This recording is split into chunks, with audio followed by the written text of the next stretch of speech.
Chapter 781. Thea looked around and saw that everyone's gaze was fixed on her. Before we talk about Bruce, let's talk about Gotham.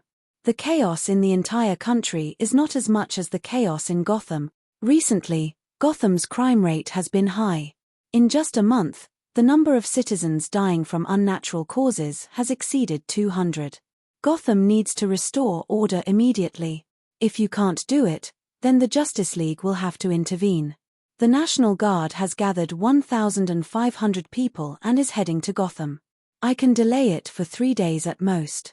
After 3 days, there can't be such large-scale gunfights on the streets of Gotham. Milady slammed the table fiercely. Did she still want to talk about the spirit of the whole country? Gotham is dragging my wealth and divine power down. After explaining the current situation, Thea saw that everyone nodded in agreement, so she let it go. The number of criminals on the streets of Gotham was less than 10% of what it used to be. The reason why the Penguins and Two-Faced Men could survive until today and not be dragged to other planets to dig coal was because of Batman's interference. Throwing a living person to another planet was not something that could be done too openly. Death Knell had tried to play the game a few times, but they were all discovered by Batman at the time. That was why Gotham was in chaos today. Otherwise, if tens of thousands of people were dragged away, the 5 mafia families would not be able to do anything. Batman is a member of the Justice League. You have to attend the next meeting. Thea pointed at Dick and said. Dick nodded. This was something that he should do. Inheriting Batman's position would definitely bring about countless troubles. He was already mentally prepared. Thea thought for a while. The maintenance costs of the Watchtower space base were previously shared by me and Bruce. Now, hearing the question of money, Dick's face turned pale. He waved his hands. I'm poor. I don't have any money. Thea was very unhappy. This new Batman did not even have the superpower of being rich. What was the use of having him? She then turned to look at Damien. His biological son should be rich, right? Damien was just a brat and had no concept of money. He only knew that he could use his father's credit card and didn't ask about anything else. The brat gave her an ignorant look. Miss Thea, let's talk in private. The old butler hurriedly pulled her to the side. They talked about inheritance laws, inheritance taxes, Gotham's prices, and the impact of alien technology on mankind. Legally speaking, Master Bruce is still alive. The old butler's face was full of worry, expressing his helplessness. Thea slapped her forehead. She had forgotten about it. The old butler was right. She couldn't let ordinary people associate Bruce Wayne with Batman. 2 days ago, she had helped forge Comrade Bruce's medical record. The old butler tried to act pitiful again, as if they were going to beg for food next month. In short, they had no money. If you have the money, help me pay for it. Thea looked at this veteran actor and was speechless for a while. Your ability to cry poverty has already surpassed mine. You win. Fortunately, she didn't lack money now. Even if it was a huge hole, it wouldn't be a problem for her to deal with it alone for half a year or a year. All right, you pass. Let's put the matter of the Watchtower aside for now. Let's talk about Bruce. Bruce is in big trouble now. You all know that, right? The few of them nodded in unison. His memories are blocked and he's trapped in the turbulence of time. It can be said that he's in a very dangerous situation. But that's not what I want to talk to you about. Your father's mentor has now become an extremely powerful weapon. Once he returns to our current point in time with his own strength, a huge paradox will appear in the timeline. The entire universe will be pierced through. I don't know if you understand what I mean. The few young people who were valued by Batman were all people with outstanding intelligence. They could clearly hear Thea's unspoken words. Dick and Damien were already mentally prepared. They remained silent. The old butler couldn't hold it in. His eyes reddened as he hurriedly covered his mouth. Really, is there really no way at all? Tim still didn't give up and asked. I wish I could say there is, but there really isn't at the moment. Bruce and I are good friends. Although we have many different opinions, he's a great person. The world still needs his strength. I don't want to go to the end. To prove her point, she continued, My archaeological team found a fossil that has been preserved for about 6,000 years. It has the familiar bat mark on it. My clone is looking for clues on the timeline. Perhaps you've already sensed it between the lines of history. Thea looked at Tim. Even if Bruce has lost his memories, his caution is still in effect. However, he's like a stone thrown into a calm lake. No matter how light or small it is, the entire timeline will change because of it. These changes may be big or small, but the change here is definitely the biggest. After saying that, she circled her finger in a circle, indicating the changes here in Wayne's old mansion. What changes in our house? Dick and Damien were a little confused. They really couldn't see any difference. The timeline will start to cover the elderly. Your memories must be slightly different. Thea spread her hands. Batman moved through the timeline at a completely different speed. He had traveled through every minute and second here countless times. How could there be no changes at all? The young people didn't believe her. After a few casual words with the old butler, they realized the problem. The old butler's words didn't match. They felt that the old butler's words were similar, but they also felt that they weren't. The old butler looked a little confused. He prepared to speak with the facts and led them to the Wayne family's showroom. Thea didn't have anything else to do, so she followed him in. Wayne Manor occupied a large area. From a cultural point of view, it couldn't compare to the world-famous Chatsworth Manor. However, it was much larger, with a total area of nearly 2,100 acres. Excluding the few reclusive families, Wayne Manor was one of the most luxurious mansions in the United States. It was 2 times larger than Wayne's old mansion. There were too few people that Batman could trust. They didn't have any helpers, so the daily cleaning was done by the old butler. However, the old butler was so old that it was too inhumane for him to clean the huge manor alone. They usually had a fixed area of activity. The father, son, and disciple usually gathered on the west side of the manor. For a long time, Bruce Wayne didn't like the wealth that the family had accumulated through various means. He threw away the portraits of his ancestors far away. The showroom they were going to this time was on the east side. Walking through the long corridor, there wasn't much debris in the room, just dust everywhere. Alfred, who had undergone the strictest British butler etiquette training, was a little embarrassed. He would gossip from time to divert their attention so that he wouldn't be laughed at by Thea, a decent person. Chapter 782. At the end of the corridor, there were many statues, some guns, and swords hung neatly on the wall for people to see. According to the old butler, these were the famous spoils of war of the Wayne family's ancestors. Thea aside, even Dick and the others had never been to this area before. "Please come in." The old butler took out a key and opened a thick door. The few of them filed in. He turned on the lights and removed the curtains on the portraits. Even the old butler noticed that something was wrong, let alone the few youths who were known for their sharp eyes. This, and this. They're too similar. Damien pointed at the portraits and said in disbelief. It was normal for him to find it strange because the ancestors of the Wayne family in the portraits all had generous faces, wide chins, and stern gazes. Excluding the factors of the painter, they looked 70 to 80% similar to Bruce. This result made him shudder. From a genetic perspective, it was possible for father and son to look similar, but it was too exaggerated for them to still look similar after 4 or 5 generations. It was not a monogamous reproduction. Once the female's genes were added, there would be obvious differences in appearance after 3 generations.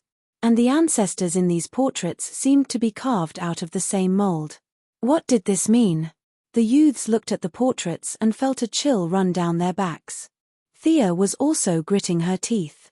The cause and effect that should have remained unchanged was completely messed up under the influence of the Omega effect. In the chaos of time, Bruce lost his memory. He was naturally close to his bloodline, and because of his outstanding leadership skills, he turned the tides in countless family upheavals and became the head of the Wayne family for several generations. He became his own ancestor and was written into the history books. This was his current problem. This person is holding a book with a bat mark on it. Tim pointed at a portrait that looked like a saint and said in surprise. This person's clothes also have a bat mark. This person also has one, More and more evidence showed that even though Batman lost his memory, he still left behind many clues. It was not only for the team to find him, but also to save himself. Unfortunately, he did not know that his actions were destroying the entire timeline. "Why is there an empty portrait here?" Damien asked, pointing at a blank spot. "That's Thomas Wayne. The man who shares the same name as Master Thomas lived in the 1860s. He's a notorious cult leader.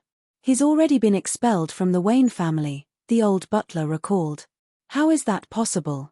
"The head of the Wayne family in the 1860s was Joseph Wayne. I remember it very clearly," Tim Drake asked curiously. "Joseph?" The old butler thought for a moment. "Young Master Drake, you must have remembered wrongly. In the 18th century, there were only 3 people named Joseph in the Wayne family, and none of them were the patriarch." The old butler firmly believed that he did not remember wrongly. Tim was very sure at first, but after that, he also felt dizzy. Damien coughed twice like a little adult, indicating for them to focus on the disappearing portrait again. The old butler was very concerned about this legitimate heir of the Wayne family and no longer bothered with Tim about Joseph's existence. "The family has very little information about this Mr. Thomas. They only mentioned that he seemed to want to summon a demon named Bashmos in the modern world." The old butler was not sure if these memories were originally there, or if it was like what Thea said, the timeline had changed and they had suddenly appeared in his mind. "Barbatos?" Thea asked with an indifferent expression. "The Wayne family and the dark multiverse were too deeply entangled. My father is Thomas. This name is too good." She could not help but mock inwardly. The old butler slapped his forehead. "Yes, it's Barbatos. I heard that he's a demon from an ancient tribe. A bat demon." At the mention of bats, he shuddered. Batman and the bat demon. Was all of this destined in the 18th century? Bruce returned to the past and left behind countless bat markings, pushing the entire Wayne family to worship bats. "Miss Thea, is that what you mean?" Dick's mind was the calmest, and he came up with a shocking answer. "It's not just that, Dick. If I'm not wrong, the cave full of bats that Bruce fell into when he was young was a sacrificial site set up by this fellow who tried to summon demons more than 100 years ago." Thea did not mention one more thing. Her memories mentioned that there were traces of demons in Gotham. When she arrived at Gotham at the beginning of the year, she even asked Barbara and Catwoman about it. The two of them denied it and said that they had never heard of it. Now that she was a new god, even if the timeline exploded, it would not affect her. She felt that if she asked about the demons now, they would have an impression of it in their memories. There was no need to add to their psychological burden. Barbatos was still very far away from this universe. She said softly, "Eastern cultivators pay attention to cause and effect. From the analysis of this matter, Bruce is his own cause and effect. His fate was determined the moment time began to flow. You know the seriousness of this matter, right? This matter should be a wake-up call for you. Don't casually study things that you don't understand." "Okay, I'm leaving. The world is very peaceful now. Gotham cannot continue to be chaotic. You should hurry up and return everything to normal in these 3 days," Thea said as she opened a portal to go back. "Big sister," Damien called out to her. The naughty child hesitated. "Can I go and find him?" Thea was not bad to this eldest disciple. She rubbed his hair. "If you enter the river of time, the Wayne family will be even more chaotic. Trust me, I will think of a way." After saying that, she took a step and returned home. Her doppelganger was still searching in the river of time. The burden on her mental strength was very heavy. Her main body could not do much. After taking a shower, she fell asleep. The Bat team's actions were quite fast. Dick Grayson put on the Batman suit and reappeared on the streets of Gotham. Damian also put on the Robin suit and became the 5th-generation Robin. Batman's deterrence was not to be underestimated. In just 2 days, the criminals all quieted down and went home to be good citizens. A week after Gotham was restored to order, a tombstone was placed in the Wayne family cemetery. It was a small and inconspicuous tombstone beside Thomas Wayne and Martha Wayne. There was no name, no date of birth or death, no burial. It was an ordinary stone that silently recorded the past of this greatest human hero. In order to keep it a secret, a few relatives and friends went to pay their condolences at different times. Thea did not go. After all, she still had to find the person in the river of time and even kill this person as a last resort. It would be too ironic for her to go, so she let Diana represent her. Tim Drake couldn't accept sitting around doing nothing. After he recovered from his injuries, he called himself Red Robin and left Gotham alone.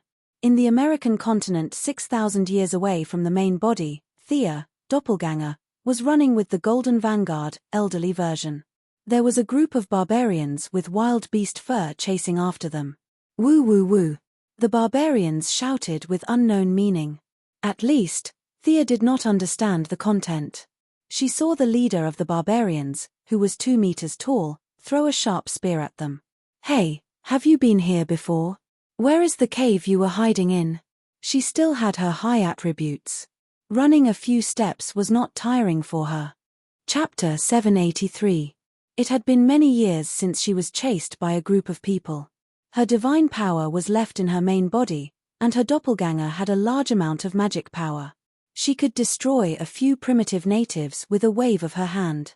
Unfortunately, this was the past, and she didn't know which of these natives' hundreds of generations of grandchildren would be a big shot, so she could only choose to run. She originally wanted to use an invisibility spell to fool them, but she didn't expect the tribe leader who threw the spear to be so sensitive that he saw through her and chased her for half an hour. It should be here. The Golden Vanguard controlled the watch on his wrist and said with uncertainty. Thea sighed. There's a ghost cave in this flat land. You and your younger version are as unreliable as your son. She didn't care about shocking the world anymore, grabbed the Golden Vanguard and flew up. Under the worship of a group of barbarians, they flew to the top of a nearby mountain. The Golden Vanguard controlled the watch and looked at her speechlessly. The time deviation increased by another 0.0012%. Thea waved her hand indifferently. The ancient people would be weird if they saw something, but they wouldn't die. Their destruction of the timeline was far worse than Batman's. You know my son? That's right, of course I've seen the famous Time Master, Rip Hunt. She looked around. This Batman was quite persistent.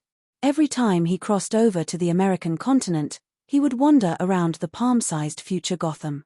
His obsession was really deep. Hey, this is the 15th time point we've searched. Can the reinforcement of the timeline really work? Thea asked with uncertainty. Of course, you're the new god. Only the timeline that you walk through will be frozen. Even if we can't find Batman, we can still minimize the damage he does to the universe. The frozen time is very stable and won't change. We need to continue moving forward. The Golden Vanguard said as he took out the spherical time machine. Thea sat in it as well. With a boom, it broke through time and entered the river of time. Frozen time? That means there's an irregular time? How do you know all this? Thea couldn't see through the Golden Vanguard. In the past, there was only one universe in this world, and its timeline was fixed. After that, with the rebirth of the multiverse, or rather the rebirth of the 52 coexisting universes, some rippling wormholes were created, and many transmigrators entered the timeline through the wormholes, the Golden Vanguard said unhurriedly. Thea was shocked. The fact that the other party could accurately say the number 52 surprised her. The multiverse was not a neatly arranged display for people to see. They were intertwined and connected to each other. For example, the optical axis connected Earth 1 and Earth 13, the mic axis connected Earth 2 and Earth 3, the symmetry included Earth 3, Earth 13, 15, 19, 37, and so on, and the other world included Earth 4, 35, 39, 41, and so on. The mother box could open a passage. As for how many parallel universes there were, Thea felt that Uncle D.A. could give a specific number, but the Great Plains Wolf and the others might not know. The Golden Vanguard was just an ordinary person. He was neither 51 nor 53. How could he know about this? Who said that to you? Forgive me for being blunt, but I don't think you have such a strong vision. Thea was very serious. The fact that the Golden Vanguard could say this meant that there was a big shot behind him. Who was it? Was it from heaven or hell? Or was it a sleeper? The Golden Vanguard had a strange expression on his face. He stuttered for a long time before squeezing out a sentence. This part of my memory has been sealed. I only know that I am not your enemy. The control system suddenly chimed. The Golden Vanguard was overjoyed. I found the Omega's reaction. This time, we will definitely catch up. Thea was expressionless. This man had said the same thing during the previous 15 tracking attempts. Unfortunately, he had failed every time. When he was lucky, Batman had just teleported away. When he was unlucky, it was already more than 10 years after he had transmigrated. In short, the time machine that the Golden Vanguard controlled was just like him, unreliable. This should be the beginning of the 19th century, the era when cowboys were just starting to reclaim the land. Here, take it. The Golden Vanguard said as he took out a flintlock from under the seat. Remember, we can't use weapons that exceed the limits of this era. Thea played with the revolver in her hand. She had a hunch that she wouldn't need it. Sure enough, after leaving the River of Time, she opened the door of the cockpit and walked out, only to hear the Golden Vanguard exclaim, "Oh my God, where is this?" The two of them were on an island floating in the void, like a small boat on the sea. Up and down, left and right, there were slow and uniform dark blue waves, which were tributaries of the River of Time. The land on the island had been completely desertified. It was abnormally dry in their hands. There were no signs of life on the island, only emptiness and silence. Where is this? Batman has been here? The Golden Vanguard was completely confused. He continued to fiddle with his wristwatch as if he was grasping at straws. Unfortunately, he didn't find anything for a long time. Stop fiddling. If I'm not mistaken, Batman has been here before, but someone teleported him away. It wasn't the Omega effect, but a man-made teleportation, she said with certainty. After saying that, she pointed to the northeast corner. There's an extremely strong magic reaction in that direction. Let's go and take a look. With that, she flew up, and without waiting for the Golden Vanguard, she flew toward the magic reaction area. After flying for less than a minute, she stopped. The blood-red stairs extended to the top of the mountain, and a black castle was in the middle of the mountains. The Golden Vanguard also flew over at this time. He pointed to the castle. What is this place? Do you want to go in? I only know that this is the end of time. Someone interfered with Batman's random teleportation. Whether he had good or bad intentions, he did us a big favor. As soon as her voice fell, the castle gate creaked open on both sides. The open gate and the dark interior looked like a giant beast that could swallow the world from a distance. Deliberately mystifying, Thea said with a little contempt. This doesn't look like a good place. This was the Golden Vanguard, who hadn't figured out the situation yet. Thea wasn't so confused. From the moment she set foot on the island, the other party had noticed her. Of course, she also noticed the other party. There was a very strong archmage in the castle. She didn't care at all about the gloomy atmosphere created by the castle. She was the master of playing with souls every day. The atmosphere in front of her wasn't even worthy of carrying her shoes. She entered the gate, passed through the atrium, and came to a door that occupied a rather large area. She directly pushed the wooden door open and walked in with her head held high. A humanoid creature wearing a tattered black beggar's robe and a hood covered his face. His limbs were so thin that they were only skin and bones. He stood upright, as if waiting for her. Chapter 784. The black-robed sorcerer had a vast amount of magic power in his body. Unfortunately, his tattered black robe made him lose a lot of points. If he were to walk on the road in this attire, he would be directly sucked in. The only highlight was the colorful staff in his withered left hand. The two peak sorcerers were sizing each other up. They judged each other's spells through their actions and words, calculated each other's strength, and simulated the order of casting spells in battle in their minds. As for peace, it was impossible from the start. The other party did not relax his spiritual power. He had his eyes on Thea's incomparably pure magic power. Thea also felt the inspiration of the thread of fate. There seemed to be some benefits to be had here. Who are you? Do you recognize me? The black-robed man spoke first. His voice was so unpleasant that it sounded like scratching glass. His language was not English. Instead, it sounded like another language that Thea was not too familiar with, the Atlantean language. "Who are you? Don't you recognize me?" Thea asked back. After a simple exchange of blows, the result was very satisfactory. Neither of them recognized the other. There was no psychological burden in fighting like this. The soul fire needed the support of the soul god's position. At this moment, her clone could not use it. However, she could still use the magic fire. She raised her hand and used her strongest attack, silver fire. The silver-white flame extracted from pure magic power, dragging a long tail of flame, crashed into the black-robed man like a meteor. The black sorcerer was a little out of Thea's expectations. This guy was as black as coal, but he was actually a water sorcerer. He raised his staff high, and seawater flowed out from the surroundings. The castle became a swamp. A purple tentacle stretched out from the water, stretched slightly, and smashed down on the silver fire. The silver fire broke the tentacle as expected. However, it had already consumed more than half of its energy. It was destroyed by the other two tentacles that came out from the seawater. Very powerful. "Are you an Atlantean? I didn't know that they had such a powerful sorcerer still alive," Thea said calmly. She still had the upper hand in the test. Moreover, the Golden Vanguard could help a little, right? "Probably, Atlantis. What's there to brag about? I'm Darkness Magistra. Young mage, have you heard of my name?" The black-robed man could tell that Thea was not very old at a glance, which made him envious to death. She actually had such a huge amount of magic power at such a young age. "Something in the darkness?" This naming method is so ancient. Thea pursed her lips. Thousands of thoughts collided in her mind. She searched for this name in her memory, and she actually found it. This king of darkness had a common acquaintance with her, the first king of Atlantis, the chosen of Poseidon, the one known as the king of death.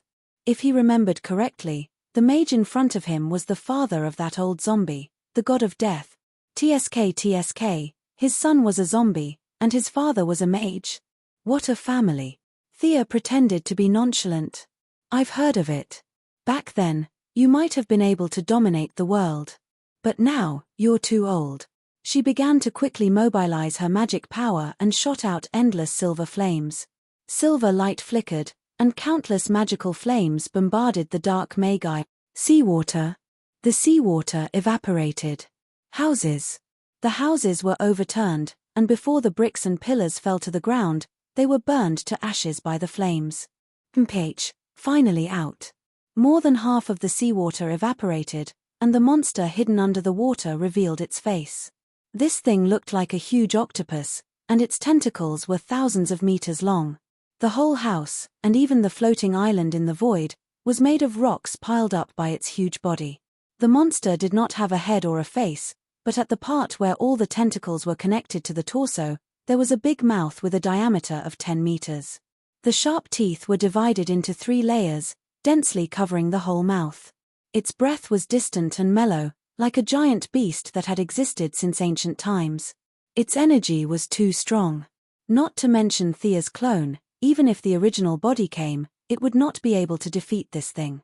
Fortunately, its energy had been amplified countless times in the river of time, but at the same time, the flow of time had also washed away its intelligence, which was not very high to begin with. Its body was too strong, but its soul was too weak. This sea monster could be said to be half-crippled. Even the old ancestor of Atlantis behind it could not command it. A sea monster. Or a sea monster with the time attribute. Thea clicked her tongue in amazement. She did not know if it was an ability that she originally had, or an ability that she developed after soaking in the river of time. Gold. Vanguard. The young lady was just about to call for Gold Vanguard to help, but she saw this handsome guy, who seemed to have a big boss behind him, being dragged out by the giant octopus like a dead dog. Thea wanted to kick him to death. "You're just here to cause trouble, aren't you? Why do I have to spend effort to save you?" The dark wizard's face could not be seen clearly, but the silent mockery could be felt by anyone. His magic was strong, the sea monster was too strong, and he had a hostage in his hand. With these three factors, this young wizard had no hope at all. Thea did not care about the dark wizard's thoughts. She took out the fortune bow and casually shot an arrow at the dark wizard. He did not know why she did not use magic, but instead used archery to decide the winner, so the dark wizard chose to watch carefully. He raised his hand and a blue ripple appeared, blocking the arrow. Unfortunately, he underestimated the power of the divine bow and arrow. The arrow pierced through the shield and headed straight for him. He could only use the divine staff in his hand to block the arrow. Thea felt that it was a pity. She had already seen that the dark wizard's key to controlling the sea monster was the staff. Her trade deity position was not above her doppelganger, and she only relied on the divine power in the bow. The probability of this forced trade was a little low. However, she was not in a hurry. As long as there was a chance, it was fine. If one arrow was not enough, she would shoot 10 arrows. If 10 arrows were not enough, she would shoot 100 arrows. What happened next completely confused the dark wizard. It was supposed to be a battle between wizards. How did it become a battle between an archer and a wizard with a pet? Thea was very agile, and she had the style of an elven archer. She was calm as the octopus monster's tentacles hit her, and she used all kinds of angles to shoot at the dark wizard. The sea monster was very powerful, but its brain was already muddled. Even the dark wizard, the original owner, could not control it. The most he could do was to issue a general order, such as attacking a certain area. Only then could he mobilize some of the sea monster's power. The sea monsters were so stupid that they only knew how to attack in a dull manner. They did not care about the effect or the terrain. The castle, which was originally in good shape, was torn to pieces. Thea was very agile. In just 10 seconds, she had already shot hundreds of arrows at the enemy. The divine arrows were so powerful that ordinary magic shields could not block them. The dark wizard could only hide behind the sea monster as if he was playing hide-and-seek. It was supposed to be a high-level magic battle, but it felt like a third-rate shooting movie. The giant sea monster was a natural cover. One person jumped out from the gap and shot 2 arrows. The other person hid behind the cover and waited for the right time to come out and cast 2 spells. Although they were fighting back and forth, Thea still had the upper hand. Her reaction speed and all her attributes were higher than the dark wizard's. Moreover, her arrows were endless, and the dark wizard's magic power was limited. The dark wizard secretly analyzed the situation and also analyzed this disadvantage. In his opinion, Thea wanted to use this method to exhaust his magic power. At first, the dark wizard would attack from time to time, but he did not fight back. He hid behind and ordered the sea monster to attack fiercely. Chapter 785. He was trying to save his mana, and the opponent was not able to defeat him for a long time. She would definitely change her mentality. As long as she made a mistake and got hit by the sea monster, the situation would be completely reversed. The wizard thought that he had seen through the opponent's plan. He could not follow her rhythm.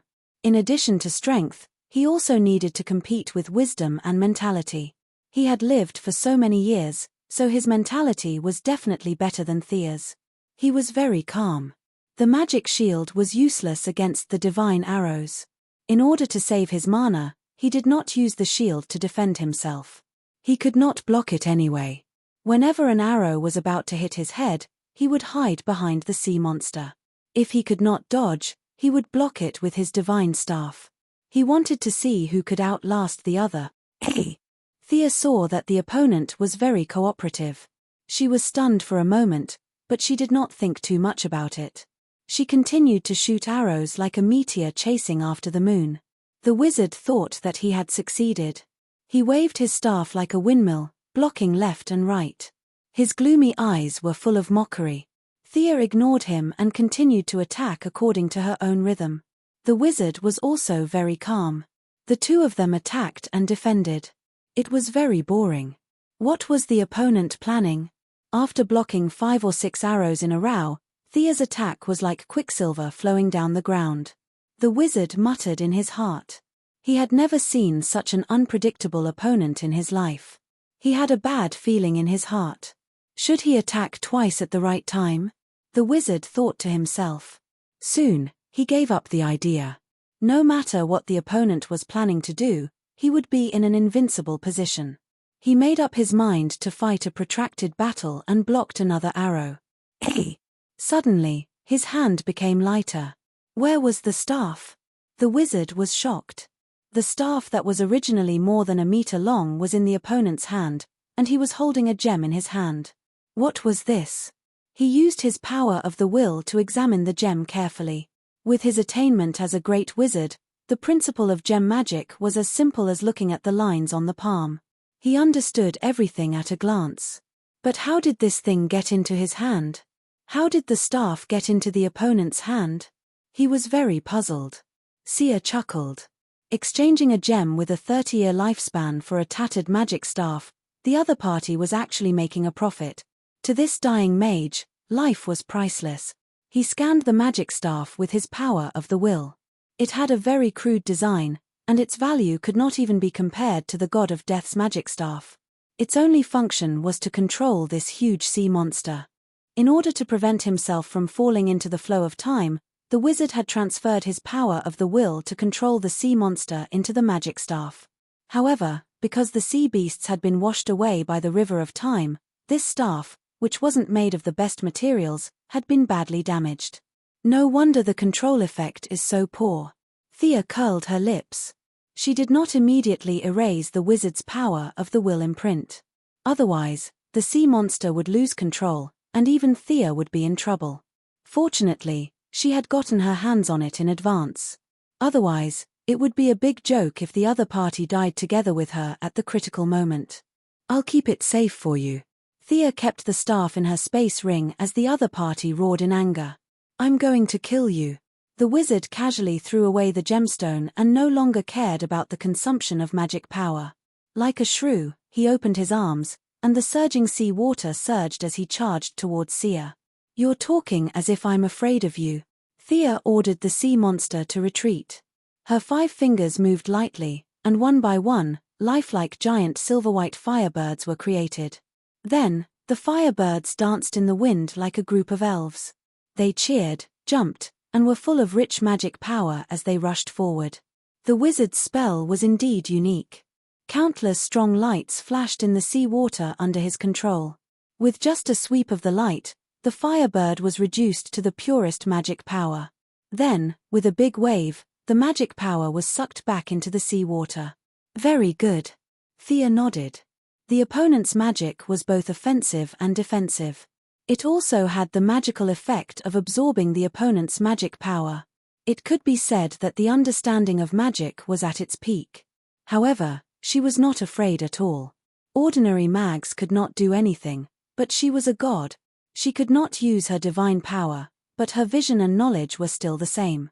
Thea softly uttered an obscure syllable, and the wizard's sea began to flow back uncontrollably. The waves rolled and rolled back to its original owner. The wizard was shocked. He checked his magic mark and found that there was no problem with the casting steps. He knew that it was the enemy's doing. He made a prompt decision and cut off the part that was out of control. He controlled the rest of the sea to reform into a huge sea snake. The sea snake was more than 100 meters long. Its dark green head was aimed at Thea, and it was going to swallow her. Boring. Thea's clone did not bring the holy sword, but she did bring the father's short sword. She held the short sword tightly and aimed at the snake's head. A huge light screen as bright as the sun appeared. The light screen turned into a crescent-shaped slash in the air. Thea felt that if she shouted something like Crescent Moon Tensho, she would be very childish. The sea snake's head was directly cut off by the crescent-shaped slash. The wizard did not care. It was not difficult for a magic creation to grow a new head. Unfortunately, he cast 2 spells and nothing happened. He then looked at his sea snake. The cut was very smooth, and there was a faint silver flame burning in the dark green water. The wizard did not see the difference between the father's fire of justice and Thea's fire of magic. He was still trying to extinguish the fire with conventional methods, but no matter how much magic he poured on it, it was useless. The fire of justice was stimulated by magic, and it burned even more vigorously. Another divine artifact. The wizard was a little confused. Previously, there was a divine bow and arrow, and now there was a divine short sword. Were there so many divine artifacts in the outside world now? Thea did not care about what he thought. She killed the sea snake with one slash and aimed her left hand at the wizard. She wanted to end the battle with one strike. Several complicated incantations were spat out from her red lips, and her eyes shone like stars. This was a sign that her spirit had reached its peak. Wizards were not idiots, and they would not just watch her cast a spell. The remains of the sea serpent were decomposed into seawater. The dark green seawater was mixed with the wizard's magic power and became as dark as ink. The black water emitted a foul smell, and the air became green. A tsunami of poisonous fog rushed towards her. Thea did not block it. Every time the poisonous fog was close to her, she would teleport away. In just 10 seconds, she teleported 31 times. Under the wizard's anxious eyes, she was finally ready to cast the spell. With a soft crack, the several layers of magic shields that the adept had prepared were shattered into pieces. A faint thread connected the two of them, and the wizard only felt that his consciousness was a little scattered. Chapter 786. Necromancy. The sorcerer was worthy of his title as an archmage. There were differences between ancient magic and modern magic, but the essence of magic was unmistakable. He instantly knew that the foreign energy had invaded his body. He did not expect this young girl to be a master of the school of necromancy. He was the scrawny one with a black robe covering his face. "Are you kidding me? You're not playing by the rules." That was the last thought in his mind before he completely lost consciousness. Sucking Darkseed might take a lot of effort, but it's not hard to deal with you. Thea opened her hand and grabbed a translucent blue soul in her palm. She extracted the soul of the archmage named Dark Malgistra. The extraction process was a little difficult. Firstly, the difference in level between them was not big. Secondly, she could only use her mana to simulate the waves of the soul. After all, this was not a real battle. She did not have the ability to do it. Fortunately, the result was not too bad. The archmage, who could have fought her for a long time, was killed in an instant. The sorcerer's soul was violently extracted, and his consciousness was in a mess. Thea ignored him and threw him aside. She was not worried that the sorcerer would return to her body. As the goddess of souls, she only cared about killing and not burying. She did not think that an ancient Atlantean sorcerer would have the ability to do so. Thea suddenly realized that the sorcerer's soul was a little different from ordinary people. At first, it was a little cloudy because it had just been extracted. After the impurities dissipated into the air, the part that was closest to the soul was revealed. The sorcerer's soul was blue. He looked at Thea blankly, as if wondering why the two of them looked different. Did souls have attributes? Thea was stumped by this question. Previously, the siren had stolen many souls, but they were all colorless and transparent. This was the first time she had seen a colored one. It's worth researching. Thea found the best gemstone and stored the soul in it. She would give it to her main body for research later. After dealing with the trivial matters, she kicked the golden vanguard lying on the side like a salted fish. This thing kept saying that it was here to help. It was killed by a sea monster in an instant and had yet to wake up. What a pity. Wake up, it's daybreak. She kicked him again. In the end, there was no reaction at all. The young miss sighed. The sea beast's own power of time could be said to be terrifying. The golden vanguard was just an ordinary person, so it would probably faint for a while. Thea activated her supervision and looked at the wizard's body. This guy was just a poor guy. He was only wearing a tattered black cloth. Thea burned the body with a fireball. The castle had been torn apart by the aftermath of their battle. The current setting was a little better than the open field, but there was a limit to how much better it was. She looked around for a long time, but the floor was full of junk and worthless. Pauper. The young lady looked at him with disdain and finally took out the wizard's magic staff. The interior of the staff was full of cracks, to the point where it could not be mended. If he wanted to repair it, he would have to use his ability to alter reality. If Thea had this ability, why would she look for Batman? However, she was also very envious of the sea beast's enormous power of time. This guy had stayed in the long river of time for a long time. It had completed the most difficult step of integrating time and body with its strong vitality, which was homogenization. Unfortunately, it did not have divinity. It relied on its own will and intelligence to control the thoughts of countless intelligent beings in the long river of time. As a result, it became mentally retarded. What should she do? It was not her style to let the benefits slip away in front of her eyes. However, she really did not know where to start when it came to things like time. As for obtaining the deity of time, it was even more illusory. The sea beast's lifespan could be traced back to tens of thousands of years ago. It was already alive before the Atlanteans. Its lifespan was long enough for humans, Thea, and Diana. However, it was far inferior to the new gods. For example, the Heavenly Father and Uncle Da's lifespan was measured in hundreds of millions, but they had not seen any new gods obtain the deity of time. This kind of top-level deity of time could not be obtained through accumulation. It required an opportunity. This opportunity seemed to be in the sea beast's body now. However, Thea could only look at it anxiously and could not take it out. The essence of time was a double-edged sword. It gave the sea beast unparalleled power but also made it mentally retarded. Thea had enough foundation to carry the deity of time, but she could not get it. This made her very confused. What if I design a machine and slowly extract it from the deity of time? She touched her smooth jade-like chin and pondered. No, she quickly gave up on this idea. Not to mention whether she could do it or not, even if she could do it, it would be useless. Her original body could not enter, and if her doppelganger absorbed the deity of time, it could not leave either. It was even possible that after a long time, her doppelganger would become another new god. This was all possible. The goddess of wealth expressed that she would not do something that would cause her to suffer a double loss.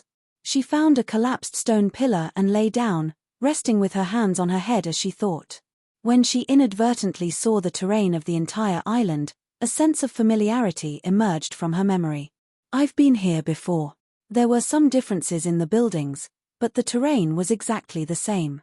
This was the place called the Vanishing Point that she and the Legends of Tomorrow had blown up back then, right? The end of time, the island floating in the river of time, everything seemed to be telling her that she had guessed correctly. The handling of the power of time in the sea beast's body, the all-knowing boss behind the Golden Vanguard, Rip Hunter, the Legends of Tomorrow, the Vanishing Point that was blown up, the floating island in front of her, the Eye of Arcane Core. A lot of things finally connected into a line. Hehe, so that's how it is. I understand now. After being washed by the flow of time, your memory should have recovered. Everything you know about parallel universes was told to you by me, right? I was also the one who sealed your memory, right? Thea turned to ask the Golden Vanguard who had just woken up. The other party laughed bitterly. Indeed. Thea murmured softly. So this organization of the Masters of Time was created to fix the time loophole that Batman created? Was it created in my future, or in the next few days? The Golden Vanguard nodded, indicating confirmation. The young mistress was a little silent. Back then, she was wondering who was the boss behind the creation of the Masters of Time, so it was herself. For her, she had blown up the Masters of Time's council in her own timeline, and then created this organization in the present. There was only one explanation for this: she had obtained the God of Time's position in the future. Like Batman and Extreme Speed, they could switch between cause and effect, but because they were still mortals, their influence wasn't that great. Gods couldn't, even the Heavenly Father couldn't create the cause after having the result, unless he could control time. Back then, I thought that the old men in the Masters of Time's council were all useless. You were the one who chose them, right? The young mistress continued asking. The Golden Vanguard laughed bitterly. It was because the younger version of me saved many people who should have died, but in my timeline, these people were already dead, so. Chapter 787. Thea found it a little funny. Oh, in order to prevent these people from affecting your timeline, you ignored them and brought them all to the Time Master Council. Back then, I felt that there was something wrong with the structure of this organization. There were hundreds of old bureaucrats, but only a dozen of them. So that's why. With all her doubts gone, Thea finally understood the cause and effect. The Golden Vanguard wasn't lying when he said that he could help her. Even though this logic was a mess, she still happily accepted this result. The time deity position. Just thinking about it made her excited. It was related to her current deity position, wealth, and soul. Even though nothing was set in stone yet, the young mistress was still motivated. The reason I created this organization is to fix the time loophole that Batman created, right? It felt weird to ask someone else about her own purpose. However, the young mistress relied on her thick skin to completely ignore the Golden Vanguard's doubtful gaze. Maybe. The Golden Vanguard's answer was hesitant. Who knew what she was thinking? After the organization is established, I probably won't stay here for long. Does that mean that the future leader will be you? About the 52 universes, I was the one who told you then, right? The Golden Vanguard was very certain about this question and nodded. I think I understand. Go back and gather more people. I need to modify this place. Thea waved her hand and sent the Golden Vanguard away. The aesthetic style of the Dark Sorcerers did not match the grand name of the Master of Time at all. Although 99% of these so-called Masters of Time were a bunch of weaklings who were saved by the young version of the Golden Vanguard and thrown here to retire by the old version of the Golden Vanguard, the young lady still planned to tidy up the island. After all, this was her territory.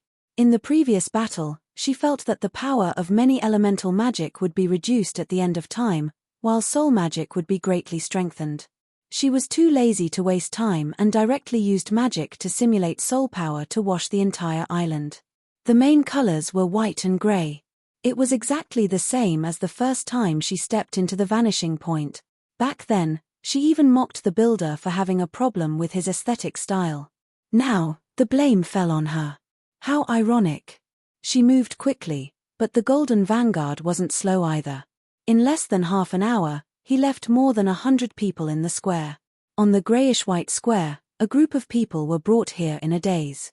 Those who knew each other asked each other for information, while those who did not know each other were on guard. 90% of the people in the group were uncles and aunties, but there were a few youngsters who were constantly looking around. Youngsters were the quickest to adapt, and in this era of information explosion, their imaginations ran wild. A few of them were whispering to each other, and Thea almost burst out laughing when she heard them. They actually thought that this was the beginning of the infinite style. Thea was too lazy to meet these celebrities who had been saved by the younger version of the Golden Vanguard because she knew several of them. In order to avoid trouble, she directly used invisibility. Not long after, the Golden Vanguard finally completed the initial recruitment work. Because the younger Golden Vanguard would still save people in the future, this work would continue. Thea left all the organizing work to the Golden Vanguard. This superhero, who had brought his own food, was very energetic and experienced. He went to lecture a group of uncles and aunties. She herself was researching how to transform the sea beast into a time machine. Consider yourself unlucky. She took out the control staff, and a large amount of magic power connected to the sea beast through the spiritual imprint inside the staff. The sea beast's consciousness, which was already muddle-headed, was directly cleared. Its body was still there, and it was still breathing, but its consciousness was gone. It had become an empty shell with a large amount of energy, and the staff used to control it had turned into dust. After that, the work was to cut open its stomach and transform it. The body had completely solidified with the island, and there was no longer any distinction between them. The sea beast's blood and time energy had been assimilated, and it had been upgraded to a special liquid. This was a natural flow of time, and the minute changes in the timeline could be observed from it. The brain was taken out and placed inside a supercomputer. The supercomputer was snatched by Death Knell from a highly civilized planet. At least Thea did not understand how it worked. The supercomputer would read all the information inside the brain and feed it back to the display screen outside. The power source initially gave Thea a headache, but when she remembered the blue energy body from the planet Dinesh, she decided to use it to power it. Her doppelganger and main body had the same idea, and if she needed anything, she would let the Golden Vanguard return to reality and ask for it from the main body.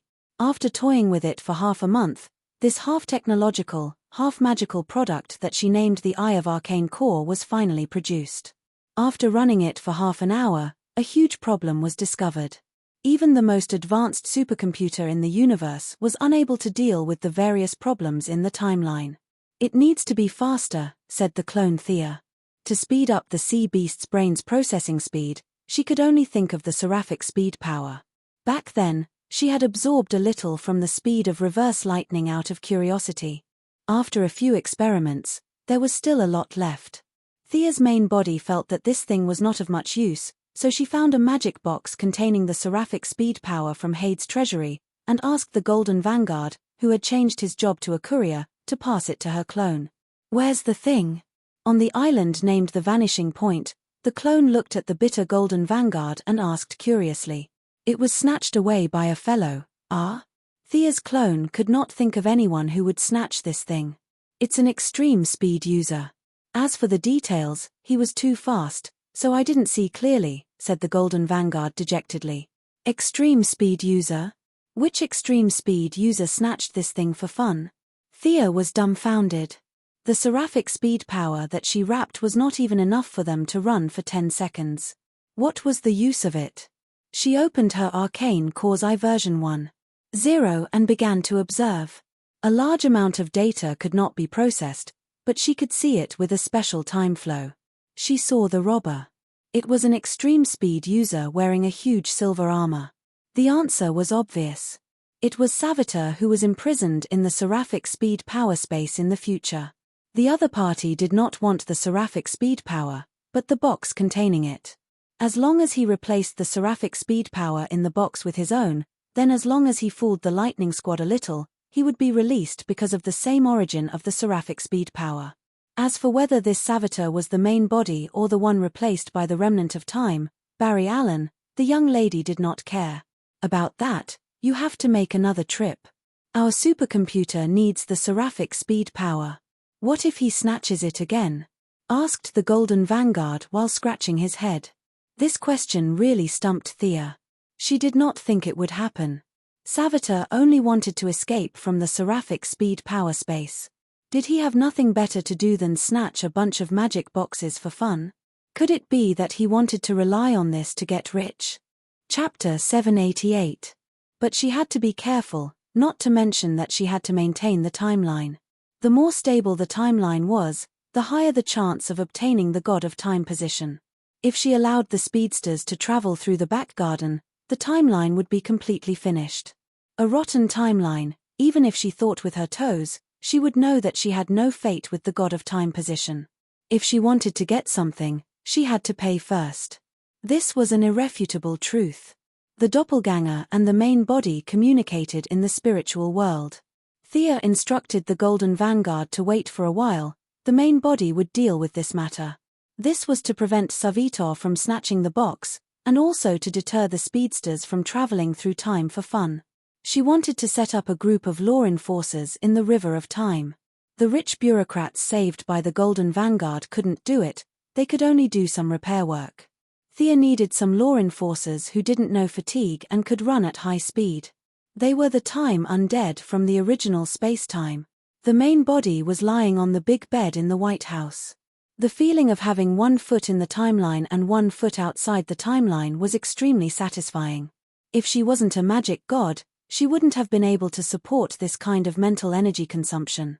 The problem of Savitar could be temporarily put aside. In the future, Savitar would kill Ayers West. After that, the explosive Barry would create a group of his own time remnants to push him. In the end, Savitar would be thrown into the power of speed. The plan was completed very well. Barry never expected that one of the time remnants would have a bold idea. This remnant, who had the same memory and ability as Barry, went back to the past and turned himself into Savitar. It was similar to Batman, who was blown into time by the Omega Ray, but the result was reversed and became the cause. Sia even felt that this set of theories was something she had explained at the Righteous Alliance meeting. The remnant of time Barry naturally had this memory, and according to this theory, he had turned himself into Savitar. Then, one day in the future, he would kill Ayers, and Barry would create the remnant of time, forming a cycle.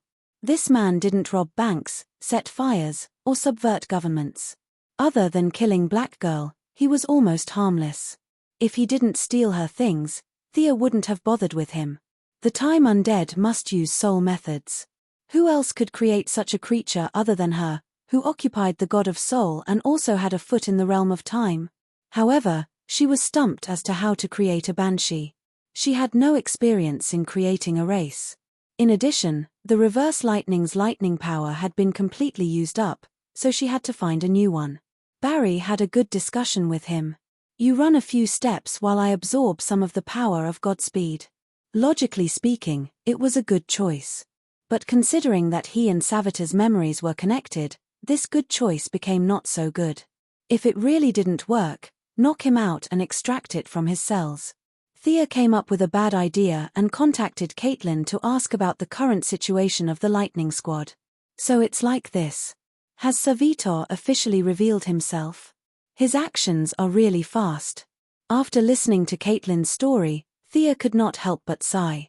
That person was really impatient. He had already thrown out the magic box as bait, and was luring the Flash step by step onto the path he had set. Thea knew the details and chose not to show herself. She chose to observe in secret. Savitar sent his subordinates to parade around with the magic box and wantonly create superpowered people. Among them, there was a lucky or unlucky person. Air's Black Devil brother, Wally West. This guy did not know that he would be Savitar's spare tire and enter the space of Godspeed as a scapegoat. Now that he had obtained the power of Godspeed, he was so happy that his eyes were not his eyes and his nose was not his nose. However, the Lightning Squad around him had a gloomy look. His joy had to be buried in the bottom of his heart. He pretended to be worried and discussed with a few people, but he could not suppress the smile on his face. Thea, who was hiding not far away, looked at him with disdain. After that, the process went smoothly. Wally was like an idiot. He went to challenge Savitar, but was easily bypassed by the other side and was thrown into the space of Godspeed as a scapegoat. Savitar, or Barry Allen's remnant of time, was free.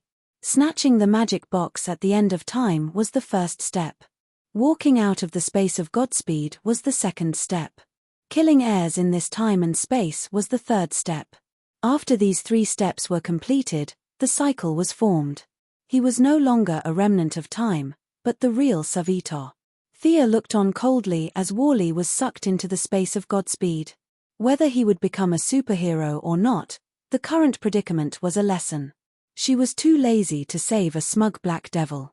Not only did she not save him, she also hid in the surroundings and absorbed a lot of the overflowing Godspeed. Wally's Godspeed was exactly the same as Savitar's. They were both absorbed by Thea and stored in a new box. She was going to give it to the Golden Vanguard when she returned. The problem of Godspeed was solved. The matter of the time undead was still unclear. She had a premonition that there would be a harvest in the next 2 days in Central City. Sure enough, his brother-in-law was caught by the enemy and thrown into the space of Godspeed. This made Barry feel terrible. He thought that it was caused by his own lack of ability. Thea hid in the dark and watched. Suddenly, she found that the siren was calling her. After thinking about it, she left a message for Caitlin to inform her at any time. She turned around and went to the soul trading house. What's the matter? It must be a big matter for the demigod Banshee to pay attention to it. Master, a woman with a deep obsession has entered the trading house. The Banshee said very respectfully. Thea saw the Banshee's serious look. Her interest was also piqued. She indicated that she should go and take a look. Both of them used invisibility magic and came to a small town in North Carolina. Other than the flagship store in Hollywood, their soul trading houses were basically in some small cities. Thea saw the person seeking to trade this time. She was a white woman in her 30s. She was wearing sunglasses and a hat. It seemed that she did not want people to see her true face. Judging from the exposed skin, this woman was not ugly. Honorable guest, we have a lot of wealth and knowledge here, but you don't want them all. I have to say it's a pity, a banshee who looked like a siren said pretentiously. It was the young woman's first time entering such a strange place. It would be a lie if she said that she was not afraid. However, when she thought of the great price she had paid to find this place, she still mustered up the courage to ask. I have already made my request. I will pay whatever price you want me to pay. I'm so tired, so tired. I just want people to value me, to value my perfect research results. The Mercury Laboratory can't give me that, nor can the Quinn Corporation. Only here can I have everything I've been dreaming of. The young woman was panting heavily. At first, she spoke gently, but later on, she became angrier and angrier. Thea, who was watching from the side, was stunned. After so long, this woman is my employee? Chapter 789. Was this young woman a member of the Mercury Laboratory? Thea had an impression of Mercury Laboratory. It was a powerful R&D organization that was not inferior to Reverse Lightning's cutting-edge technology laboratory.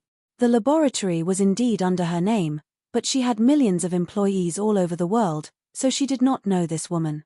As the store manager, the Banshee knew that her boss and her boss were secretly observing her. She asked the question again cunningly. Dear customer, if you want to attract attention and pursue an extreme, you need super speed? Is that right? The Banshee asked. The woman's voice trembled. That's right, extreme speed, the fastest speed. Afraid that she would be deceived by the employee, the woman was very cautious. She said word by word, I want the fastest speed. Don't try to fool me with the super speed of a normal mutant. I'm also a researcher. I can judge the details myself. In fact, she was just using words to pave the way. If the trading house could not meet her requirements, she felt that she could choose not to pay the price. This woman is a little cunning, Thea and Siren whispered. Do you need me to teach her an unforgettable lesson? The Banshee Queen, who was born with no sunshine and justice, began to condense a soul arrow in her hand. Haha, don't be hasty. Let's keep her in suspense. It's a fair trade. I want to see how determined she is. Thea stopped Siren, and the two continued to watch the show. Do you know the Flash of Central City? The young woman felt that the store manager in front of her was a flirtatious B*TCH. She suspected that the store manager was not in the same dimension as Earth. In the end, she was proven wrong. The Banshee store manager nodded. We know the Flash. The young woman was a little surprised. She thought that this store was an independent place, but now it seemed that it was not so simple. However, she did not dwell on this question. Instead, she asked, can you provide that kind of speed? Yes, but the price is unimaginably high. I'm willing to pay, as long as I have it. The young woman's eyes shone with a kind of conviction. Even if it was only for a second, she wanted to show off in front of others. Thea looked at the woman calmly. After being ignored for a long time, her vanity had reached an unimaginable level. No wonder Siren said that she was the most stubborn. After her glory days, she was destined to embark on a different path. She was the person he needed to find. Thea raised her hand and performed a partial time stop, slowing down the young woman's consciousness by 1,000 times. I'll be back soon. After saying that, Thea returned to Central City. She called Caitlin out. When they were on Earth 2, Caitlin and Dr. Wells had researched the speed potion V9. It was because of this potion that extreme speed was able to surpass Barry by a large margin. However, Thea had intercepted the world's speed and defeated extreme speed. The two speed potions that were originally created had been kept in Caitlin's hands. Knowing her intentions, Caitlin hurriedly made 5 bottles and gave them to Thea, including the 2 bottles she already had. After returning to North Carolina, Thea had to package the potion slightly. Test tubes and solutions looked like technological products, which was not conducive to the mysterious atmosphere of the Room of Everything. She removed the modern elements and took out a tree heart from the tree outside. She hollowed it out and poured the potion inside. Considering the young woman's physical endurance, she was not extreme speed or Barry. She was just an ordinary person. Even if she relied on the potion to increase her speed, her body would not be able to withstand the long-term consumption. She made 3 bottles of the tree heart version of the potion and gave them to the Banshee shop manager. With a snap of her fingers, Thea cancelled the partial time stop. The young woman's consciousness was still in the conversational stage. She continued to ask with uncertainty, can you let me have that kind of speed? The Banshee shop manager knew that the boss of the Banshee shop manager valued this woman very much. She restrained her attitude and answered seriously, "Yes, absolutely. But your body can't withstand that kind of speed. If you use it, we're afraid that you," the young woman interrupted her. "I'm a scientist. I know the consequences. I just want to know, what is the price to pay for that kind of speed? Your soul. After your death, your soul will enter my master's country and will serve him for a very long time," the Banshee shop manager said eerily. The young woman was skeptical. The scientist part of her did not believe a word. What soul? She must be lying. But if the other party could really use the speed of the Flash, she felt that the other party was not bluffing. She was both skeptical and expectant. That was how she felt at the moment. After a little hesitation, she thought of the legend that a third-tier Hollywood star suddenly awakened an incredible talent overnight. Her thoughts became firm again. No matter if it's true or not, this is my choice. Come on. Seeing that she had made up her mind, the shop manager took out 3 fist-sized tree hearts and put them on the table. Such a fantastical design really surprised the young woman a little. Did the Flash also use this thing to obtain his superpowers? Drink the liquid inside and you will gain superspeed. It will be comparable to the Flash's speed. The young woman picked it up and looked at both sides. The design was quite human-like. There was a gap at the side of the tree heart. When one wanted to drink it, one could just tilt one's neck and fall down. Shaking it, there seemed to be the sound of water. Looking through the gap, one could vaguely see that there was a blue liquid inside. It will take effect for about 3 seconds. Is there anything else you need? Actually, it only took a second for the intravenous injection to take effect. Thea's oral version was slower, but the effect was the same. Keeping the 3 strange tree hearts, the young woman left the shop without looking back. That night, at a charity banquet in Central City, the young woman named Eliza Harmon finally took her first step. Under the watchful eyes of the crowd, she transformed into a yellow bolt of lightning and stole everyone's wallets. Using the codename Ballistic, she committed several crimes consecutively. The entire city was spreading the news that the Flash had finally turned bad. Hearing the news, Barry hurriedly chased after her. A pirated version of her superspeed was definitely not as good as her own son. Harmon fell behind by a large margin. The woman was ruthless and drank another bottle of reagent. Only then did the two of them catch up. Barry's words did not dispel her obsession. Instead, it made her walk to the edge of being more radical. Miss Ballistic chose to drink the 3rd bottle of reagent. At the crucial moment, Thea could not bear to see her turn into ashes. With a flick of her finger, she knocked away the magical bottle in her hand. Miss Ballistic clearly recognized her. She glared at her and wanted to scold her. "Let's stop here." Thea pointed her finger in the air. Miss Ballistic, whose body was already on the verge of collapse, had no strength to fight back and was knocked unconscious. "Barry, this fellow seems to have obtained her superspeed through magic. Leave it to me to investigate." Barry had a basket of matters to deal with. He had to beat up Savitar and rescue his brother-in-law. He really did not have the mind to care about this extreme speed that appeared out of nowhere. However, when he saw Thea, he recalled the matter of dealing with extreme speed. Can the method of collecting superspeed be used last time?" Thea very honestly communicated with the will of the world and shook her head. "Sorry, the will of the world ignored my request. This is different from Earth 2. Our world did not encounter any danger, so it will not participate in the struggle. Unfortunately, the method from last time cannot be used." Barry was helpless. He asked about Batman and learned that there was no clue. He sighed and waved goodbye to her. Chapter 790. After separating from Barry, Thea dragged the unconscious woman to a house. Yep, the properties under her name were all over the world. She looked at the woman without saying a word. This Miss Ballistic didn't have any potential to be a hero. Once she obtained superpowers, she robbed the rich. It could be explained as robbing the rich to help the poor. However, she then went on to rob the Mercury Laboratory and the Midtown Police Station. This was definitely revenge. If she wasn't a woman, Thea would just hide and watch her turn into ashes. The other party's consciousness was still immersed in the high-speed running state. Thea examined her for a moment and helped her stabilize her soul. Miss Ballistic slowly woke up. "It's you." From her tone, she still remembered what happened. "Looks like you know me. That's good. You were in danger before if you drank this." Thea shook the tree heart potion.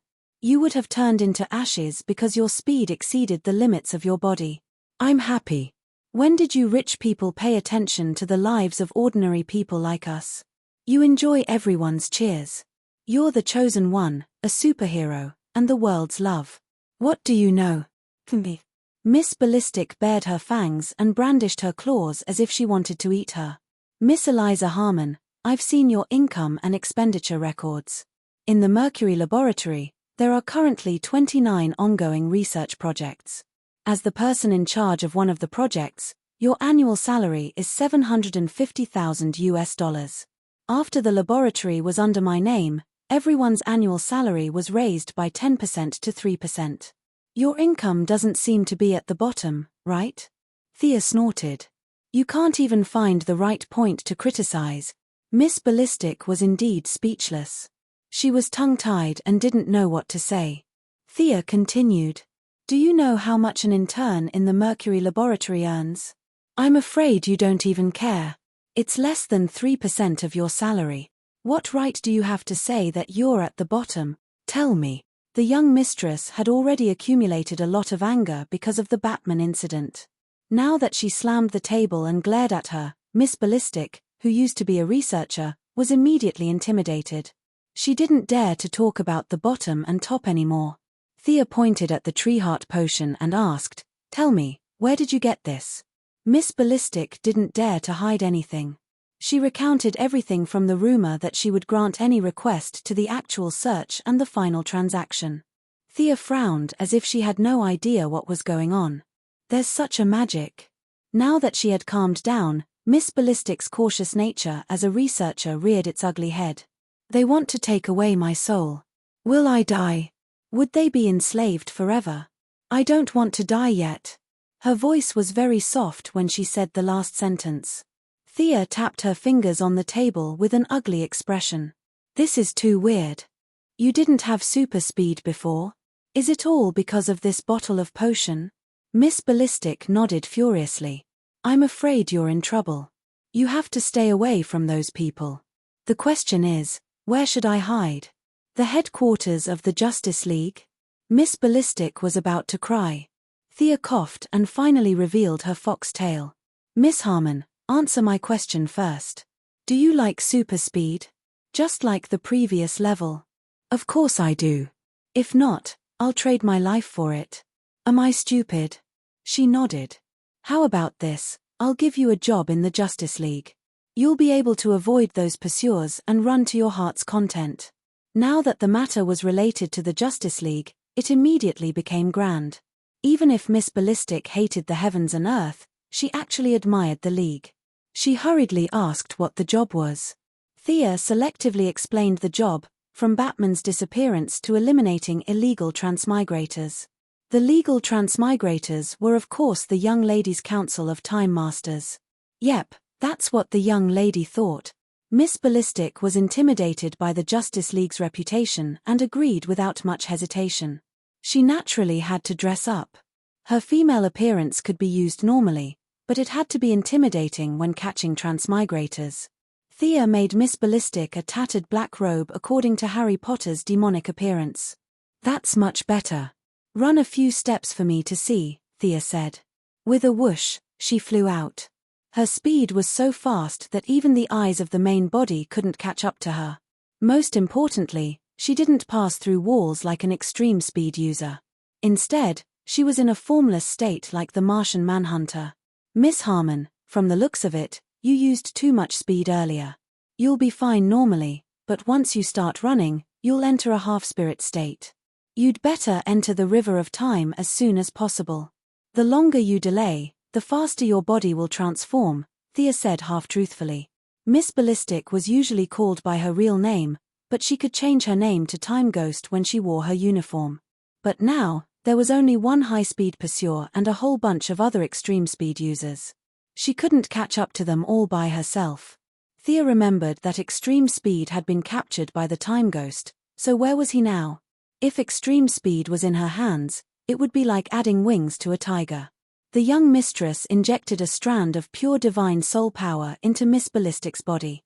According to her classification, soul power was divided into dead souls and living souls. The dead were all dead souls, and they had a lot of resentment and impurities.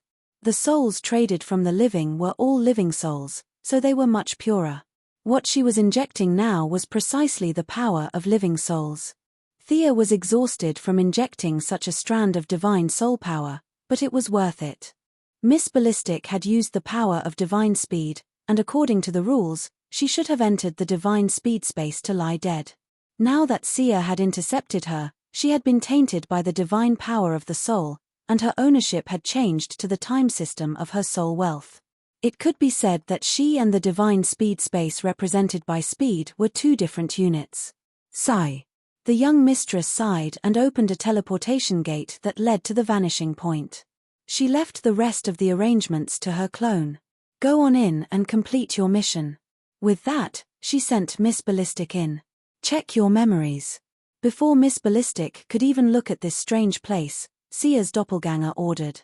The divine soul power didn't just give her some abilities, it also covered her own timeline with Thea's timeline. All the past was based on Thea's timeline. Miss Ballistic, who had already become a demigod, had an indescribable look in her eyes. The timeline stopped in the present, the future was still shrouded in fog, and the past was both clear and blurry. Why are my memories so blurry? Miss Ballistic couldn't tell the difference between the clone and the main body. She thought that Thea had come with her. Because there are too many powerhouses in the universe. They walk through time and leave behind traces, but you can't see their true faces. Thea said mysteriously. She had only opened up a portion of the Time Port's authority. Her words were one reason, and another was to prevent Miss Ballistic from knowing the whole story of her purchase of the medicine. In Thea's view, this was to protect her from being silenced, and to ensure that she was in a good mood while working. Bring him over, Thea said meaningfully when she saw that Miss Ballistic had finished accepting the memories on the timeline. Miss Ballistic's eyes flashed with a strange light. A silver-white vortex spun, and a tall man was thrown out. Chapter 791. The characteristics of the vanishing point allowed them to transcend time. Even deities were affected by time. To Thea, this guy was already a person from 2 years ago, but to him, only a second had passed, not even 2 seconds. Mr. Speed, long time no see. Thea smiled brightly when she saw the skin on Speed's face that had been corroded by soul power. Speed's memory was still stuck at the time when the plains wolves of the Second Wasteland were defeated and he was racing with Barry Aaron. When he saw the smiling Thea, he didn't care where he was and turned to run. Exerting force with both legs, eh? His legs didn't move. Run again. He couldn't even feel his waist. Thea looked at him calmly. You've been infected by my soul power. How can I let you run before I finish speaking? What do you want to do? Extreme Speed quickly understood the situation he was in and asked calmly. You're very wise. Now you have 2 choices. One is to let my subordinate throw you into the seraphic speed force space, which is this person beside me. Thea pointed at Miss Ballistic. The other is to turn into black lightning and work for me. Mr. Speed, make your choice. Speed kept looking at this strange island from the corner of his eyes. His knowledge far exceeded Miss Ballistic's, and he quickly realized that this place was independent of the timeline. TMPH, what's the difference between the two? He probed. You want benefits? Sorry, I don't pay you, but I'm much more humane than the seraphic speed force space. If you enter the seraphic speed force space, you'll only become a part of the space. Your past, memories, abilities, and speed will all become nutrients for the space. If you work for me, you'll still be you. The job is also very simple. You just have to catch some extremely fast people who destroy the timeline. How about it? Very generous, right? Was it to completely erase his consciousness or to work for someone else? He quickly and happily agreed, and received a Black Lightning sock puppet account. Thea knew that this guy was still thinking about escaping, But she didn't care. She could sense the subtle changes in the soul.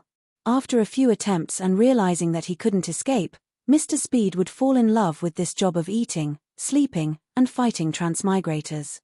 Now Thea understood why Caitlin was able to one-shot Black Lightning in the future Battle of Savitar. It wasn't because Caitlin was strong, but because they were all under the same boss. It was all an act. Thea was overjoyed that she managed to snatch 2 powerful employees from the space of divine speed. Miss Ballistic handed over the Godspeed device specially made for her main body to her clone. Thea's doppelganger saw that she and Extreme Speed had nothing to do, so she grabbed them to help out. One of them was a scientist at the Mercury Laboratory, while the other was a scientific expert who could improve speed potions. The 3 of them were busy for a few days, and the super machine named Arcane Nuclear I-20 was finally up and running. The huge changes in the timeline were categorized and marked. The super high computing speed and powerful energy source, as well as the behemoth special trait of being immersed in the river of time for a long time, finally stopped them from having to search for Batman like headless flies. After Extreme Speed failed to escape several times, he decided to behave for the time being. In order to test the performance of Arcane Nuclear I-20, 2 powerful fighters were sent out to find transmigrators, and then there was only one word: fight. For a while, a bunch of speed users in the river of time met with bloody misfortune. Thea sat behind the screen and watched as the 2 of them chased the speed users around like chickens and dogs. From Barry Allen, Don Allen, Bart Allen, Siler Allen. The heroes of the 3 great speed user families, the Allen family, the West family, and the Swan family, were chased to the point of no return. The problem of the speed users randomly crossing timelines was finally solved. Thea finally had time to look at the results of the Golden Vanguard's training after dealing with the speed users. She was almost pissed off when she saw the results. Classic soldiers. They were genuine soldiers with an average age of 45 and above. They were experts at bragging and chatting, but as for combat, you must be kidding. These people are not good enough. If we throw them into a primitive society, I'm afraid they will starve to death before the time error is corrected. Thea pulled the Golden Vanguard aside and said with some dissatisfaction. The Golden Vanguard was also very distressed. He was a quarterback and had no problem playing football, but it was really difficult for him to train soldiers, especially under the premise that the quality of the soldiers was so poor. Well, let's arm them with high-tech weapons. In the end, he said this after hesitating for a while. Oh, you're willing to provide high-tech weapons? Thea was a little surprised. The Golden Vanguard hurriedly waved his hand. Not me, it's you. They can use the weapons you provide. Thea looked at his serious face and did not know what logic was in it. After thinking about it, she still had to contact the main body. 3 days later, the main body got a lot of weapons and warships and directly atomized them into a package, which was sent to the vanishing point by the Golden Vanguard. They were once again atomized and distributed. Looking at a group of uncles and aunties holding energy guns and touching the warships, Thea did not know who to complain to. Of course, the equipment was from the Alien Administrative Committee. The warships were copied from the one on the moon of planet Denamo. Its stealth ability was top-notch, but its combat ability? Let's talk about something else. Not to mention the energy guns. Back then, Thea had wondered why the technological weapons of the Master of Time Council were so weak. Now, the truth was finally revealed. These were all knockoffs made according to the alien weapons, which were not more than 20 years old compared to the current human technology level. I'll leave this to you. I'll go back to Earth. The team was set up. The doppelganger did not explain much and handed the task of searching for Batman and eliminating the time error to the Golden Vanguard. Her spiritual power was divided between 2 places, and it was too much for her. She had to go back and rest for 2 days. After lying in the White House for 2 days, she was kicked out by Moira. According to her mother, she was so busy that her feet hit the back of her head, but she was sleeping by the side.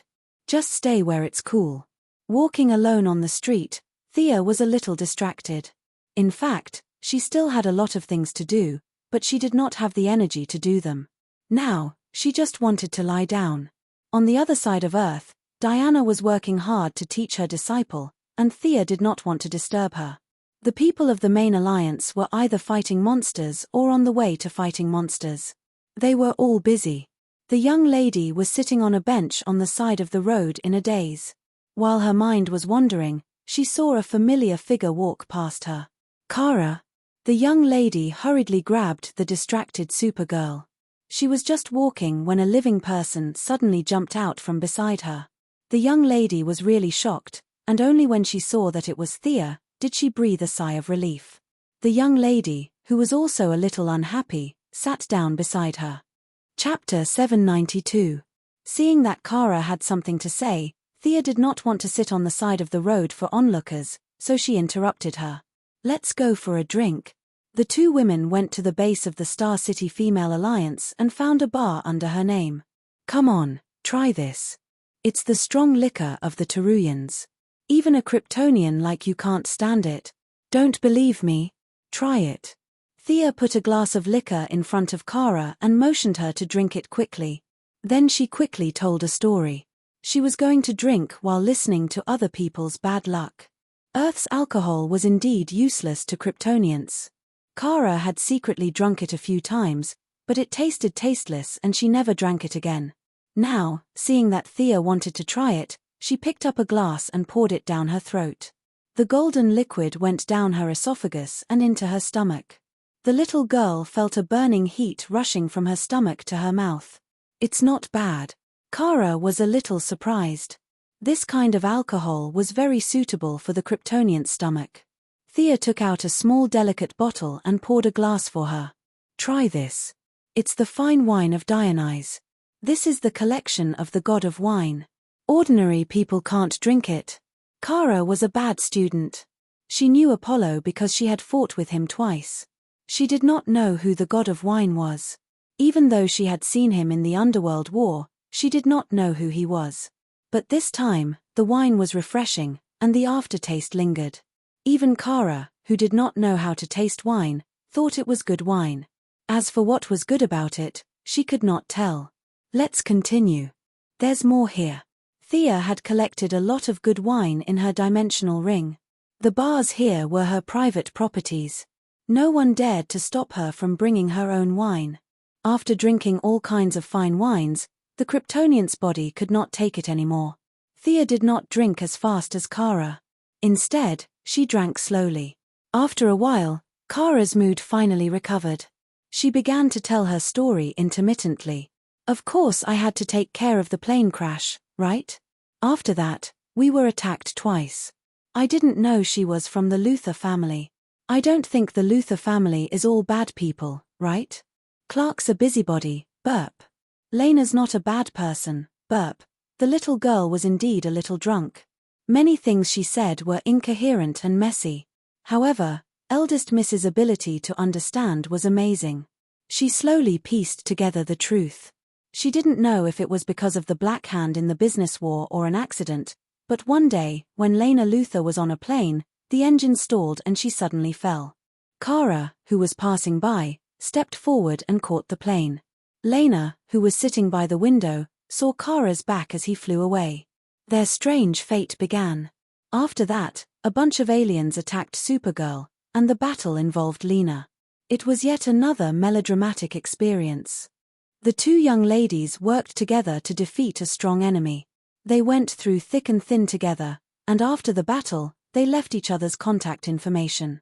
In the end, Kara chatted with Lena a few times using her sock puppet account, Supergirl. Kara and Lena, who didn't have many friends of the same age, unexpectedly hit it off.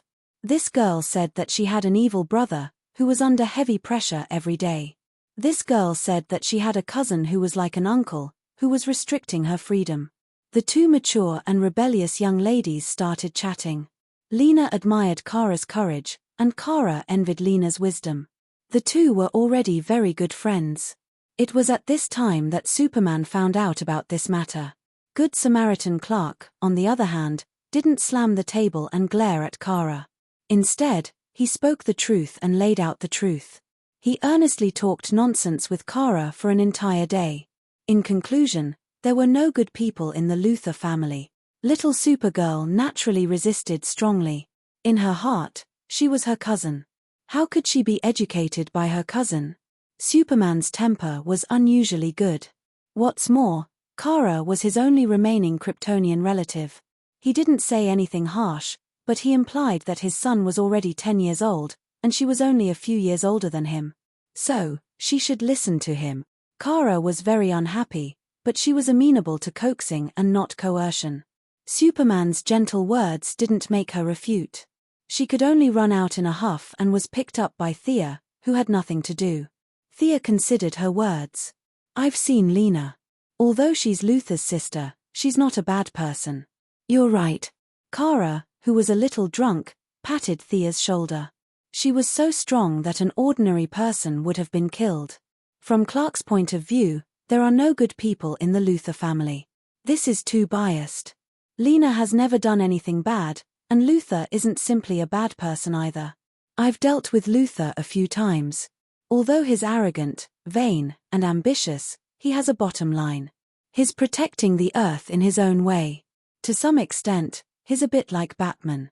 He's worried that the Kryptonians will lose control, so he's deliberately researching countermeasures.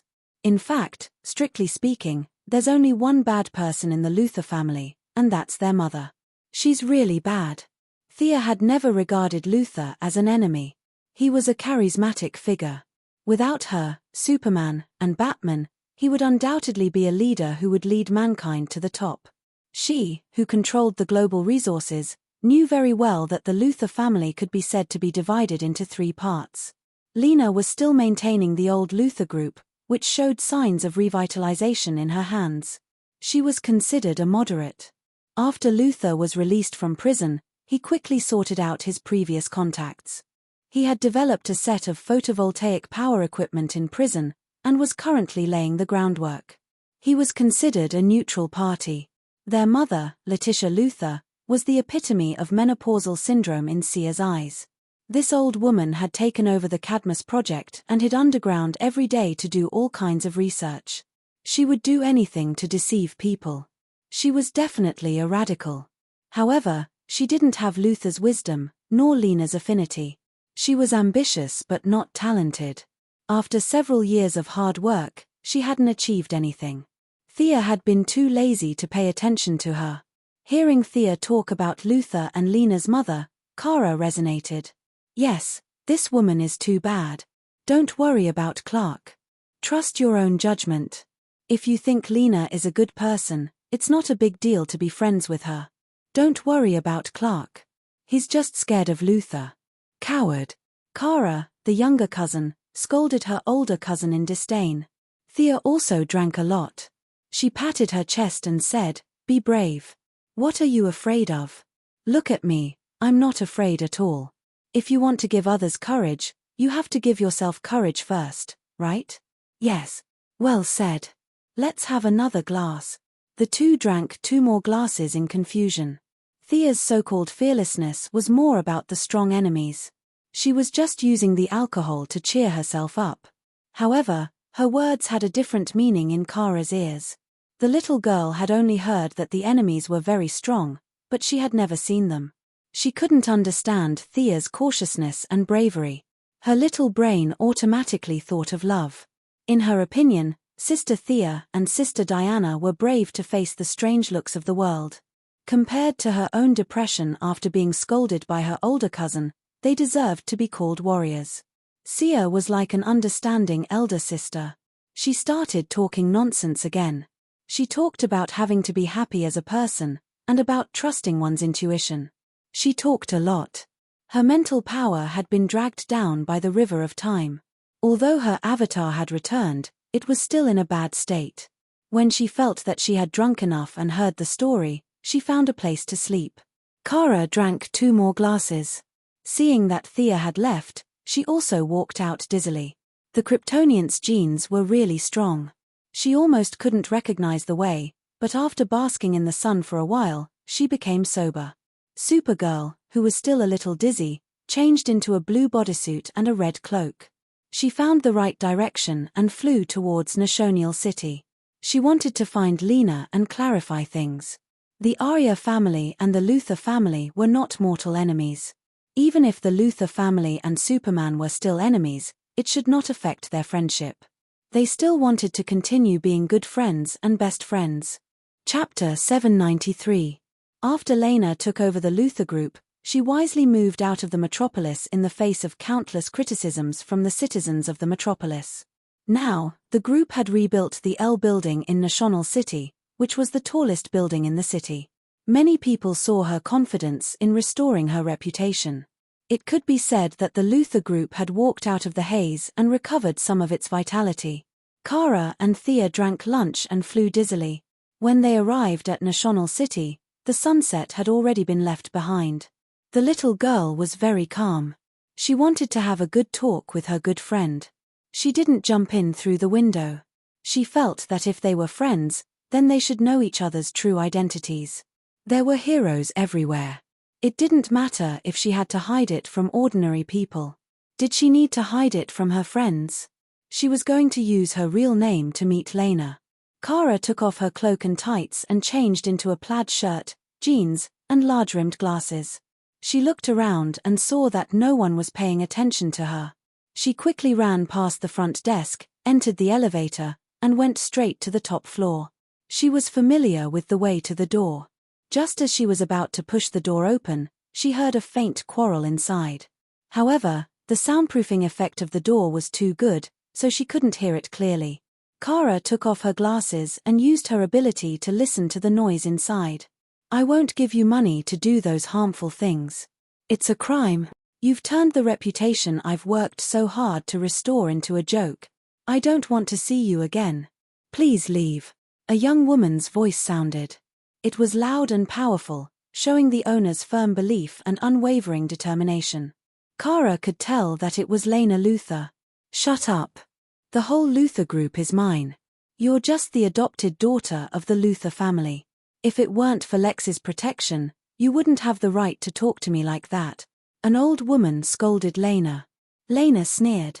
"Adopted daughter? Madam Luthor is so kind. Would you adopt a poor child on the street? Do you think I don't know? Lex and I are half-siblings. Adopted daughter? You have the nerve to say that. My mother died without knowing the reason. Don't tell me you don't know anything." The old woman shouted angrily. "You're just a wolf. Go and subdue her. Get her to sign and transfer the funds to the project." Then, there seemed to be fierce resistance from inside. Unfortunately, Lena was just an ordinary person. She might have some self-defense skills, but in the face of the thugs brought by her stepmother, her resistance was extremely weak. However, the goddess of luck was on her side today. She was powerless to resist. There was a fierce woman outside the door, a slightly drunk fierce woman. Kara threw away her glasses and kicked the door open. She then knocked out the stepmother who was threatening Lena with a gun. She had always disliked this old woman, and now she looked like a bad person. But when dealing with another tall man, Kara was sent flying with a punch. "You are." At this time, Kara was not wearing tights or a cape, but she was a supergirl. Lena quickly confirmed the identity of this reinforcement. Kara gave her a reassuring look and assumed an attacking posture, concentrating on the enemy in front of him.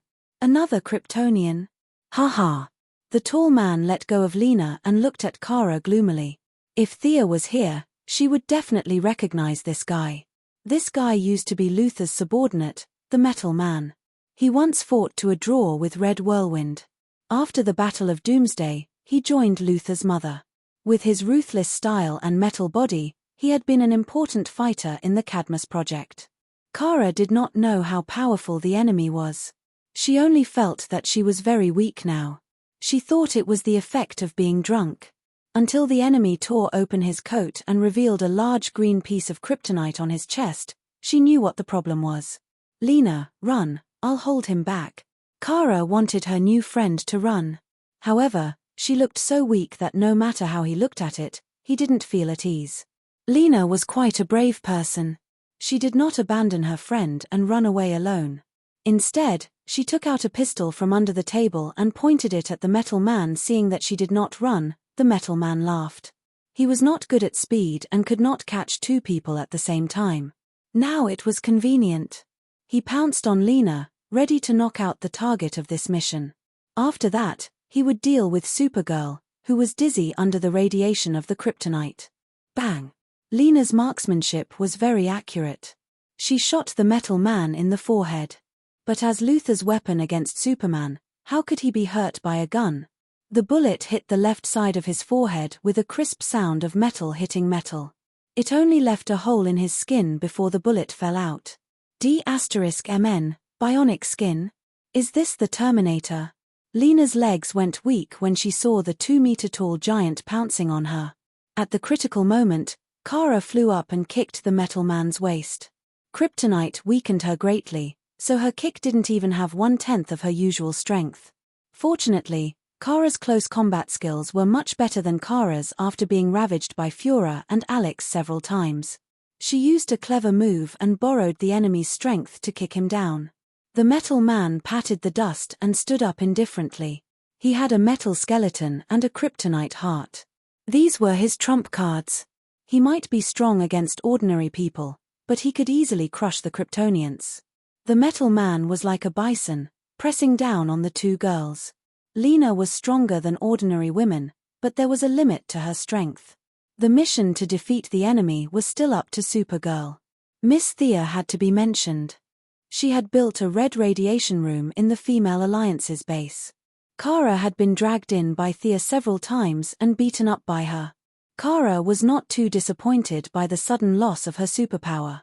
It could be said that the weakening of the kryptonite did not disintegrate her fighting spirit. Kara tilted her head to avoid the metal man's straight punch. She turned to the side and hit the enemy's elbow joint. Her strength was less than 1/10 of her full strength. But if an ordinary person was hit by this strength, it would be like being hit by a train. A small crack appeared on the metal man's joint. Kara was overjoyed. She could defeat this enemy. Joint techniques were widely used in modern combat. There were many female superheroes who were good at this skill. Be it Alex or Cassandra, the big lowly, they were all very good at it. Kara had been beaten up more times and had slowly learned a few moves. It was just the right time to use it now. She hit the enemy's elbow joint and knee joint continuously. The metal man did not show any weakness. He fought back with his fists and feet.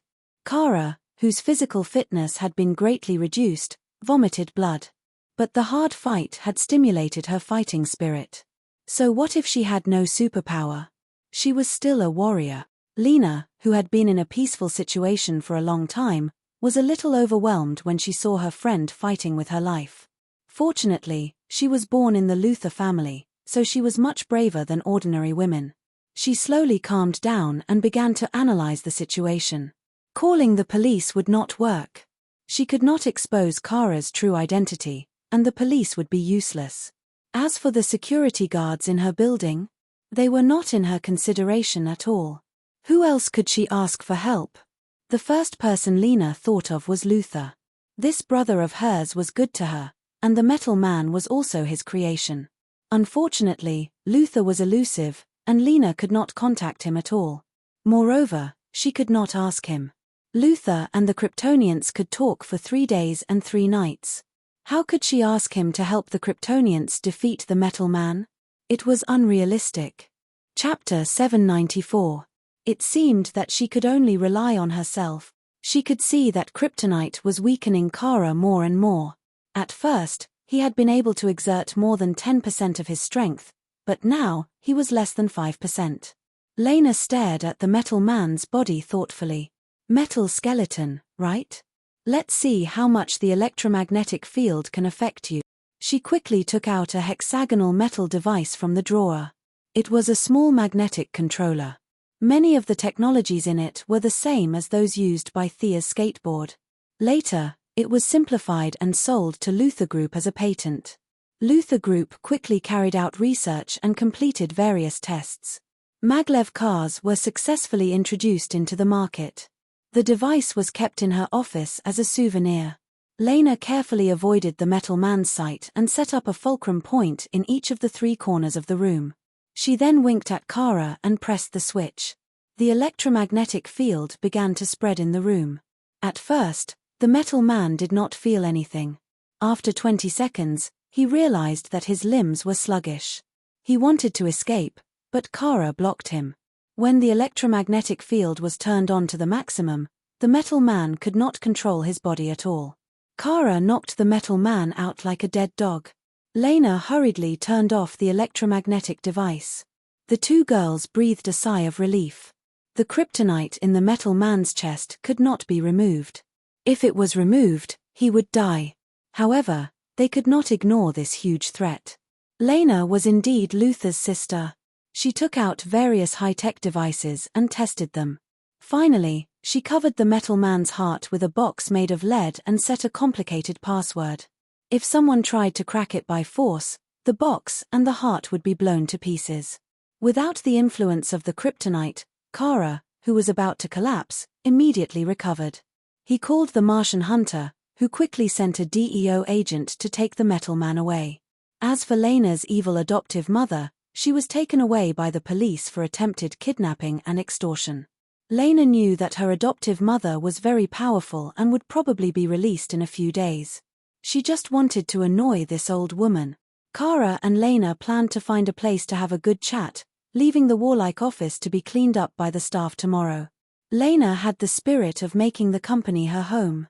She had 2 bedrooms on the same floor as her office. Kara was badly beaten up. The radiation of the kryptonite had disappeared, and his body's self-healing ability began to take effect. Although his head and face were covered in blood, his body had already recovered by more than half.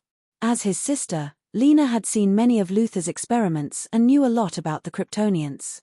She asked Kara to change her clothes. "I'm fine." "All right. I'll go wash up." Kara was just about to say that he was fine, but when he turned his head and saw his face in the mirror, which was covered in blood, he hurriedly took back his words.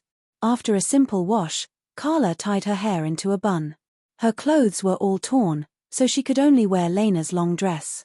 She was much taller than Lena. Her long dress was like a short skirt, and her thighs were exposed. "Wow, you're completely fine." Even though he knew that the Kryptonians had a freakish recovery ability, he was still so surprised that his mouth was wide open.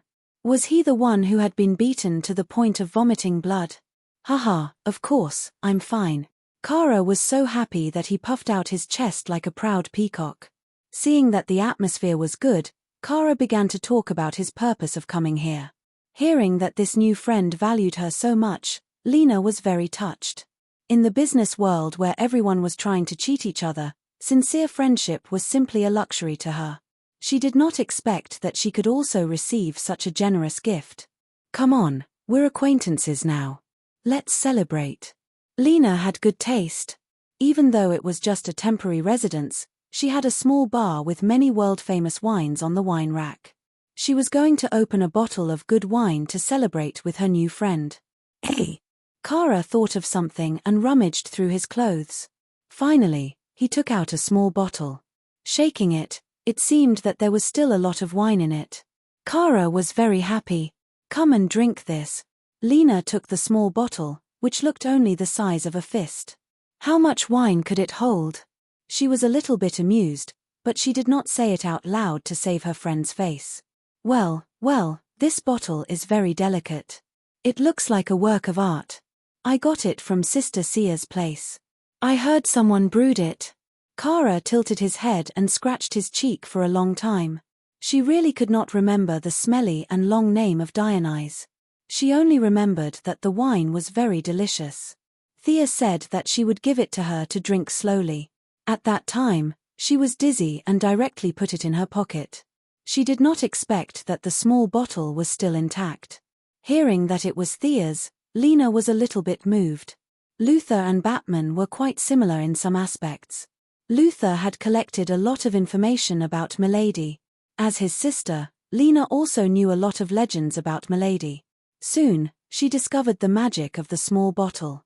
After filling 2 glasses and shaking the bottle, the wine was still in the bottle.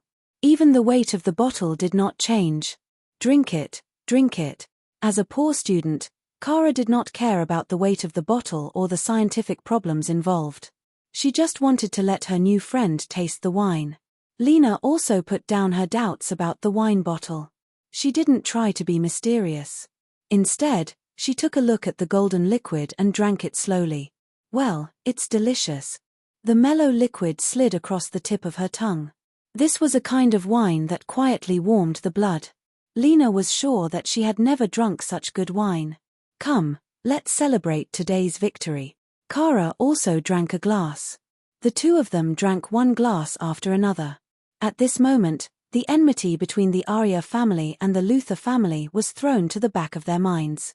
The dispute between Earthlings and aliens was no longer the main point. They were just two young girls under tremendous pressure. How dare he control me? Who does he think he is? I must teach him a lesson next time. Kara had drunk too much. The wine of Dionysus was famous for its lasting effect on Mount Olympus. If she fell asleep like Thea after drinking it, it would be fine. Unfortunately, Kara had a big fight with the metal men first. When her blood was boiling, she drank a second round. At this time, she was a little out of control and spoke incoherently. Fortunately, she remembered that she could not expose Superman's name, so she referred to him as him. Compared to Kara's strong body, Dionysus' wine was even more unbearable for ordinary people like Lena. She was known for her calmness and wisdom. At this time, she had forgotten her surname. Hearing Kara's self-righteous words, she echoed loudly, "Yes, they are a bunch of nosy people. We are good friends. Burp, don't worry about them." After saying that, she put her arms around Kara's neck drunkenly. "Supergirl, you, tell me the truth. Do you have a boyfriend?" Kara drank another glass irritably. "There are too many people who care about me. The boys in school are so tacky. They only care about appearance. Have you ever kissed?" Lena whispered in Kara's ear like a demon. "No, have you?" Kara answered honestly. "Neither have I. Do you want to try? Try. Or not?" After all, Kara had a strong body. In fact, there was still a trace of sobriety in her heart. Lena's words made her hesitate a little, but when she thought of the courage that Thea had talked about, she finally decided to try. Lena was a trustworthy friend. It would not kill her to give it a try anyway. The two women were self-taught. They tilted their necks and smelled each other's breath. For a moment, they were a little intoxicated. 500 words are omitted here. Chapter 795. The sun shone through the thick curtains and shone into the room. Kara, who was a little dizzy, finally woke up. She had never experienced a hangover before, but she felt uncomfortable. Did she catch a cold? She had never been sick, and she had only seen people on Earth fall sick. She thought that she must be sick. Kara was about to touch her forehead, but she didn't expect to touch a smooth body. She looked to her side mechanically. Lena! Why is she here? The fearless Supergirl was so scared that she almost screamed. She quickly covered her mouth with her other hand and shrank back into the bed like a quail. She looked at the ceiling with her big bright eyes, and she couldn't calm down. What happened yesterday? She was confused. After a long time, she recalled the part where they fought the metal men and drank together. What did I do after that? She seemed to have asked Lena if there was any secret to becoming bigger. Lena said to just rub it. Kara didn't know if she did or not. Her memory was fragmented. She only saw the two of them naked now. What happened after that must have been a combination of theory and reality. God, how did it become like this? Kara used her superpower to the extreme in an instant. She saw the moon with her supervision. Very good. No one was paying attention to her. She listened with her super hearing. No one was talking about her. Thank goodness. She turned around and saw that Lena hadn't woken up yet. She quickly got down and picked up the clothes on the ground. She didn't care if they were hers. She put them on and flew out. As soon as she left, Lena sat up. Lena had already woken up. After all, she was an Earthling. She had to socialize in the business field. She was more resistant to alcohol, and she didn't drink much. It was just that she didn't know how to deal with this matter. Her best friend seemed to have become even more close now. She, who had always prided herself on her intelligence, wasn't much better than Kara. Both of them had chosen to be an ostrich, It was a little cold in the morning, but Kara couldn't care less. She ran home as fast as she could and poured herself a glass of water. She needed to calm down. Cold water poured into her stomach. She felt that she had finally regained some ability to think. Her friendship with Lena seemed to have developed too quickly. How should she deal with this relationship in the future? She was originally a very simple girl, but now she was completely in a mess. Just when she was at a loss, she noticed that her sister, Alex, wasn't there. The two sisters shared an apartment, so there was no reason that Alex didn't notice her rushing in. Where was she? When Kara was wondering if something had happened to her sister, she saw Alex sneaking into the room with a pair of big sunglasses. Hey! Haha, you're up so early. Seeing Kara standing at the door, Alex's face was filled with embarrassment. Kara was simple, not stupid. She looked at her sister suspiciously. What do you mean? You didn't come home last night? Alex didn't notice the change in her expression. She was completely immersed in her own affairs. After a long time, she seemed to have made up her mind and sat on the sofa. Kara, I want to talk to you about something. She hesitated, not knowing where to start. Kara's attention was diverted by her sister's safety. She temporarily put aside the matter between her and Lena, preparing to solve her sister's problem first. No, she felt that she could deal with any enemy. She needed a battle, a blood-boiling battle. Kara, do you remember that I had a good friend in high school? Alex said slowly.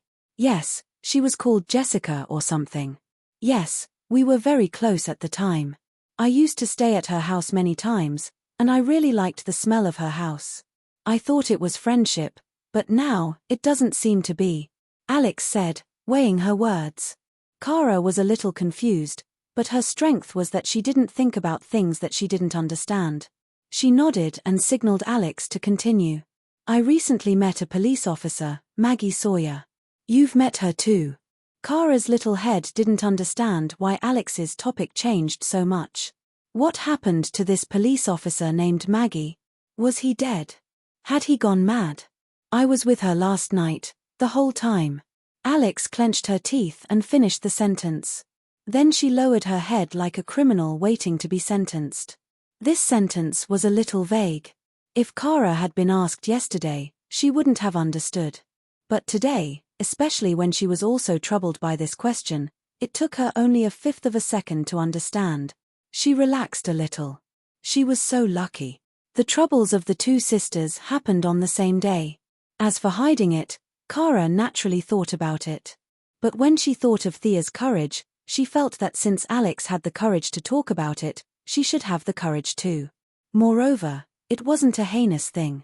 In the era when most Kryptonians chose to have test tube babies, it wasn't a big deal. At most, the Ull family was a little more traditional. She had to admit that the good traditions of the Kryptonians gave her confidence.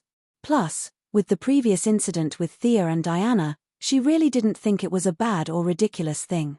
She just felt that it was a little difficult to know where to stand when facing Lena. Alex, listen to me. Last night, I also. She roughly told her what happened. Alex was stunned. She never thought that telling her family about her coming out of the closet would bring her such news. She wanted to scold Kara, but she realized that she was in no position to say anything. Do you love her? She's a member of the Luther family. Kara scratched her hair, looking very distressed. We were just very good friends. I don't know what's going on now. The Danvers sisters were in a daze. Lena spent the whole morning in a daze. She arranged a bunch of tasks for her assistant and chased her out. Lena picked up the phone and was about to find someone to ask about it indirectly. The evil old lady had just been locked up in prison, so she gave up on this option. What about Luther's brother? Lena thought. If she talked to him about it, he would explode. She gave up on this option too. After thinking about it again and again, she called Miss Maisie.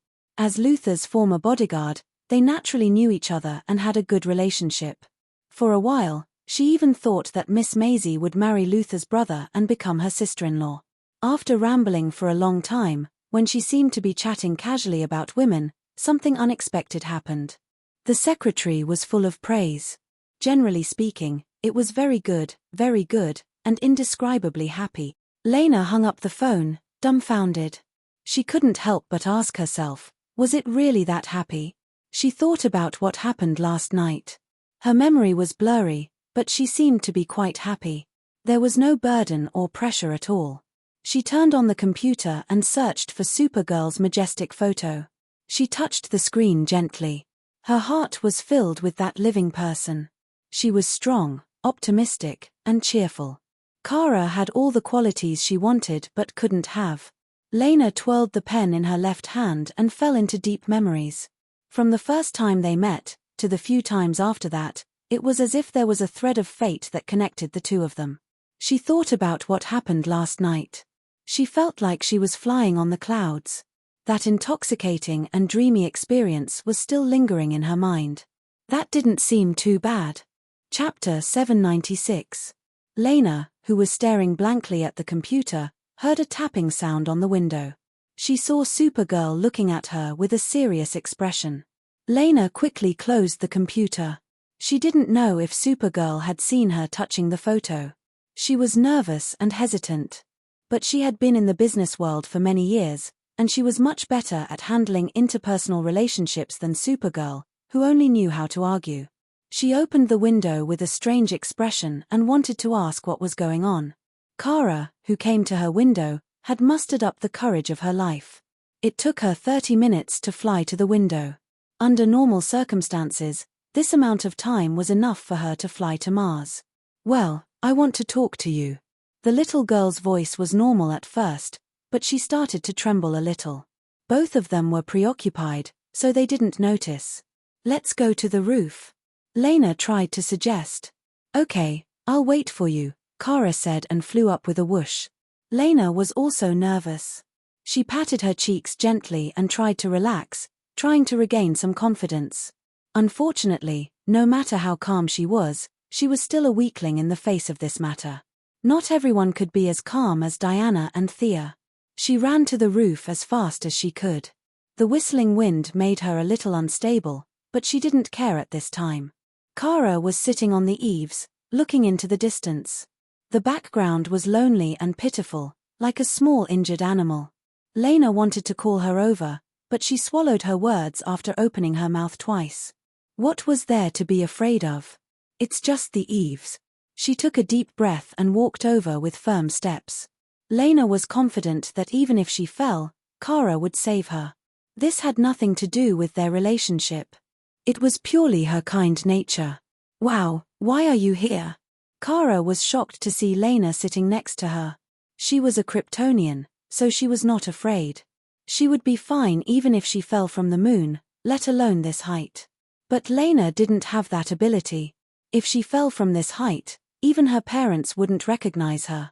To be honest, Kara was a little touched. She didn't know about love, but she knew that someone cared about her and her feelings to the extent that they were willing to risk their lives for her. For a moment, words seemed to have lost their meaning. The two sat side by side, enjoying a rare moment of peace. Do you like me? At this moment, Lena, who had the bloodline of the Luthor family, was the more manly one. The two of them sat quietly for a long time before she finally broke the silence. Being rational to a certain extent was madness.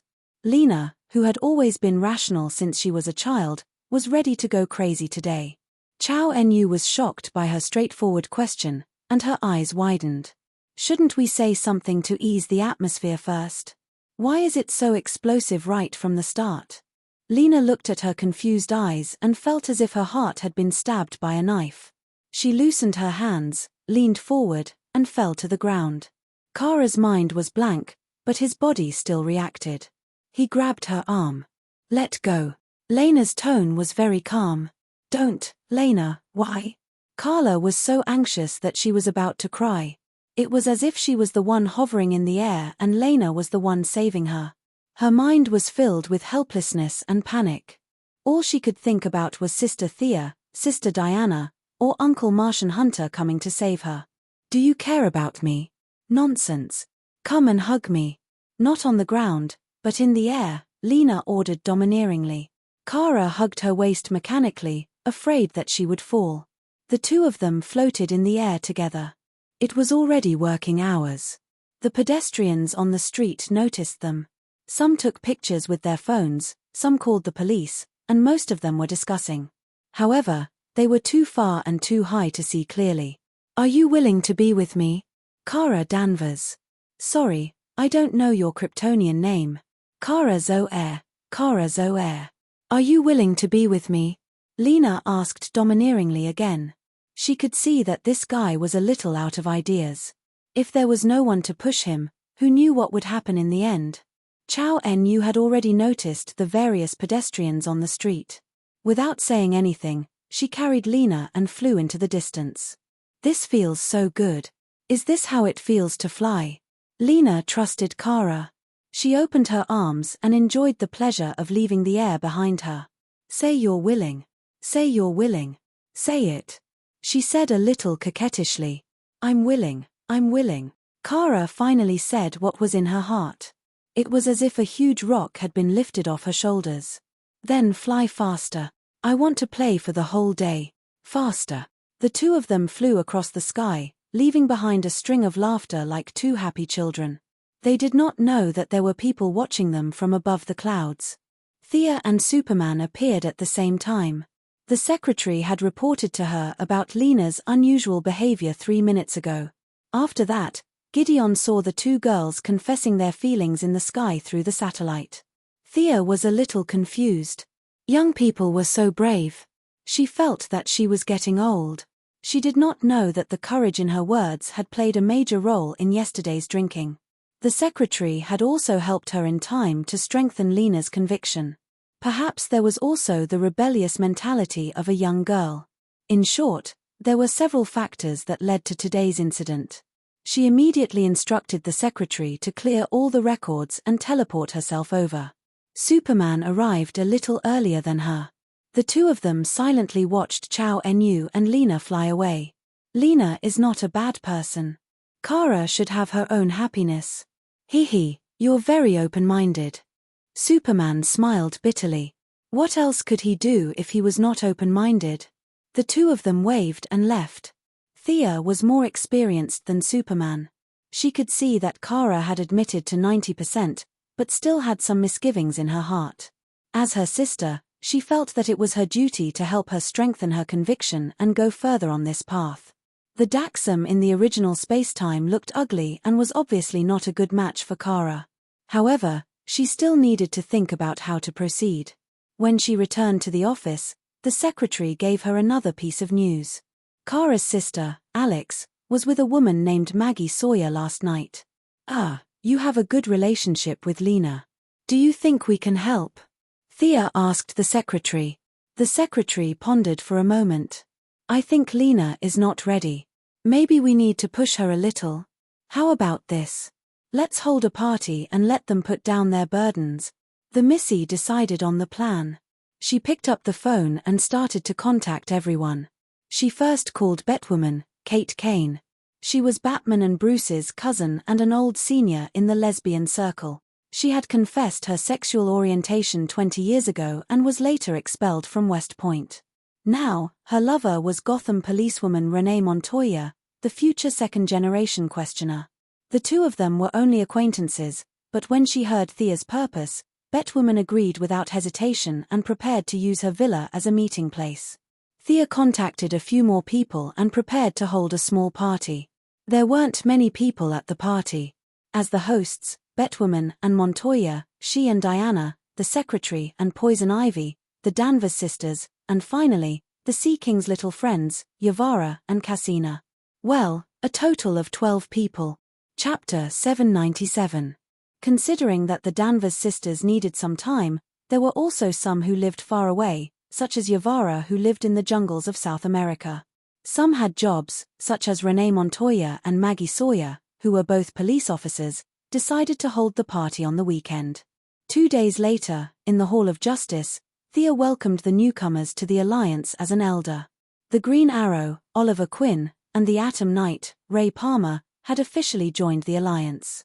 The original Batman was replaced by Dick Grayson, which no one had a problem with. However, the new Batman had no black technology, no money, and was 99% useless. Thea felt that it was enough to treat him as a mascot. The other replacement was the Green Lantern. The Guardians of OUA had reached the end of their patience with Hal Jordan and forced him to return to the main planet to wait for a new appointment. The new Green Lantern was given to a newcomer, John Stewart, a former Marine and a black Green Lantern. "You don't look at me very kindly, young Green Lantern."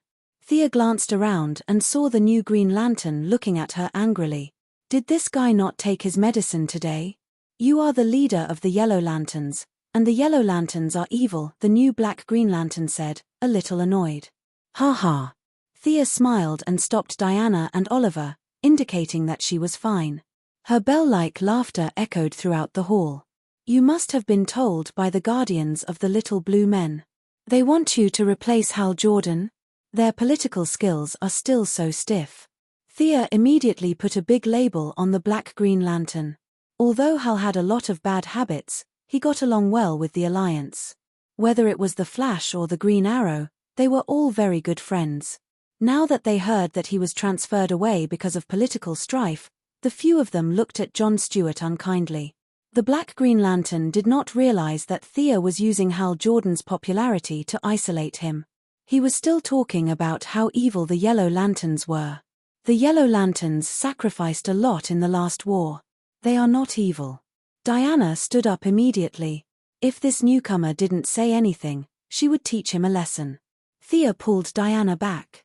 Why would she use her fists when she could defeat the enemy with just a few words? "You keep saying that the yellow lamp is evil. Do you know who built the yellow lamp? Don't try to quibble. I know it's Sinisto." The green light thought that she was trying to shirk responsibility and felt that he had seen through her verbal trap. "Yes, you're absolutely right, evil Sinisto. Is that what the Guardians say?" The black Green Lantern nodded, as if mentioning Sinisto's name tarnished his honor. Thea found it a little funny. "I'm afraid the Guardians didn't tell you that the powerful lamp ring on your hand was worn by evil Sinisto when he was in the Green Lantern Corps, right?" "Ha ha." John Stewart's expression instantly turned interesting.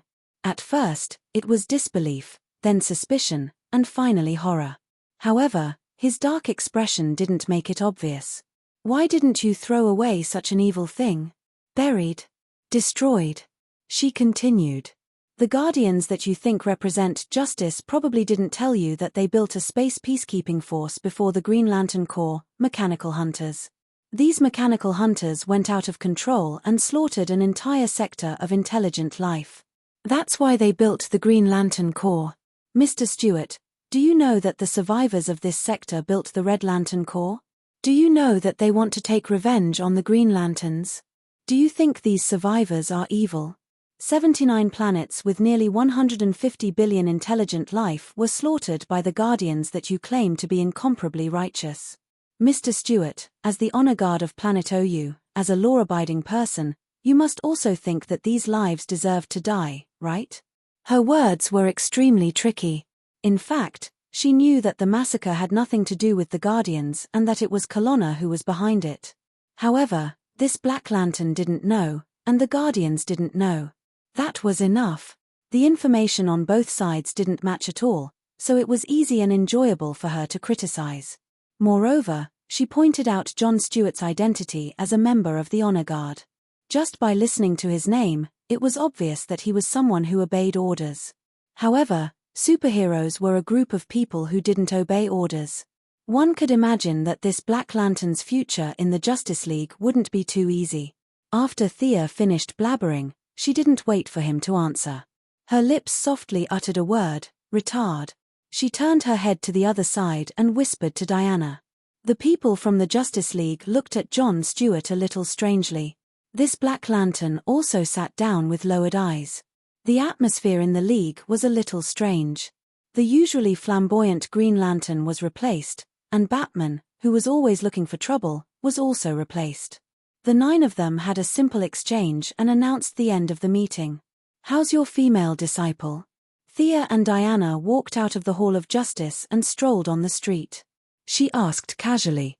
At the mention of her disciple, the Valkyrie showed a rare hint of worry. She thought about how to phrase it. "Overall, it's okay. However, She doesn't have any sense of urgency at all. She's always sloppy when she's training. You know, I worked very hard when I was young. After saying that, Diana waved her fist lightly. Don't worry. Young people will get better slowly. Also, I remember that you didn't like to practice martial arts when you were young. You always played secretly when you could, right? Thea smiled like a little fox. Diana glanced at her with her beautiful eyes. The meaning in her eyes was, how do you know what I was like when I was young? When I was playing with mud, the 18 generations of your Quinn family weren't even born yet, right? Thea waved her hand and showed a picture. In the picture, Diana was still a lowly. The goddess was very cute when she was young. With her small arms and legs, she was holding a toy that looked like an animal doll and eavesdropping on them. On the other side, Hippolyte and Antiope were complaining non-stop. The cute little Diana had picturesque eyebrows and a jade-like face. Although she was wearing plain clothes, her martial prowess could still be vaguely seen. Little Diana eavesdropped on her mother's conversation. Her bright eyes were filled with tears. She suppressed her reluctance and locked the toy in a box. She took out a small knife and a small sword and started practicing by herself. She said that she worked hard when she was young. Reality proved that it was obviously nonsense. Diana hurriedly dispelled her water curtain spell and looked around. Seeing that no one was paying attention to her, she exclaimed, "How did you see these pictures?" Haha, Thea was overjoyed. Her arcane core I2.0 had just come online. She had watched Diana's childhood through the river of time and saw many of the Valkyrie's dark history. As for the issue of using public resources for private purposes, she said that it didn't exist. Chapter 798. Diana lowered her head and thought about it. She was actually quite interested in seeing what it was like when she was young from today's perspective. She asked hesitantly and curiously, "Won't we mess up the timeline if we watch it casually?" Thea did not care at all. Although she was the self-proclaimed time manager, she felt that it was not a problem to do something within her scope of authority. "Is that so? Then can we go back and take a look?" "Sure, we might even find a time loophole." Thea said something that even she did not believe. They each created a clone and led Diana to the vanishing point and went back into the timeline. The scenery of Paradise Island was the same as before, or rather, it was the same as before. Thea chose the time 7 years after Diana was born. She did not dare to go any further as she was afraid that she would meet Zeus. The two goddesses were hiding in the forest, looking at the young Hippolyte and Antiope were talking. Not far away, there was a small figure hiding, eavesdropping as well. She seemed to have seen her mother's expectations of her behind her back, and she was a little conflicted. Quietly leaving the forest, little Diana returned to her place, put away all her toys, and reluctantly began to practice. "Look, you were not much better than Casey when you were young." Thea covered her mouth and laughed. Diana's expression was strange. Looking back at time, she was not very hardworking when she was young. They were like invisible people, walking on the crowded Paradise Island. At this time, the Amazons had just started living here, and the tribe still maintained their primitive customs. The artistic buildings of the future did not appear, and Thea did not seem like much. However, Diana was in high spirits. The sea breeze blew their hair from time to time. Looking at the mountains in the distance, holding her lover's hand, walking on the land where she was born and raised, she was so happy that she could fly. Looking at the many younger versions of her tribe members running around, building their homes, she felt a joy from the bottom of her heart. "Are you happy?" Thea asked as if she was showing off a treasure. "Happy," Diana replied sweetly. "Then come to my place tonight." "But I promised Casey that I would rush back. Casey is so old, he won't die. Just make a call and say that the Zhonglian has a mission." Thea dispelled Diana's concerns with just a few words.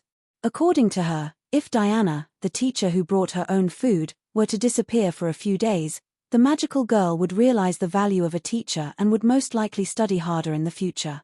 Knowing that she was talking nonsense, Diana still accepted her explanation. Diana was the one talking while Thea was the one listening. However, both of them were very restrained and did not use their magic power to do anything for Paradise Island. This was already the past. It was fine to watch, but it was taboo to get involved. Diana was walking forward when Thea suddenly grabbed her arm. The Valkyrie was very vigilant. Her bright eyes scanned the crowd and saw a woman as bright as the moonlight. "He can see me." This was the first reaction of the three women who met by chance. "Oh, Your Highness Artemis, I didn't expect to see you here." Thea was the strongest. She instantly saw through the other party's true identity. Although her current level was higher than the other party, Thea still bowed slightly to the other party as a form of greeting. Oh, hello." Diana was a little embarrassed. The moon goddess Artemis was her elder sister, but the relationship between the siblings of the Greek gods was really worrying. She just remembered that she had been blessed by Artemis when she was born, so she saluted. Moon God was shocked. She did not expect to run into two god spirits she had never seen before while she was out for a walk. Although they were all clones, she could tell many things from their characteristics. Diana gave her the feeling that she was like Apollo. She had a dignified aura and could not be looked at directly. Thea, on the other hand, could not see through her. She was a little like Hades, but she could not tell the difference. Realizing that she was a little rude, she hurriedly bowed to the two goddesses. The three goddesses did not speak. Thea and Diana were a little speechless. They did not expect to meet acquaintances on a trip. For a moment, they did not know what to say. The moon goddess was the first to speak. "Your Highnesses are not from the Greek gods, right? Are you the gods of the Mesopotamia?" They had seen the Egyptian gods before. Gods like Thea were one of the best even among the 9 pillar gods. There was no reason for them not to know her. Diana looked at Thea with a strange expression. The look in her eyes said, "How are we going to explain this?" "We came from the future to thank you, Your Highness," Thea said without blushing. This news shocked the moon goddess. Time was a forbidden area for the gods. Not to mention her, even Zeus did not dare to casually touch the timeline. Without a reference point, blindly entering the timeline would have an 80% chance of losing oneself. "Do I still have a future?" "Of course." Olympus prophesied that the eldest son of Zeus will kill one of his children and then ascend to the throne. "Is that true?" "It's a lie. It's pure nonsense." The moon goddess was completely unsettled. "I can't sleep thinking about it. Now you're telling me that it's a lie." "But Zeus's oracle," he said. The moon goddess hesitated. She did not know if she should talk about the secrets of her gods with these two unfamiliar gods. Thea sneered. Zeus was too cunning. He played his children in circles, tricking them into giving up their human faith and hiding in the god's kingdom to wait for death. Meanwhile, he was crazily grabbing every opportunity to reach the highest level. Did humans give up on the gods, or did the gods give up on humans? She did not dare to talk about this question lightly. This was a matter of the past to her. Humans had entered the age of technology. The age of the old gods and the gods of faith would come to an end sooner or later. "Your Highness, the path of faith is ultimately limited.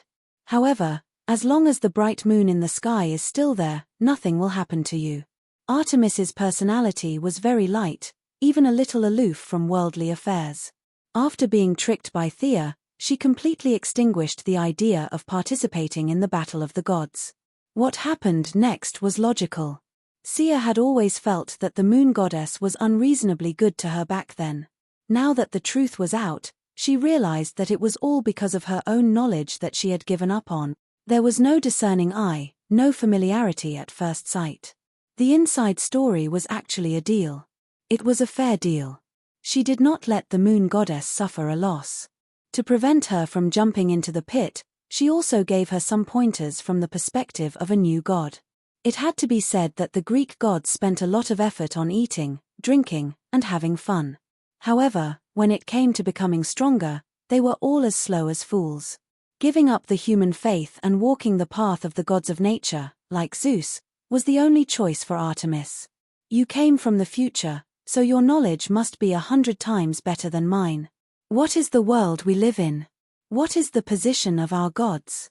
The moon goddess asked at the end of the conversation. Hearing this question, Diana's eyes flashed. In fact, she did not know either. However, Her intuition told her that Thea most likely knew. It was just that she did not say it. Sending a signal to your lover that you must say it today, Diana puts her hands in her pockets and is ready to listen carefully.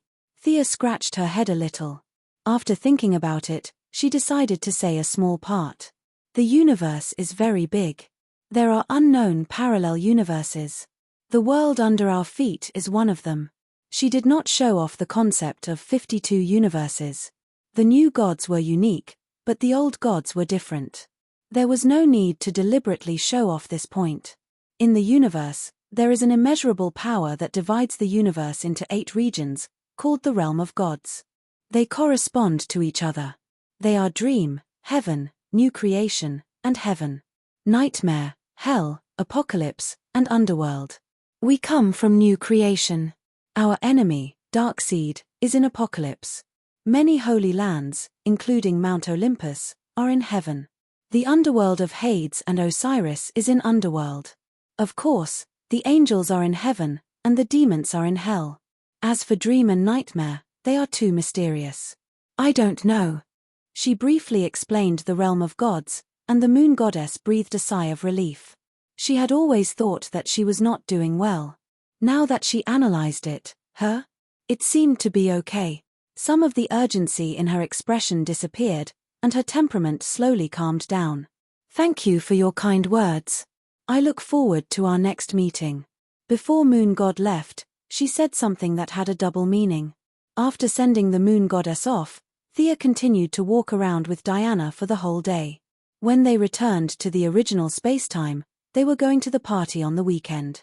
Chapter 799. It was the weekend in Gotham City. It was heaven in the day and hell at night.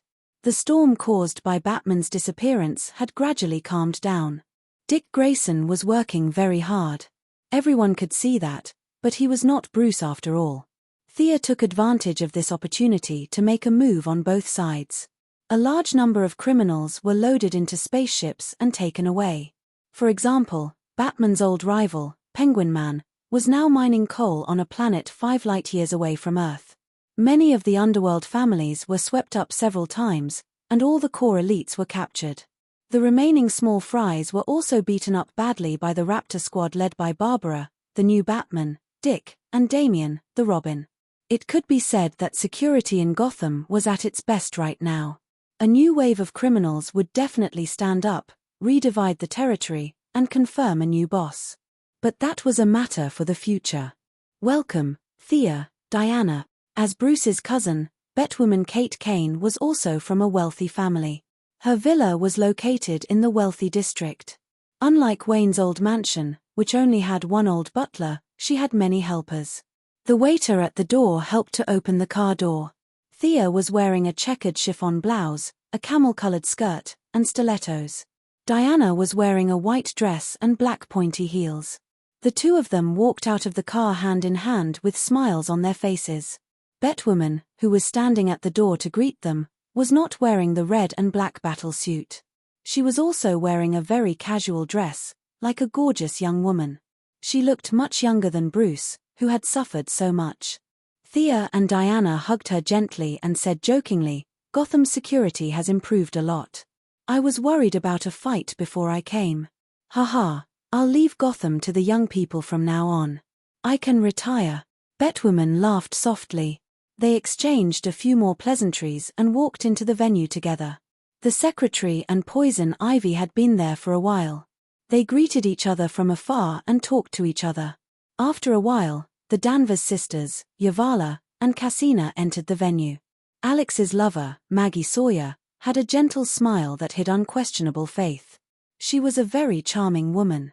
As for Kane's lover, Renee Montoya, the future second-generation questioner, she didn't seem to speak much, but she had an unyielding bearing. These two were ordinary people. They were both police officers and had long announced that they had come out of the closet. They had a lot in common. She was wearing a tank top, revealing her smooth shoulders and arms.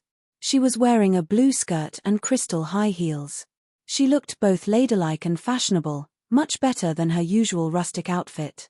Needless to say, it was all thanks to Lena. Thea is amused to see her looking around and holding the expensive handbag as if it were a brick. What are you afraid of? Will a Superman jump out of the bushes?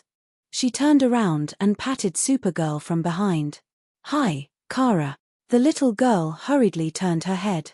From her expression, it was obvious that she had been startled.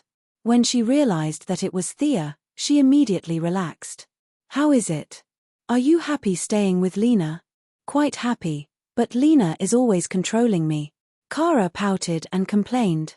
Thea smiled and patted her on the shoulder. This girl needed someone to control her. Otherwise, her days would definitely be muddled.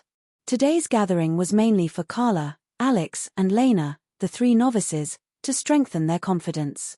As for the rest, they had nothing to say. As the host, Kane had a brief talk with them and then left the meeting to them. As a veteran of the superheroes, Thea had always treated Kara as her sister. She was prepared to say a few words. Today, we are gathered here to give our blessings to a few loving couples. Love knows no boundaries or gender. It is full of kindness. When two hearts are together, it will bring us endless strength. Love is not a burden, it is a gift. After the young lady finished speaking, she snapped her fingers. Ripples appeared in the magnificent villa. Before they could understand what was going on, they were already in a magnificent city with technology far beyond their imagination. The tall buildings with a metallic texture, the constantly patrolling spaceships, and the statues in the city square all revealed that this was an extraterrestrial civilization. They were not fools. 90% of Thea's gathering this time was prepared for Kara. She was the only alien present. It was not difficult for the girls to guess that this was Krypton, especially when they saw Kara's stunned expression. Thea revealed the answer. This is Krypton. It is simulated using holographic technology. Take Lena and have a look. In order to build this virtual space, she found several people who had been to Krypton through the IBEN Business Alliance and inputted their memories to build a virtual simulation environment. Finally, she found Comrade Violent Wolf who had been to Krypton 7 times to test it. The similarity was as high as 99%. Fiora had also seen it in person and felt that there was no problem. Kara must have been only 10 years old at that time and could not see the subtle differences. At this time, Kara pulled Lena and ran in front while the rest slowly followed behind. They could vaguely hear Kara's introduction.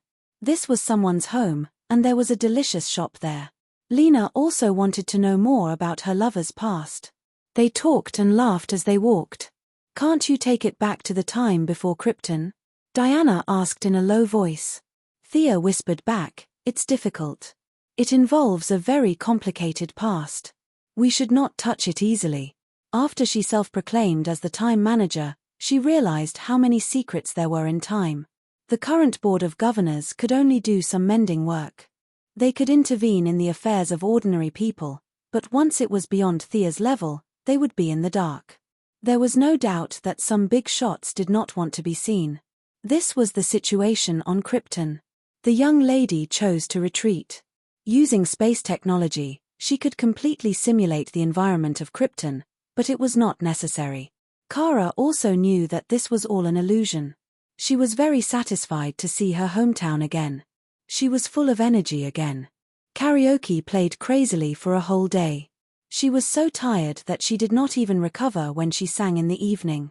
As the goddess of art, Thea's voice had reached a level beyond the sound of nature. However, she did not steal the limelight. She sang a simple song with Diana and then left the stage to karaoke. Surprisingly, Supergirl was very talented in music. She sang a few songs very beautifully. According to her boast, the word karaoke in her name meant karaoke. After confirming her love, Supergirl finally walked out of the confusion and glowed with her own spirit. Chapter 800. According to Thea's estimation, with the power of the Aya family and the wisdom of the Luthor family, Kara might go further than Superman in the future. At the end of the party, Dionyse showed its power again. The heroines and policewomen were drunk and went back to their rooms to sleep. The group of women played around for a whole day. Diana went back to teach her apprentice, and Thea began to think about the future. The Guardians seemed to have replaced Hal Jordan because Hal had repeatedly disobeyed orders, But the truth was not that simple.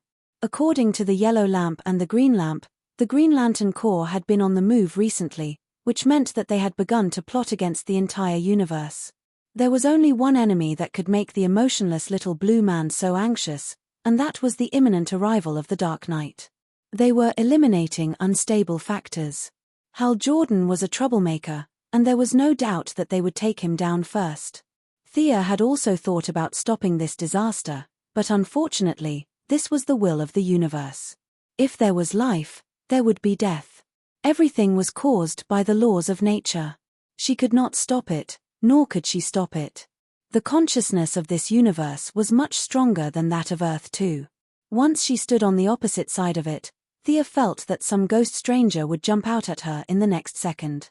In fact, there was a good way to deal with the Dark Knight once and for all, and that was to cremate the entire universe. If the bodies were burned, you would not be able to stand up even if you wanted to.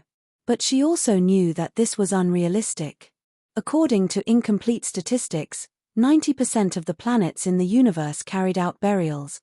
The few planets that Thea had been to all carried out burials. Nearly 1 million bodies of Green Lanterns were buried in the cemetery of the main planet of Aurora. Many of these people were the greatest Green Lanterns when they were alive. If Thea proposed to burn the bodies of these people, she might as well lead the Yellow and Green Lamps to war with the Green Lamp. Not to mention the distant alien planets, she could not even deal with Earth. Except for a few countries in Asia that carried out cremation, most countries carried out burials. The resistance to this matter was so great that the power of the president could not be pushed through at all. She had to re-enter a monarchical society. If she forced it, she estimated that she would have to kill hundreds of millions of people. Furthermore, the deceased relatives of superheroes were all buried. Even Diana's Paradise Island was buried. Did they burn all their corpses? It was possible that she had killed more people than she did on the Night of Darkness. Did she have nothing better to do? Soon, she arrived at a secret base of the Heaven's Eye Society. Diana had talked to her before she left. Clown Girl didn't seem to have done anything wrong. It was inhumane for Amanda to put a bomb in her neck and risk her life for her. Moreover, the ugly girl had performed meritorious deeds during Darkseid's invasion. Was it possible to release her on that basis?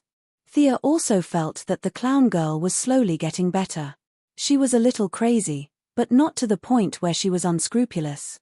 She decided to fish her out and observe her for a while. She went straight to the Heavenly Eye Society and told Amanda that she wanted to take the ugly girl away.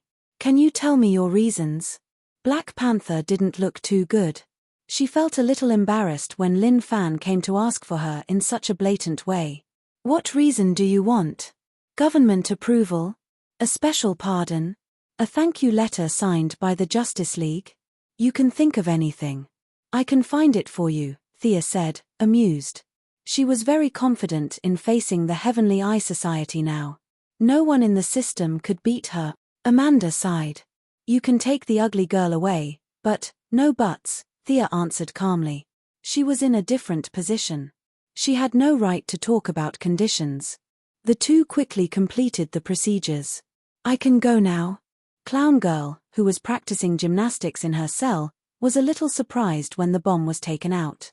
Amanda didn't look too good. She slammed the door and left. Clown Girl looked around in confusion. After a while, she realized something. "Oh, little Thea, are you here to save me?" Thea ignored her. "Jim, guard. Then I'll be leaving." "Ha ha." The guard looked at her blankly. "Lawton, I'm leaving."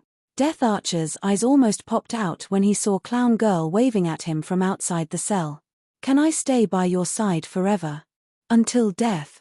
Why did you run away when those words were still ringing in my ears? Don't send me off.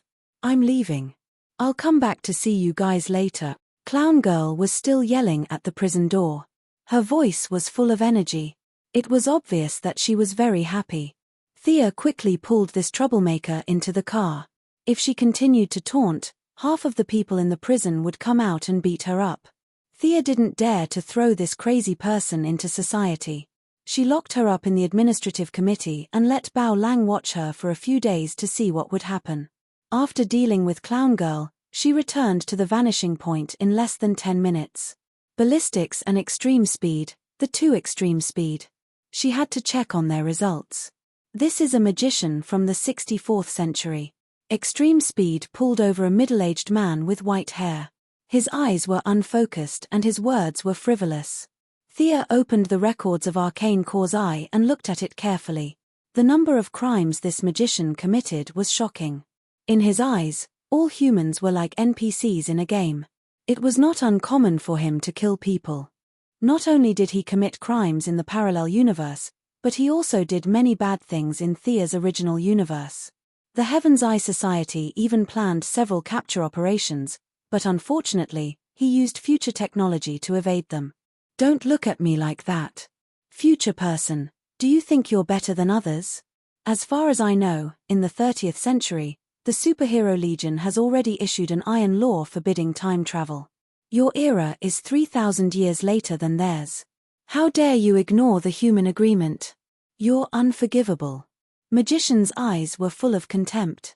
Even if he became a prisoner, he still didn't think he would be in trouble.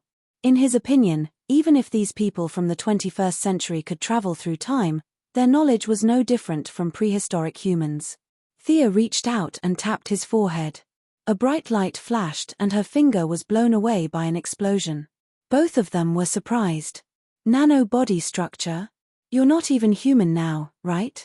Thea looked like she saw a new toy. This guy had modified his body to a terrifying level. Magician was also shocked. Even with the power suppression handcuffs, he still didn't think anyone could kill him. In this primitive era, any weapon should stop in front of the crystallization of future technology. This was also the reason why he dared to do whatever he wanted. But just now, Thea's casual move made his heart palpitate. Don't look at me. I don't have any psychological burden if I kill you. Thea smiled and pointed again. This time, she used her divine power. The nano body couldn't resist the soul extraction. Magician's face was filled with confusion. He fell to the ground with a dull gaze. He was already dead. Mr. Speed, bring the other prisoner. Thea kept the soul fragment. The reason why she showed her skills was to kill this scum and also to intimidate Speed. The second prisoner was brought up. It was a red-haired boy who was less than 1.5 meters tall. He was terrified as he was dragged out by Speed. Yo, this is a famous person, Bart Allen of the Speed family. Sia flipped through the records. Just as she had expected, this child did not commit any crimes at all. It was more or less like he was caught to vent his anger at the speed of light. Chapter 801. Thea glanced at him expressionlessly, and he quickly lowered his head. She flipped through the records of the Eye of Arcane Nuclei. When the boy traveled through time for the first time, Thea said kindly, "Shall I send you back to your original time?" The boy saw that she was friendly, so he quickly gestured with his hands. "It's too fast, slow down." "Oh, okay, whatever." The boy couldn't control his speed at all. He gestured with his hands and spoke too fast. If not for Thea's super speed, she would have only seen a blur in front of her. The English of the future was very different from the present. Fortunately, she had the divine trait of being proficient in languages, or else she would have been confused. The boy saw that she could keep up with his speed, so he gestured even more enthusiastically. "Oh, you're here to find your grandfather? It must be hard on you, this journey is long." "Okay, I'll take you there." Thea waved her hand and pulled the boy to the Advanced Technology Laboratory. In the Advanced Technology Laboratory, the Lightning Squad was having a meeting to figure out how to get Wally West out of the space of seraphic speed. The initial plan was to rely on Psyker's shockwave ability to find the entrance to the space of seraphic speed, and then Barry would run in to save him. It could be said that this plan was rough and helpless. They didn't know what kind of danger they would encounter and whether they could come out alive. Barry and Wally weren't friends at all. He was only willing to take this risk for Ayres and his adoptive father Joe. The young mistress's visit surprised everyone. "Thea, what's the matter?" Barry had just opened his mouth when he saw the half-grown child beside Thea run to his side, hugging his waist and calling out affectionately. "Grandpa, I finally found you," the boy shouted excitedly. In order for him to be able to shout this sentence normally so that the ordinary people could hear him clearly, the young mistress even cast a deceleration spell on him. At the same time, she also taught him modern English again. Hiss. Thea thought she heard a loud gasp. She covered her mouth and snickered. She didn't treat herself as an outsider at all. She found a chair and sat down, ready to watch the show. Barry was stunned. His neck stiffened as he turned to look at Ayres, only to see the black girl's face turning green. What was the meaning of this? This old lady hasn't been killed by Savito yet, and your grandson has already run out? Even though Ayres was just an ordinary person, she had seen the yellow lightning when the boy ran. This was clearly the power of Godspeed. Blackie's eyes were filled with murderous intent. She crossed her arms and waited for Barry to explain. Student little Sean was already panicking. He didn't know where to put his hands. He looked at Thea with a bitter face. Big sister, where did you pick this kid up from? Don't trick me.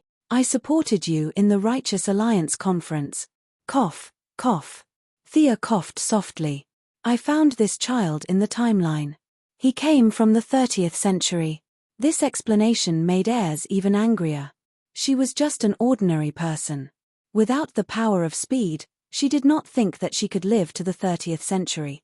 At this moment, even Barry's adoptive father, Joe West, didn't look too good. However, he was an experienced policeman. He had seen a lot of storms and was much more rational than the young people. Half kneeling on the ground, he revealed a smile that he thought was very amiable as he stroked Bart Allen's head. Child, who's your father? Don Allen.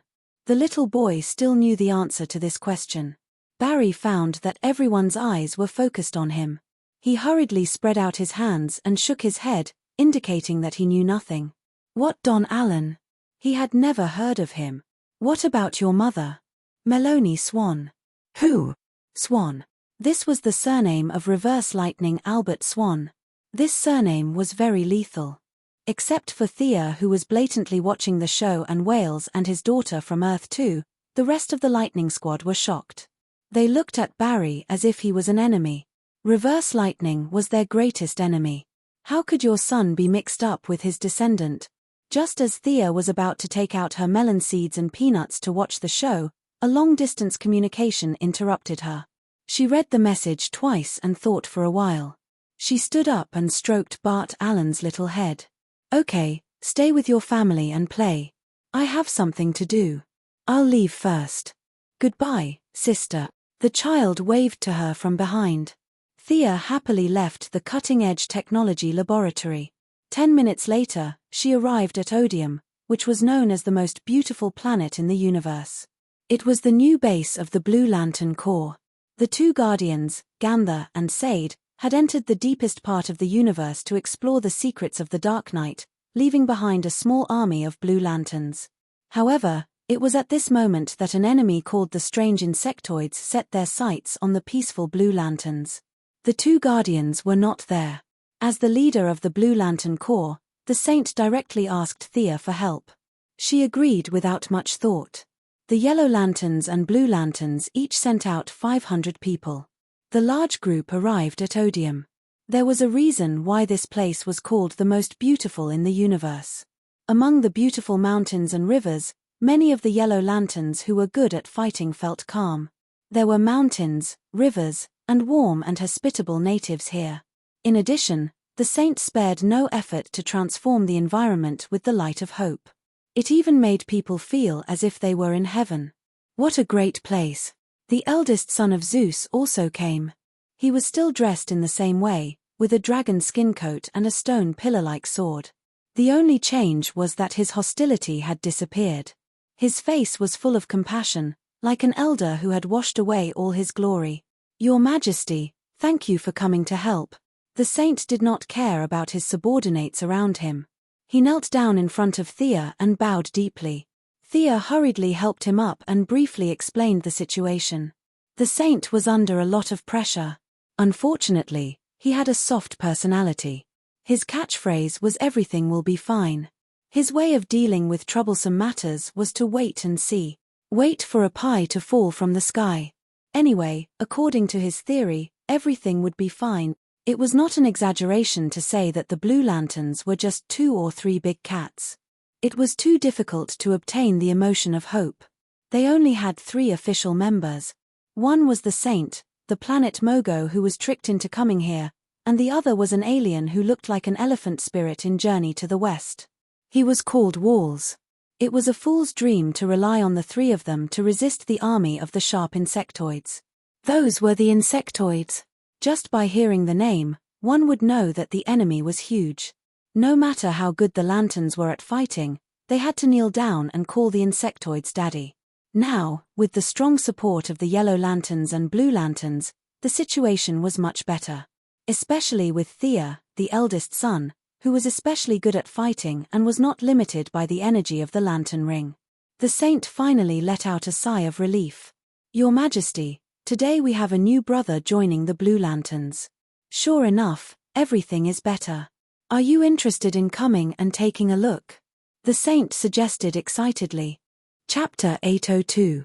Thea had no objections. She ordered her subordinates to set up camp while she brought eldest son, Ching-En-Yu, and Akiro to watch the fun. She first greeted Mogo, who was like a satellite in the orbit of Odium from more than 300,000 kilometers away. The will of the baby planet was very happy, and the emotions it transmitted were all joy, excitement, and the like. Then she saw the 3rd member of the Blue Lamp, Walls. He was like the elephant spirit of Lion Camel Ridge. He had an elephant head, a long nose, and big ears. He floated in the air with his hands opening and closing, as if he was practicing some kind of spell. Thea's identity as a yellow lamp did not attract much attention from the elephant spirit, but her identity as a true god made him prostrate himself in admiration. "Did you practice to this level by yourself?" Thea took a closer look. This was really amazing. The Saint obtained the Blue Lamp because of her cheat. Mogo was the will of the planet.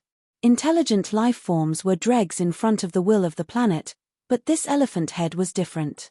He had practiced to this level alive, and always maintained hope and persevered. Even Thea was a little moved. She thought for a moment, reached out, and a ray of light entered Walls's forehead. Countless illusions flashed through the eyes of the 3rd Blue Lamp, and then he solemnly bowed to Thea. Thea accepted it calmly. She had given out many theories of Earth's eminent monks. She was not suitable for these things, but the one in front of her was very suitable. After that, they visited the Blue Lamp's training ground. The official members were few, but the number of reserve members was barely acceptable. Thea looked around. There were more than 200 members who used temporary light rings, and everyone's face was full of happiness and happiness. To be honest, any one of these people was more positive than her. But the feeling of hope came and went quickly. It was only a step away from despair, and it was very difficult to maintain this feeling at all times. "Is that your new member?" Thea pointed to an alien sitting cross-legged in the middle of the square. This alien had a big orange head and 2 eyes like a goldfish. His eyes were watery, as if he had suffered a lot and suffered a lot. His sitting posture was similar to the elephant spirit, Walls. It was most likely the elephant spirit's private training method. One of his hands was raised in front of his chest, and his 4 fingers were as thin as chopsticks. This man's face was bitter, and his body was as thin as a stick. Just by looking at his appearance, one could tell that he was the type that was easy to bully. Thea facepalmed. How could the Blue Lanterns be any weaker? Everything will be fine, just by relying on these guys. You should at least find someone who can fight. Yes, this is Sean. He just reached the level of an official Blue Lamp yesterday. The Saint usually spoke slowly and in a soft voice. Add one more. I'll find one for you. Thea's gaze searched through the remaining Blue Lanterns. The battle is imminent, so I'll form a small team of 5 for you. At first glance, it was shocking. There was no one like the Yellow Lamp instructor, Akilo, who weighed more than 500 kilograms, had arms that could run horses, and thighs that could drive cars. She didn't know if this feeling of hope was biased towards people with small bodies, or if the Saint had a problem with his eyesight. These 200-plus reserves all looked thin and withered. Thea lowered her standards again and again. Finally, she picked a tall female alien. She should be the one. A blue light flashed, and her feeling of hope was raised to the standard of an official blue lamp.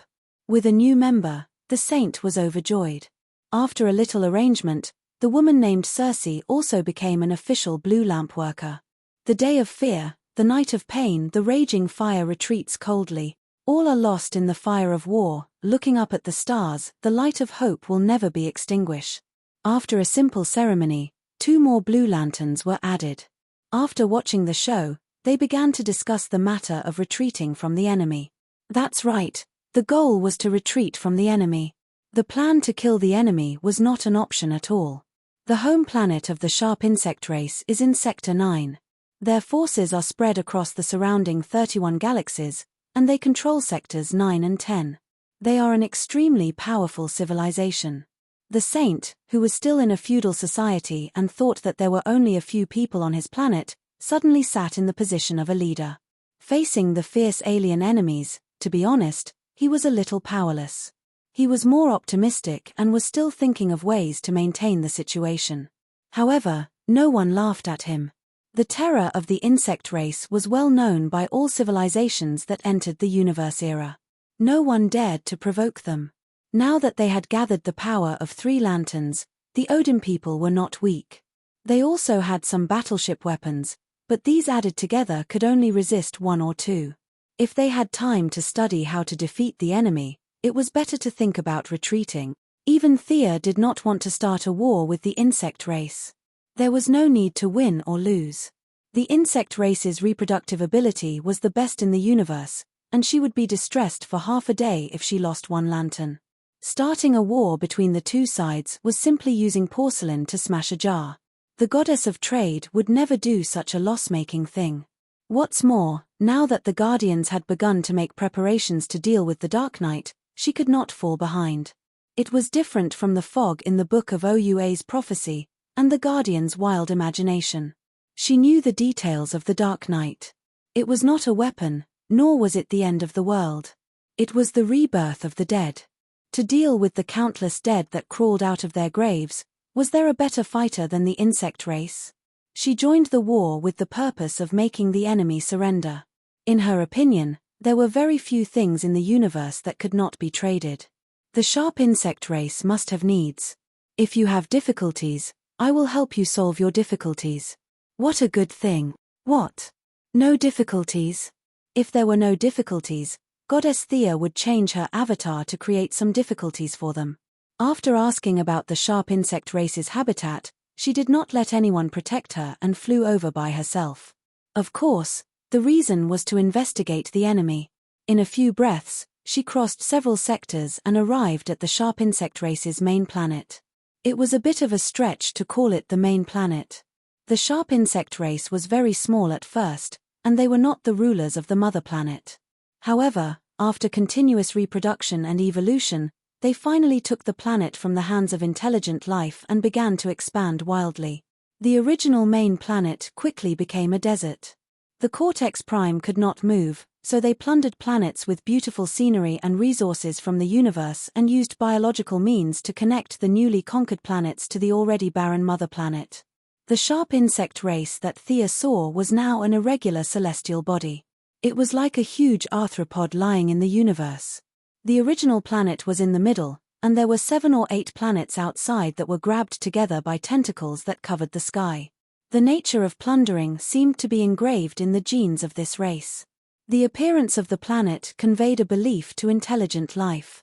We will not compromise, we will not admit defeat, and we will fight to the last soldier. Chapter 803. Interesting. Thea was bold because of her skill. She watched for a long time. The strange insectoids were not incompetent either. In less than a minute, 7 strangely shaped, half biological, half mechanical battleships came out aggressively. They did not waste any time and opened fire as soon as they entered the range. At the same time, the energy shield was activated and the main cannon began to charge. The young lady was not stupid enough to take the bombardment of the main cannon head-on. She felt that she was here to do business, so she did not fight the battleships head-on. Her drifting figure moved left and right, passing through the many cannon fire. She flew through the gaps between the battleships and landed on the planet's surface far away. Boom! She had just entered the atmosphere when 2 white lasers came at her. Thea did not even look at them. She waved her hand and deflected the 2 lasers, returning them to their original owners. In the 2 explosions, she landed on the ground. On the desolate and dead planet, there were only stones and stones. There was no vegetation at all. It could be said that the main planet of the strange insectoids was dead. Swoosh, swoosh.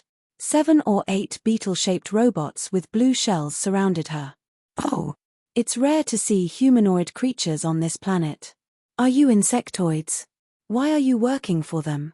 Thea looked at these blue and black exoskeleton robots and felt that they were familiar. Who were they? She vaguely remembered that they were heroes. A few armored insectoids communicated with each other in short words. It was not language, but some kind of special signal. A few robots quickly ran away and surrounded Thea. At the same time, their armor began to transform. Some turned into cannon barrels, some into sharp blades. There was no doubt that they were besieging her. Only one guy hid far away, waving his hands and saying something to her. Thea was curious. She looked at this weird guy and finally found the corresponding character in her memory. This guy was Blue Beetle from the Young Titans. Why did he run so far away? This was Sector 9. It was half the universe away from Sector 2814 of Earth. However, this was not the time to chat. There were a bunch of enemies around. A bunch of cannon fodder. Sia snorted, clenched her fists, and smashed them into the void. Invisible ripples hit the enemies, and the robots all stopped moving, maintaining their dull and stiff postures, not moving at all. Now, her understanding of the soul had deepened, and her use of various techniques had reached a very high level. These aliens captured by the insectoids and put on insectoid armor were all turned into idiots by the soul shock. Thea casually walked out of the encirclement and stood in front of Blue Beetle. She looked at him curiously. She was here to discuss business today, so she was dressed very casually. Their initial plan was to use peaceful means before resorting to force. If they really couldn't come to an agreement, they would change their identities to create difficulties. The beige leather jacket and blue jeans made him look handsome, but on this desert-like alien planet, he looked very different. The young mistress walked in front of Blue Beetle and knocked on her mask. Blue Beetle's right hand turned into a long sword and slashed upwards. Kid, if you can't control this machine, I won't go easy on you. Thea reached out 2 fingers and clamped the blade. No matter how much energy the machine channeled, it didn't move an inch. After a while, the machine seemed to realize that it was no match for her. The blade turned back into a part of the glove, and Thea let go of it. Like an old machine, Blue Beetle's mask made a series of loud clicking sounds. A young boy's face slowly emerged from the armor. The boy had obvious Mexican features. He had a round face and small eyes. Now the boy's face was full of panic. When he saw Thea, it was as if he had grasped at a life-saving straw. You are Miss Quinn, right? You are from Earth, right? Is the Justice League here to save me? After he finished speaking, he looked around as if he was looking for Superman and Batman. Thea felt that the boy was a little nervous and didn't use his brain. Would the League cross half the universe to save an ordinary person? The League isn't here. I'm just passing by. I'm from Texas. My father owns a car repair factory. This thing wants me to join the war. I want to go home, but the boy pointed at his armor and spoke incoherently for a long time. Thea hugged her shoulders and listened as if nothing had happened. When the boy said he wanted to go home for the 3rd time, she asked, "What's your name, boy?" "Jamie Reyes, I." The boy slowly calmed down and looked at Thea's outfit. To be honest, in the boy's heart, Thea was not as good as him. At least he had a suit of armor. This big sister in front of him came to an alien planet in casual clothes. "Okay, Mr. Reyes, how did you come to this starfield? Is this place far from Earth?" The boy began to tell a long story. He accidentally obtained a fist-sized Blue Beetle statue from a gang fight. After that, like many protagonists in novels, he dripped his blood on the statue and activated the device. The Blue Beetle woke up and used him as the host to become an alien weapon. The remote signal received the news that the sharp strange insectoids were going to war with the blue lamp. The armor flew countless light years away and returned to the mother planet without a care. Just as he was in a state of panic, the lady descended from the sky. Oh, the story isn't complicated. The boy wanted to refute that it wasn't a story, but he didn't dare. Your armor is very interesting. How about this, when you return to Earth, give this person a call and ask her to help you research it. See if she can modify some of the commands so that you can control it. After Thea finished speaking, she took out a notebook under the boy's confused gaze. She tore off a piece of paper, wrote down Felicity's phone number, and handed it to the boy. The boy's face was full of suspicion. Big sister, can our phone call reach so far away? Then, he saw a sky-blue glow in Thea's hand, and a very magical vortex appeared in front of him. Go in. Didn't you say you wanted to go home? But I didn't record the teleportation point in Texas. This should be Star City. Maybe I'll let you change the car twice. The boy almost knelt down.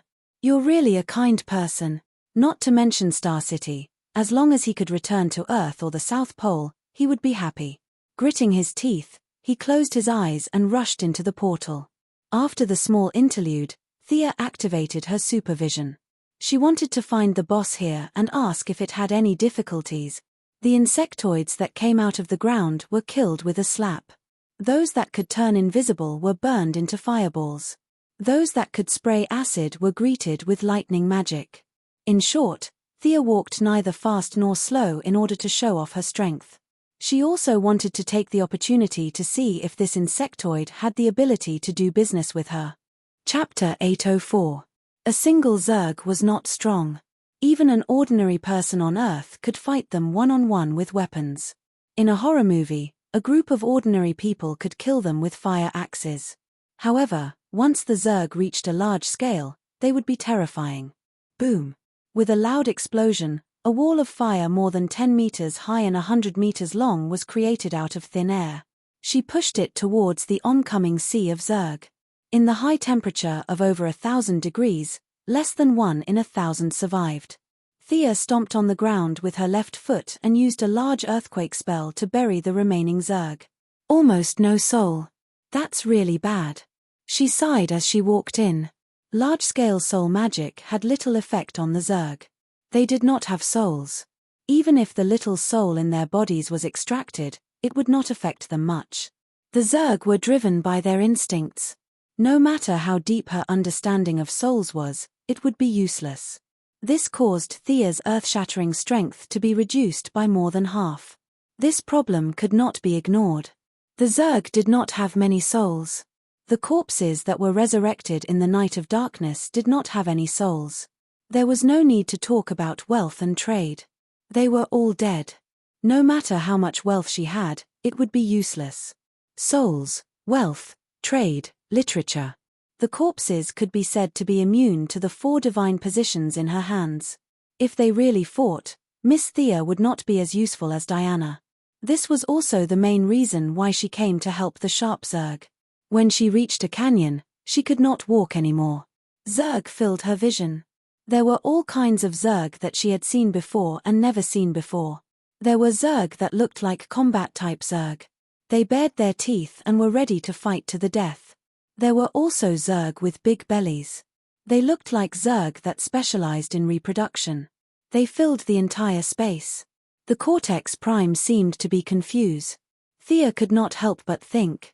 The Cortex Prime was completely frightened by her direct attack. Now that it had sent out all its forces, it seemed like it would rather die than live in Dishana. Ha ha, her clear and bright laughter rang through the entire valley. She moved her shoulders. She had killed at least 1 million Zerg along the way. The Zerg's technological capabilities were not low. Many of them were half machine and half living creatures. They had good fighting abilities and perfect cooperation. It took a lot of effort to kill them. She was really tired. Hey. The guy inside, I'm here to do business with you. I don't believe you. The insectoid mastermind did not believe it at all. You've killed your way to my doorstep, saying that you're here for business. Are you kidding me? You can buy anything and sell anything. Have you heard the slogan of our anything you want? Thea put a white hand to her mouth and shouted into the valley. Is this whatever house very famous? The insectoid mastermind expressed that it did not understand. However, it wasn't a kind soul either. It was being attacked at its doorstep, yet it still wanted to chat in a soft voice. What a joke! While Thea was waiting, it directly mobilized a large amount of energy to erect a vast protective shield in the valley. The dark blue shield was like a pot lid, completely blocking the entire valley. With a single command from the mainframe, all the Zergs charged towards Thea in a frenzy. As for the logistical insects, he left them by his side. Firstly, they had no combat power at all. Secondly, he was afraid that if they all died, he would have problems controlling the insects. Psychokinesis. Thea saw through the enemy's trick. She also used a protective shield, but she used a silver flame shield. All the Zergs that charged towards her were burned to ashes. She did not even look at the Zergs, but at the mainframe's shield. This time, she did not use any soul wealth divine power techniques. Thea clenched her right hand into a fist, imitating the scene of the Heavenly Father killing Superman with a single punch from the Creator planet. She only used her divine power, and did not use any special characteristics. This punch was pure physical strength. Thea wanted to see the difference between herself and the Heavenly Father. She took a deep breath and ignored the Zergs that were like moths to a flame. Violent air currents surged around her, and the remains of the Zergs were sent flying in the air. When her aura and strength had accumulated to the highest point, Thea fiercely threw out a punch. Vaguely, the sound of air being torn apart could be heard. The force of the punch caused a 3-mile-long, 100-meter-wide deep trench on the ground. Countless insectoids that could not fly were directly turned into dust. The air was squeezed to the sides, and the shadow of the fist rushed out a few miles. The originally white fist had become a 100-meter-tall fist in front of the mainframe's shield. This punch carried the power of a thunderbolt, and fiercely hit the dark blue shield. Bang! There was a muffled sound. Thea was a little depressed. She did not break it. Huge spiderweb-like cracks appeared on the shield. Countless telekinesis was quickly used to repair the cracks and repair the damage. The mainframe barely blocked it, but it did. Sigh. After all, I'm not a warrior. Looks like I won't be able to use powerful attacks in the future. She shook her head and sighed unhappily. After that, she did not gather any mana or cast any spells. She threw out a few meters long flaming javelin with a silver-white flame tail. Crack! The flaming javelin hit the spot where the fist landed. This time, the shield could not hold on and directly shattered into pieces. Hey, if you don't come out, I'm really going to leave. Thea thought that she was a reasonable person. She was not going to walk up to the mainframe and talk nonsense. According to her understanding, this mainframe had no combat power, no defense, and no mobility. It was a person without the three. If a human nuclear bomb like her walked in front of it, it would not be able to resist at all. The principle of a transaction was that both sides should be equal. She was not going to go overboard. She waited for 10 seconds. The air above the valley changed rapidly, and was finally squeezed into a slightly ugly face by telekinesis. The mainframe was forced to show itself. In fact, it was helpless. It could not tell whether a strong person like Thea was just passing by or was here to seek revenge. No matter what, it had to take it. The strong were respected. This was especially obvious in this kind of universe. It could not figure out Thea's goal, and did not know where her people were or if they had any weaknesses. If she came to visit every 2 or 3 days, it would not be able to stop her or fight her. That would be the end of it. So it had to come out no matter what, or at least ask the other party's intentions. Using telekinesis, the somewhat human-like face sized up Thea. Which strong person in the universe are you? Why have you come to the sharp insect tribe? Thea laughed and said something that even she didn't believe. I'm here with friendship. It must be very difficult for you to live in this bitter and cold place. Do you need anything? The mainframe wanted to say, we don't need anything. If we need anything, we can get it ourselves. We don't need anything from you. But the mainframe that had gathered all of the insect tribe's intelligence still had some instincts to avoid harm. It did not dare to retort. It definitely had not heard of the saying, "I'm a fish on the chopping block," but the logic was the same. The Cortex Prime was speechless at the fact that this great god had come to its bandit lair to force a sale. Its plan was that no matter what he was selling, it would grit its teeth and buy it, as long as he left in a good mood. What do you think we need? The mainframe's heart was bleeding. It had already prepared to spend a lot of money and wanted to send her away quickly. Thea's eyes were as bright as the stars. For a moment, it was so bright that even the mainframe's avatar was a little unstable. She finally stopped. "I am the Lord of Souls. You don't have souls. I can sell you some blank souls. Do you want them?" Thea gave herself a new avatar. Suddenly hearing such shocking news, the mainframe's telekinesis face dissipated into gas. It hurriedly reformed again. "Is what you said true? Souls can be traded? How much do you need to pay?" Thea was laughing in her heart. As expected, selling what you needed to the person who needed it was the way to go. Seeing the other party so eager, she prepared to ask for an exorbitant price. She pretended to be very serious. "I am the Lord of Souls. My words are the law. Souls can be created and destroyed. Naturally, they can be traded. I want the sharp insect tribe to fight for me." Her words were ambiguous, and in the insectoid mastermind's interpretation, she was fighting for herself. Could this be a newly risen powerhouse? She did not have any subordinates, so she set her sights on the sharp insect tribe. Chapter 805. The division of power in the universe had long been clear. The Green Lantern Corps' so-called maintenance of peace in the universe was more of a maintenance of the situation. There were many areas they couldn't manage and didn't dare to manage. The Kryptonians of the past, Mungo and his son, and the current strange insectoids, they couldn't manage them. In the insectoid mastermind's view, Thea was here to recruit them. After all, the barbaric way the insectoids grew was rejected by all intelligent life. They were currently the only force in the universe that didn't have a leader. However, the mastermind didn't hastily give the order. It couldn't bow down to her right away. At the very least, it had to see how much change this Soul King could bring to the strange insectoids. "Honorable Sovereign, the strange insectoids are willing to accept your glory. Please respond to our humble request." The mastermind lowered its stance, but the meaning behind its words was that it wouldn't act until it saw a rabbit. Thea stretched out a finger. "I have a pure soul in my finger. It has no memories and no past. I know you can't see it. But you can find a member of your race and I'll demonstrate it to you." She originally wanted to treat it as a business deal, but for some reason, the mastermind seemed to have misunderstood something. The mistress didn't mention anything about the deal anymore. In the mastermind's view, this was only natural. This was the Soul King. What a grand name. No lightning struck her when she shouted out such a grand name. This meant that the will of the universe recognized her. Why would such a big shot want to do business with them?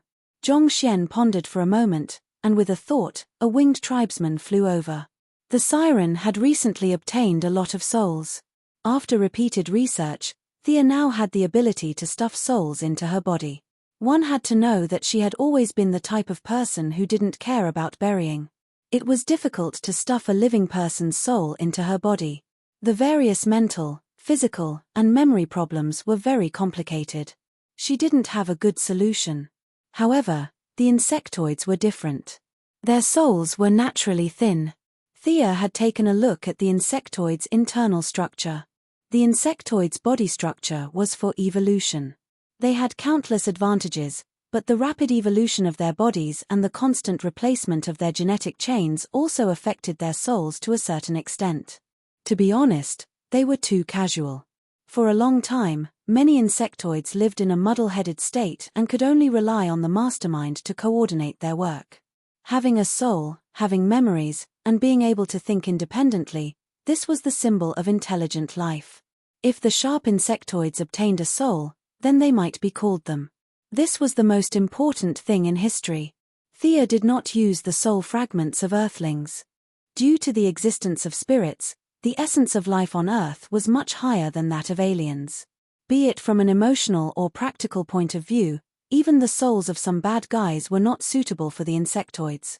But after a long period of research, she still had some insights.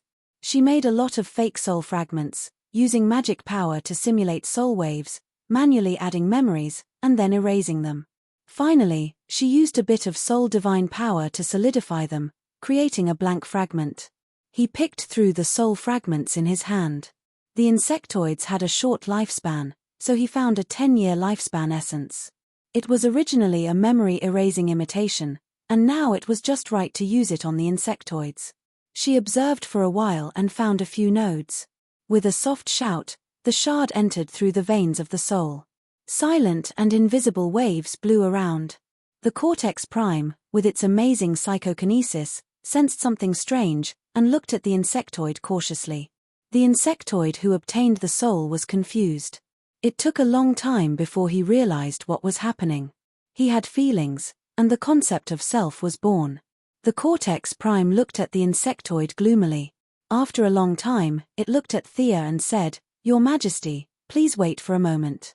I'll be right back." After that, it rolled up the new insectoid and ran back. Thea did not stop it. As the cortex prime, its consciousness was actually the strongest. Once the insectoid escaped from its control, it would be able to sense it at the first moment. As the cortex prime, it would not allow a strong sense of self to threaten its rule. It captured the insectoid who had just developed a sense of self. It would be up to it whether to cut it into pieces or cut it into pieces for research. Thea stopped in the air and waited. The cortex prime returned quickly. This time, it was even more respectful. It chose its words carefully. "This soul is too strong. Do you have a soul that matches the characteristics of the insectoids?" Thea almost laughed out loud. This guy was afraid that its control would be affected by the strength of its subordinates. This was already an incomplete replica soul. Did it want a lower level one? It was easy to get a lower level item, but difficult to get a higher level item. Thea naturally liked to get her hands on lower level items. However, she had already changed her target. She wanted to subdue the cortex prime directly. "Don't beat around the bush with me. I have no interest in your insectoid rule. Instead of weakening your subordinates, why don't you strengthen yourself? Do you have any requests? Become an intelligent life form, abandon that shell, and walk the earth freely. Lead the insectoids to victory after victory." Thea's words were very soft, but in the cortex prime's ears, it was like a thunderbolt. Temptation, a demonic temptation. The cortex prime was not stupid. Once it opened its spiritual world and Thea did something, it would not even know how it died. The insectoids will still be yours. The only difference is that you can leave this barren planet and walk under the sun like an intelligent life form. You can soar in space and enjoy the beauty that you would never have experienced in the past. Is this a difficult choice for you? The danger was not small, but the temptation was even greater. After a full 10 minutes, the cortex prime finally made up its mind. "Your Majesty, please come in for a detailed discussion." The cortex prime's projection turned into a cluster of telekinetic fragments and dissipated in the air. The insectoid guards below also opened up a path. Walking through the complex mountains, Thea finally saw the cortex prime's main body. Within the transparent membrane was an incomparably large brain. It was the size of a small mountain, lying quietly and somewhat lethargic in the stone room. Its telekinetic energy was constantly affecting everything around it. It was obvious that it was not trying to show off. It was just that the energy was too strong and it was a little out of control. The cortex prime also had 4 limbs, but they had severely degenerated and looked like a few ornaments. There were 3 tubes behind the brain, and a dark green liquid was constantly being injected into the brain. "You're about to die." Thea was too lazy to look at those particularly disgusting places. She only glanced at it briefly and understood its situation. Even with the help of the liquid, it only had a few years left to live. Of course, this was under the premise that its soul was not swapped out. Its original soul was too weak to carry such a huge amount of brain power. Silent death. The insectoids fought bravely until a new overmind was born. It would inherit everything that it had devoured. This was the iron law that they had lived by for tens of thousands of years. Originally, it was waiting for death, but today, it met with a turn of events. The threat of death made it not speak nonsense. It opened up its spiritual world and chose to surrender. Chapter 806. Sia directly left a mark in the deepest part of the mind of the mastermind. Once the other party became her enemy, they would die a very miserable death.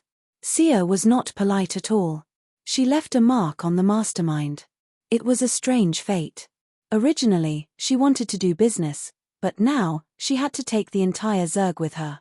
Thea did not look down on the Zerg like the other strong people in the universe. They were born to be useful, and there was no better fighter than the Zerg to deal with the Dark Knight.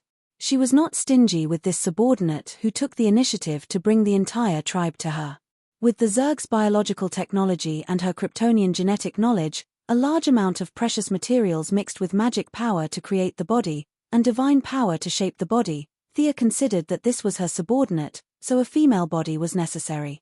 At the same time, to make it more human-like and closer to the people on Earth, Thea used an authentic 30-year-old soul essence. Transfer your spiritual power into the new body. The cortex prime opened a gap in the lobe, and a pure, silver-white light jumped out and rushed into the new body. The insectoids outside the cave instantly lost control. Their simple minds did not know what was going on. Some of them began to kill their own kind, while others rushed into the cave in a panic. The few blue beetles that Sia had knocked down earlier had also awakened their consciousness, and they ran out in a panic. Thea did not care about them. If they wanted to run, then run. One more would not make a difference. The blue beetle's biological armor could not be popularized. Why should the Zerg take the elite route? Numbers were the king. She waved her hand and closed the cave entrance. Her eyes were as bright as the stars, and she began to transfer the soul into the new body. The Cortex Prime's spiritual power was a mixture of a new soul and a new body, and the requirements for matching in all aspects were extraordinarily high. Sia, who could already call herself the Lord of Souls, busied herself for an entire day before she managed to mix the three together. When the Cortex Prime's consciousness entered the originally normal human body, it was unavoidable that some special changes would occur. The arms became thinner, and the elbow joints grew barbs like the limbs of insects. The Cortex Prime wore a strange armor made of keratin, and a pair of large bone wings extended from the back. The hair seemed to have a life of its own, dancing in the wind. The powerful telekinesis was completely restrained. Dark green lines covered the corners of the eyes, and the purple eyes slowly opened, flashing with an evil light. It looks pretty good. As an intelligent being, you should have a name. The sharp insectoid mastermind is a thing of the past, Kerrigan. This is your new name. Thea swore to the heavens that Kerrigan had grown up naturally and had nothing to do with her. Since they looked so similar, she probably wouldn't mind if she stole the Queen of Blades' name. The former mainframe, the current Kerrigan, stood up and stretched her limbs. It had been so long since she had last moved her body that she had forgotten how many years ago it had been. His thoughts became even more active. The accumulated psychokinesis of several generations of the mainframe was now like a small bug under his control.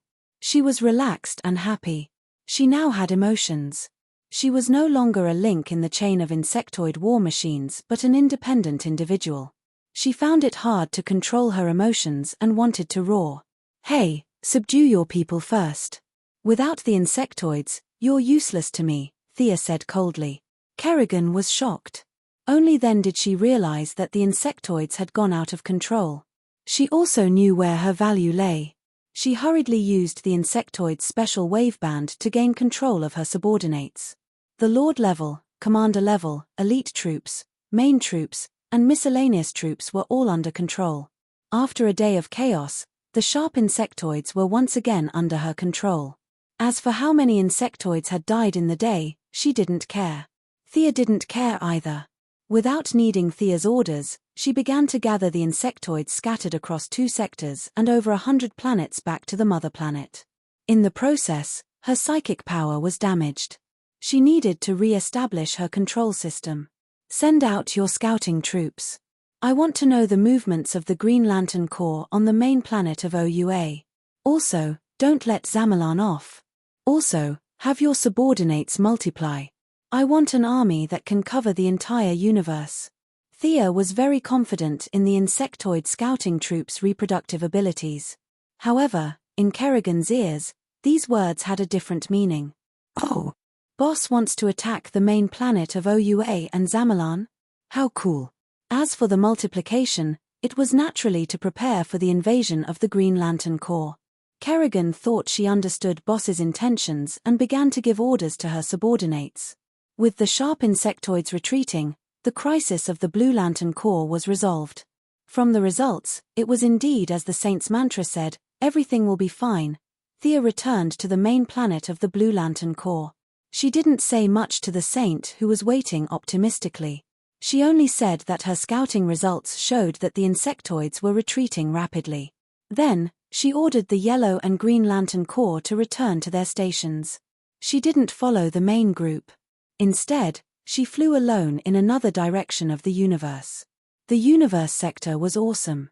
That's right, this place was awesome. Just like how she scolded Jon Stewart in the main alliance, this was the sector where the Green Lantern Corps predecessor, the Space Hunter, massacred. The intelligent life in the entire sector was massacred until only 5 people survived. One of them was the leader of the Red Lantern Corps. Thea wasn't here to mourn the dead today. The dead had been dead for countless years and weren't worth her time.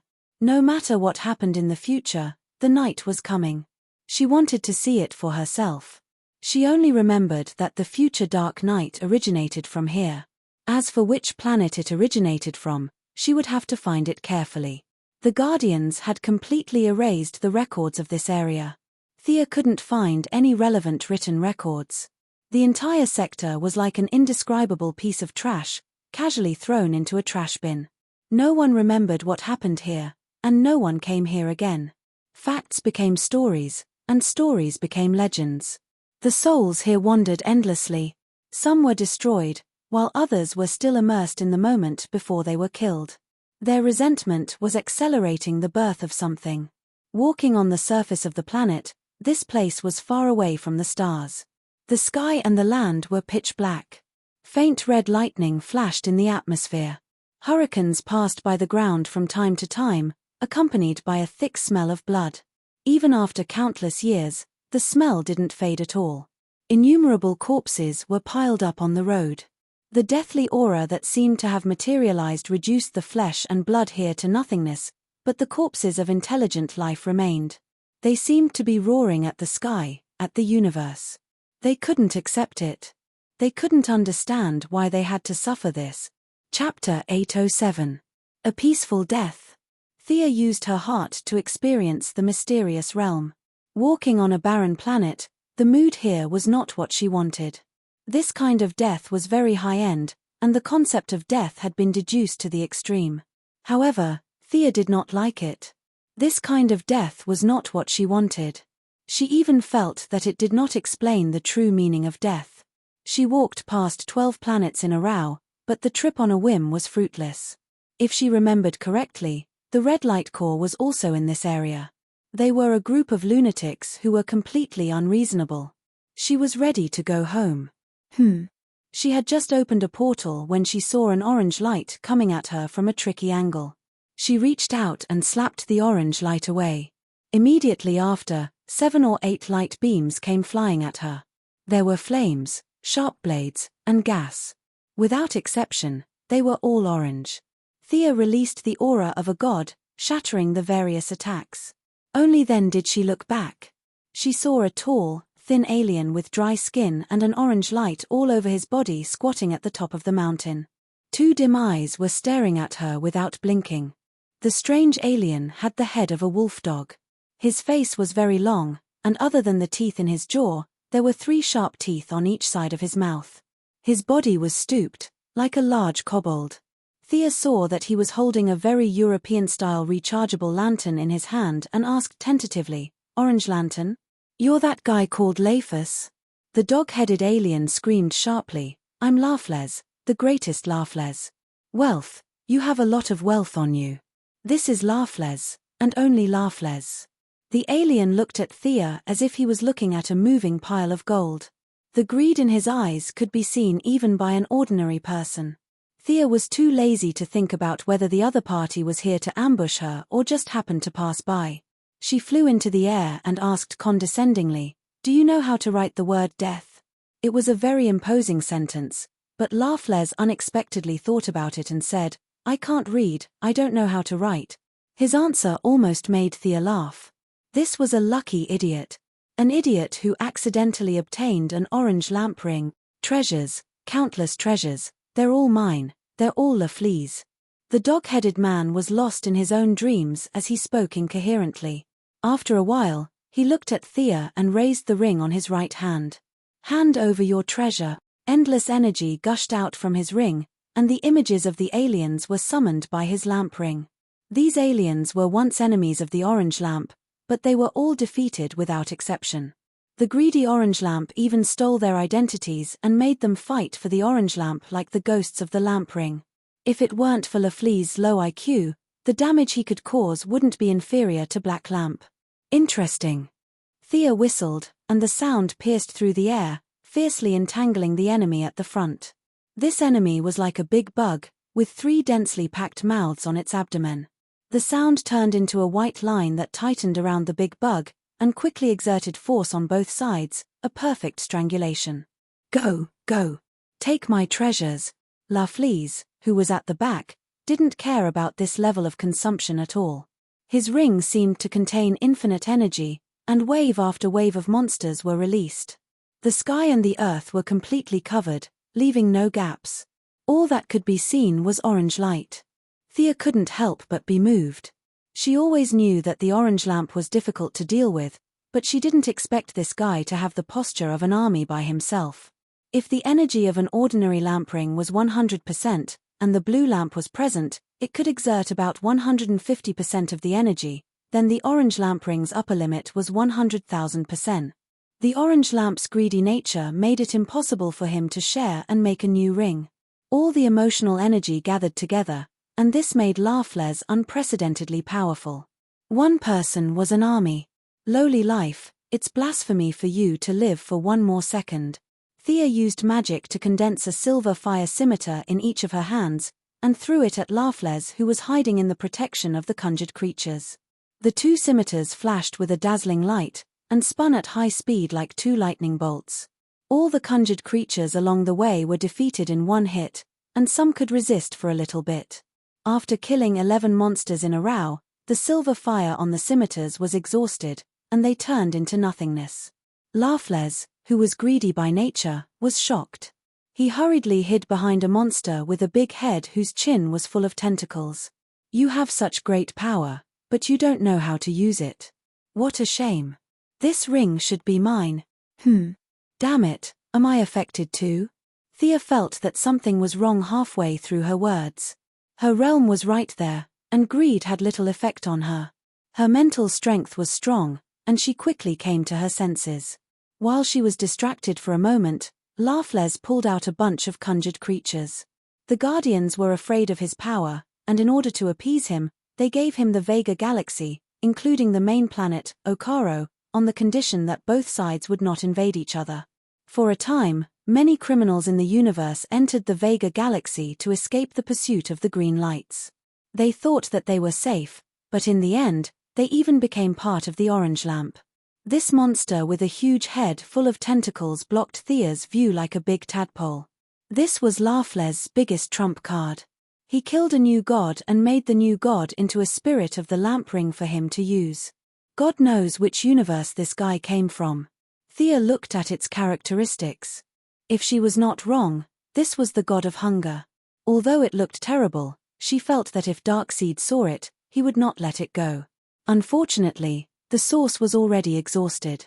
It was just a shell, but it did not have much of the corresponding power left. This god of hunger was just a toy whose body was controlled by the lamp ring. Thea pulled out her holy sword. She wanted to completely purify these monsters. Her anger, which was only a small success, was now stimulated by greed, and suddenly increased by a lot. Thea's eyes were filled with murderous intent. She wanted to cut off Larfleez's head. The lucky ones should act like the lucky ones. They should be afraid and polite, and not bark at the strong all day long. Larfleez, who was a little slow, continued to increase the number of troops. He thought that he could kill Thea with numbers. If 10 were not enough, then 100. If 100 were not enough, then 1,000. In fact, he had been doing this for so many years. He occupied an entire galaxy, and there were countless criminals for the lamp ring to devour. Unlike H.L. Jordan, who focused on technique and reasonable energy distribution, the lamp ring had 100,000% of the energy for him to squander. Chapter 808. Swoosh. A dazzling light flashed past. Larfleez, who was trying his best to summon his troops, turned his head and looked over. He saw that one of his subordinates, who looked like a bison, was split into 2 halves. The lamp ring's instantiation recovered very quickly. Initially, he didn't care much about it, but this bison monster's body that was split into 2 started burning with raging flames. In less than 3 seconds, it was burned to ashes. No matter how much greed energy was injected, it couldn't be saved. This sword, I want this sword. Get it for me quickly. He didn't realize the danger at all and was still ordering his subordinates to get it. His instantiation was completely different from the instantiations of other lamp rings. It had life and consciousness, but it was also under the absolute control of the lamp ring. Many of the instantiations could more or less use some of their abilities when they were alive. In an instant, all kinds of energy, weapons, and cold weapons attacked Thea. Thea wasn't afraid at all. She hadn't used the holy sword for a while. Most of the enemies could be dealt with without the holy sword, but a small number of enemies couldn't be defeated with the holy sword. Even though she was surrounded, she still heard the other party's unique voice. It was sharp and harsh, revealing endless possessiveness. This bastard has his eyes on my holy sword. The young mistress' anger had broken through the limits of reason. She had never been so angry before. Today, she felt as if a ball of fire had ignited in her heart. If she didn't kill to her heart's content, she wouldn't be able to vent the anger in her heart. The monsters that looked like meatworms were split into 2 halves from head to toe. The monsters with eyeballs directly reached out and pulled out their eyeballs. Those with more tongues had their tongues cut off, and those with more limbs cut off their limbs. The violent and high temperature accompanied the lamp ring spirits that were turned into ashes. Countless enemies fell under the sword. She followed her heart. Her sword was unstoppable. No monster could resist her anger. Unfortunately, the instantiations of the lamp ring were all illusions. Fighting bloody battles among the enemies didn't vent much of her anger. Instead, she became angrier. The holy sword was blood red. Soon, she killed her way through the 3 layers of encirclement. The desert-like planet was plowed by the aftershock of the sword energy. Countless rocks were smashed into powder. After that, they were swept into the cyclone again. The planet that was already full of holes became even more dilapidated. You bastard, I'm going to chop off your dog head today. At this time, Thea's entire body was filled with killing intent. The number of lantern ring spirits that had died under her sword was at least 800, if not 1,000. With her powerful strength and the irresistible holy sword, there was no enemy that could withstand a single attack from her. She didn't take a detour, and with the holy sword in her hand, she went straight for Larfleez. In her eyes, Larfleez saw a kind of contempt on the level of life. After obtaining the lamp ring, he felt fear for the first time. Had he made a mistake? Should I run away now? However, the spiritual light of Thea's wealth deity position shone like the sun in his spiritual world. It was fine if he didn't see it or didn't know about it, but now that he saw it, he felt that if he let it go, he would have to live in pain and suffering every day in the future. Greed quickly suppressed reason. Larfleez gritted his teeth. Let's do it. He commanded a bunch of materializations to protect himself. Then, he sent out his most powerful subordinate, the god of hunger. Where do you think you're going? Thea passed the sword to her left hand, and pointed her right hand in the direction where Larfleez was hiding. She mobilized her divine power and used a large-scale soul shock. Invisible and colorless ripples rushed up like a tide. The lantern ring spirits were all controlled by the lantern ring spirits, and were immune to all soul attacks. However, Laflease couldn't. He was still a living individual. Facing a direct soul attack, he, who wasn't a strong man to begin with, was sent flying more than 10 meters. The soul shock made his mind go blank, and he vomited blood in the air. "I'll take your head." Thea stepped on the head of a materialized monster and flew up. She wanted to cut off the dog's head to vent her anger. Hiss! A huge suction force slowed her forward momentum instantly. When she stabilized her body, the big-headed god of hunger had already flown to her side. The 10-meter-wide mouth opened to the maximum, and the irresistible suction force made Thea stop and counterattack. With this delay, Laflease's subordinates had already surrounded her, and 7 or 8 types of energy shields were set up just to prevent her strange soul attack. "Haha. A bunch of ants. It was the Guardians of OUA who told you about my whereabouts, you bastard." Thea wasn't surprised. The Guardians had lived for hundreds of millions of years, and it wasn't strange for them to have some detection devices in their hands.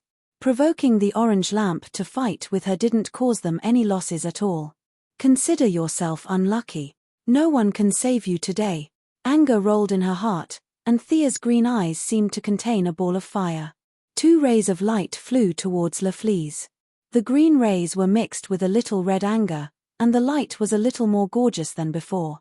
It bypassed the materialized ghosts that wanted to block the attack, and the target was still straight at Laflease. Laflease was really scared this time. On a planet like Okaro, where criminals ran rampant, he grew from a cautious little monster to the present day, and his premonition of danger was very sensitive. He had escaped from death many times by relying on his premonition, and the early warning in his heart saved him countless times in the beginning, but it had never been as dangerous as it was now. He let out an unknown shout, turned around, and ran, but how could it be possible? Being able to run away with extreme speed didn't mean that he could run away too. In less than 2 seconds, the ray had already reached his back. As long as it hit, no one but God could save him. Thea was still very confident about this. Just as Thea was waiting to see the enemy turn into ashes, she saw the god of hunger suddenly charge out diagonally and block the ray. The ray wanted to go around from the side, but the god of hunger opened his mouth that could swallow everything to the maximum. The pair of lifeless eyes seemed to be injected with some kind of vitality, and the enormous suction force even caused the orbit of the planet to deviate. Gravel, soil, bones, and countless other things were sucked in. Under the effect of the suction force, the ray's angle was visibly deflected, and finally hit the mouth of the god of hunger. The ray disappeared into the big mouth, and the god of hunger seemed to have obtained a rare satisfaction and relief. The big mouth slowly cracked from the center to the surroundings, and the cracks became bigger and bigger, and finally turned into a pile of dust. Out! Thea felt that her head was stuffed with an iron rod, and her vision turned black. On the other hand, the god of hunger, a new god who didn't leave his name in the original time and space, was completely obliterated by her.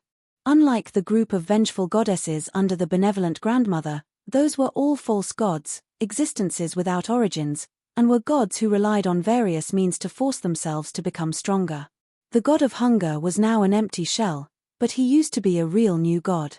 Obliterating him was a big burden on Thea. Fortunately, there was a fundamental difference between the two. Thea slowly rubbed her forehead, and her beautiful eyebrows wrinkled into a ball. She forcibly controlled her boiling spiritual power, smoothing it out little by little and suppressing the discomfort. Chapter 809. Accidentally killing the god of hunger gave her a splitting headache and made her grimace in pain. However, after she killed a new god, her understanding of her own rays had improved greatly. Many of the questions she had when she studied the Omega rays had been answered. Another benefit was that she calmed down again. The nameless anger subsided, and her rationality returned to her body. She looked at the galaxy with lingering fear. Death was peaceful, she was right about that. However, the souls of the dead were not peaceful. They were screaming silently. They were unwilling and angry. Thea, who was connected to the spiritual world at all times, was unconsciously affected. The Rainbow Bandit's rage was nothing compared to the rage of all the creatures in the sector. Fortunately, The rage had finally reached a point where it could be controlled freely after going through so many ups and downs. Where do you think you're going, you bastard? She took 2 deep breaths. Seeing that Le Fleas was about to turn around and run, she endured the headache and sent another soul shock. Le Fleas, who had no defense, was sent flying again. This time, he could not even stand up. The exhaustion of his spiritual power caused many of his manifestations to turn into smoke and dissipate in the air.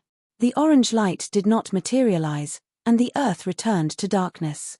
Le Fleas could feel the murderous intent not far behind him. He had not given up on escaping. He was mumbling something that no one could understand. His hands grabbed the ground and his legs weakly. He was covered in blood and tried to crawl away.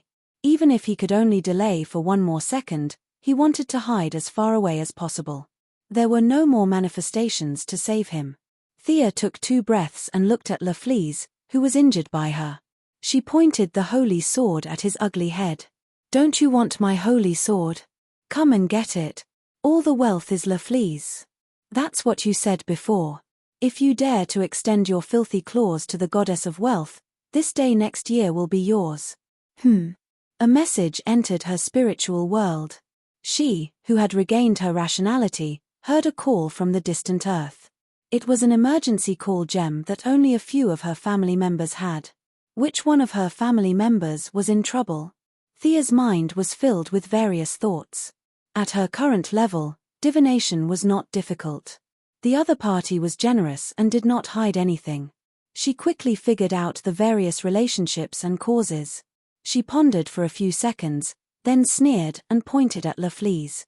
"You dog, with your narrow vision, I'm afraid you never thought that a supreme existence would use such a method to make me spare your life. Consider yourself lucky. If you dare to appear in front of me again, I'll chop off your dog head." Thea was very unhappy. She didn't even look at Le Fleas. She turned around and stepped out, teleporting to the distant earth. Not to mention the orange lamp controller who was scared silly, Thea continuously teleported several times and arrived in front of Salisbury Stonehenge in Wiltshire, England. The sky was clear and cloudless, and the whole world was filled with peace and stability.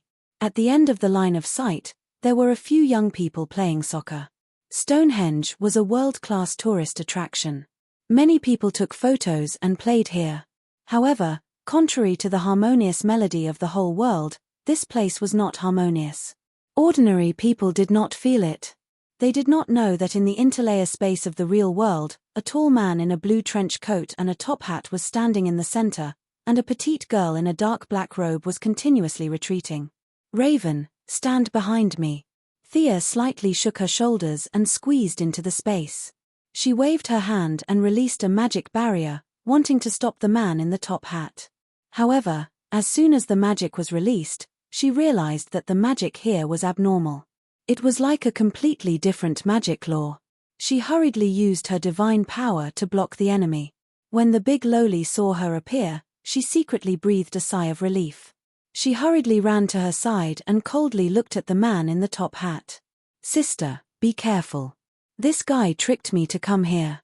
There must be a conspiracy. The magic reaction here is so messy. Is it connected to hell?" Thea slightly sensed and asked with uncertainty. "Yes, this is the place where he was summoned." Raven's eyes were filled with pain. The he she was talking about was the 3-palace demon clone that was sealed back then. It could also be said that he was her father. "Oh, if that's the case, phantom stranger, if I didn't see wrongly, you wanted to hand Raven over to her father in hell? Since when did you work for hell?" The stranger was expressionless. He passed through the barrier as if it was nothing. This move made Thea's eyes narrow. This guy's strength was indeed impressive. New God, I have nothing to do with hell. It was the great existence that asked me to do this. You should move aside. In front of the great power, you are just an ant. Behind the phantom stranger was God. Sia wouldn't dare to talk to him about this even if she had nothing better to do. So what if she was an ant? At least she knew her place. She also vaguely understood the Supreme's thoughts.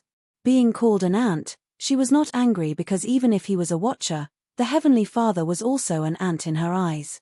Through the Laughless incident, She understood the cause and effect. There were coincidences, but it should not happen to them or those of a higher level. She felt that she could roughly guess the Supreme's thoughts. He wanted to watch the show, the various conflicts of interest, and the bonds between people. Otherwise, he would be so bored as to create the world and create humans. He would have the time to sleep, all right? Thea avoided talking about the great power because there was nothing to talk about. She avoided the main topic and prepared to talk to the stranger about himself. You know that I am the goddess of wealth, right? Looking at your expression, you should know. But do you know that the 30 silver coins hanging around your neck are also under my jurisdiction? Although it is covered by your cloak, the smell of wealth is not hidden at all, right? The sinner who betrayed Jesus for 30 silver coins, Judas? That was your name in the past, right? Thea was not lying. She did feel the smell of wealth. It was very little, but this money was related to God. According to the East, it was karma, and the biggest kind of karma. The spear of Longinus turned from an ordinary spear into a holy spear. Although it was an extremely despicable and ugly crime, the 30 silver coins were equivalent to Jesus' life. It was also worthy of being called a holy weapon.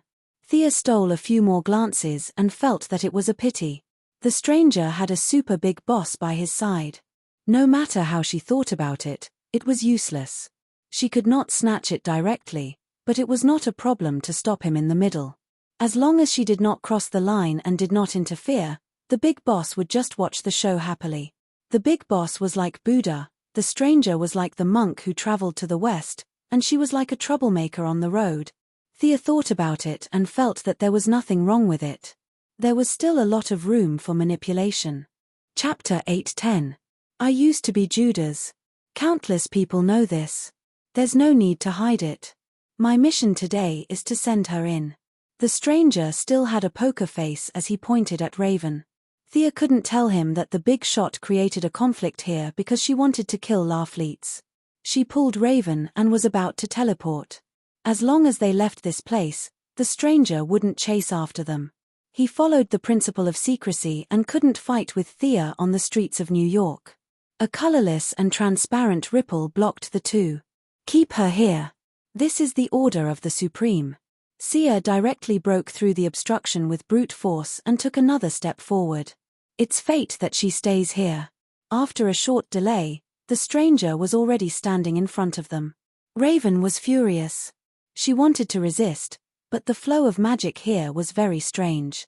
She couldn't mobilize her magic power at all. Fate. It's a tragedy that you're still alive. Thea's expression was very serious. She never thought that she could beat the stranger who had God as his backer. Even if he was just a toy of God, she couldn't beat him, but she wasn't powerless. Thea's body surged with several colors. Green, blue, red, yellow, up, down, left, right, front, and back, surrounding the stranger. A sinner who is drowning in pain. How dare you stand in front of me? The feeling of pity was like a sharp awl piercing into the stranger's heart. Was there hope? He hoped that he could atone for his sins. At least, that was what the Supreme said. Was there fear? He was afraid that all this was an illusion of his imagination. Was there anger? He hated himself. He hated this fate. Thea not only mobilized the emotional spectrum to attack him, but also used her wealth to trigger a trace of power in the 30 silver coins. Ah! The stranger's eyes were like a pool of stagnant water. Fear returned to his face. He only felt that his breathing was heavy and his hands and feet were suspended in the air. He grabbed his neck with both hands and realized that the 30 silver coins were like a noose, hanging him firmly on a tree. He was wearing a linen robe and his skin was dark yellow. All kinds of powers had disappeared. He was back to the moment before he was ready to end his life. His throat was choked by the coin noose, but he couldn't die. He couldn't go up, and he couldn't go down. He could only maintain an awkward look as he hung in the air. Just as he was anxiously trying to come up with a solution, he realized that many ordinary people had gathered around him. They were a group of barefoot farmers dressed in coarse clothing. Some of them looked familiar to him. The crowd pointed at him one after another. Some felt pity for him, some felt disdain for him, and some felt disgusted for him. They can see me. Wasn't this an illusion? At first, the stranger thought that it was an illusion. He had seen too many magic spells and didn't think much of it. However, the villagers' discussion made him completely confused. He wanted to explain himself, but he didn't know where to start. In this seemingly real and yet not real place, he was strangled to prevent him from speaking. The light red sunset slowly disappeared into the horizon. The villagers cursed for the whole afternoon and went home satisfied, leaving the poor people still hanging on the tree. The crowd gradually dispersed, and the graceful young lady finally revealed herself. You! How could the stranger not know that this was all her doing? Unfortunately, he couldn't get out of this situation. What about me? Did you feel bad when you heard the villagers' discussion? Did you really choose to hang yourself to atone for your sins? I'm afraid it was because of these words that everyone said you were guilty. You automatically thought that you were guilty and went to atone for your sins. You don't even know what your sins are. For 30 silver coins, you chose to betray yourself. For some rumors, you chose to end your life. Your fate was never in your own hands. You are like duckweed in the river, floating from one side to the other. It's ridiculous that you are still thinking about atoning for your sins. What sins did Raven have? You want to push her back to the side of the 3 palaces. A kind and righteous soul has been abandoned by you again. Is this how you atone for your sins? Tell me loudly. Thea got angrier as she spoke. Damn it. Are you retarded?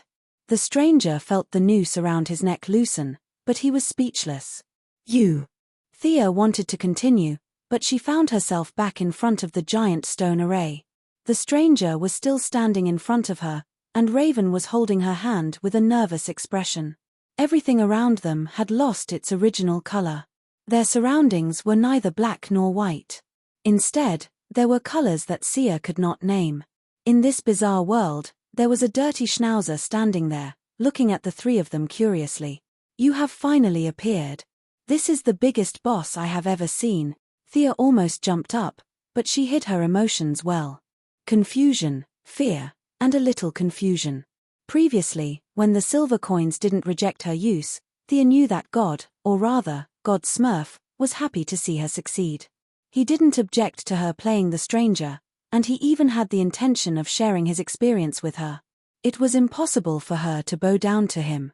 After all, she was an actor in this movie, and Raven was at most an extra. They didn't have the right to talk nonsense with the director. It was better to just watch the show. The young lady chose to observe with some uneasiness. Who is this? Or what? The big lowly Raven was a little confused.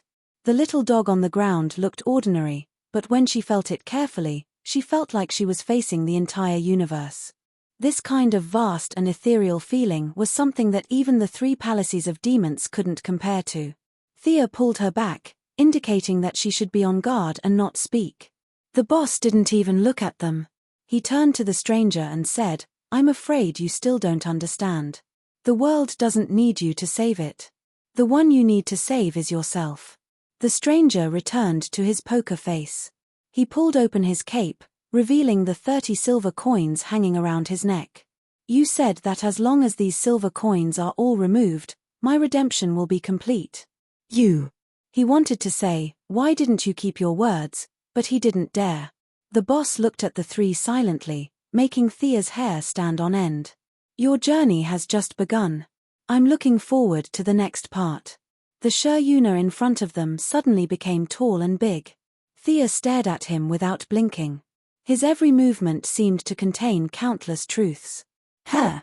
In an instant, it was as if she saw the alternation of the sun, the moon, and the stars, and the replacement of races and civilizations. Not knowing how long had passed, Thea suddenly realized that the stranger had turned around and left without a trace. When she regained her senses, she found that she was in a vast wilderness. The sky was dark, the ground was red, and there was a strong smell of sulfur in the air. It made her sneeze twice. Not far away, there were countless souls wandering around. Chapter 8:11. Welcome to Hell, New God. The stranger's tone was unfriendly. She was probably still brooding over the previous illusion. Thea didn't need her to remind her. Hell was on the same level as the new creation star and the apocalypse star. They were all higher than the parallel universe she was in before. She noticed it immediately. Trust me, I'll definitely find a way home. Raven was trembling from the aura here. Thea patted her shoulder. I'll first seal the characteristics of your magic power. Bear with it. With that, she drew a magic circle on each of Raven's limbs. The evil magic power unique to the Three Palace demon was finally retracted. Raven now looked like an ordinary girl who knew some magic. However, time was short, and there were many problems with her seals. She might be able to hide the characteristics of her magic power, but she couldn't hide her bloodline. They could only pray that this place was far away from the Three Palace demon's main body. PH, you should be more concerned about yourself. Your divine power is as dazzling as a torch. You're not welcome here. The stranger continued to speak coldly. Thea rolled her eyes. Nonsense, do you think I don't know this? She had already tried. The mother box was directly blocked. She couldn't use the teleportation spell because of the different rules. As for the lantern ring, it was even worse. Her several escape methods were all blocked by the Schnauzer. Sorry, I'm afraid I'll have to disappoint you. She rummaged through her wealth space and finally took out a long robe. This was a semi-divine tool. It was a grayish-white tattered robe with the characteristics of absorbing souls. It was originally an inconspicuous equipment in Hade's treasury. Thea didn't pay much attention to it when she got it. Now, it was of great use.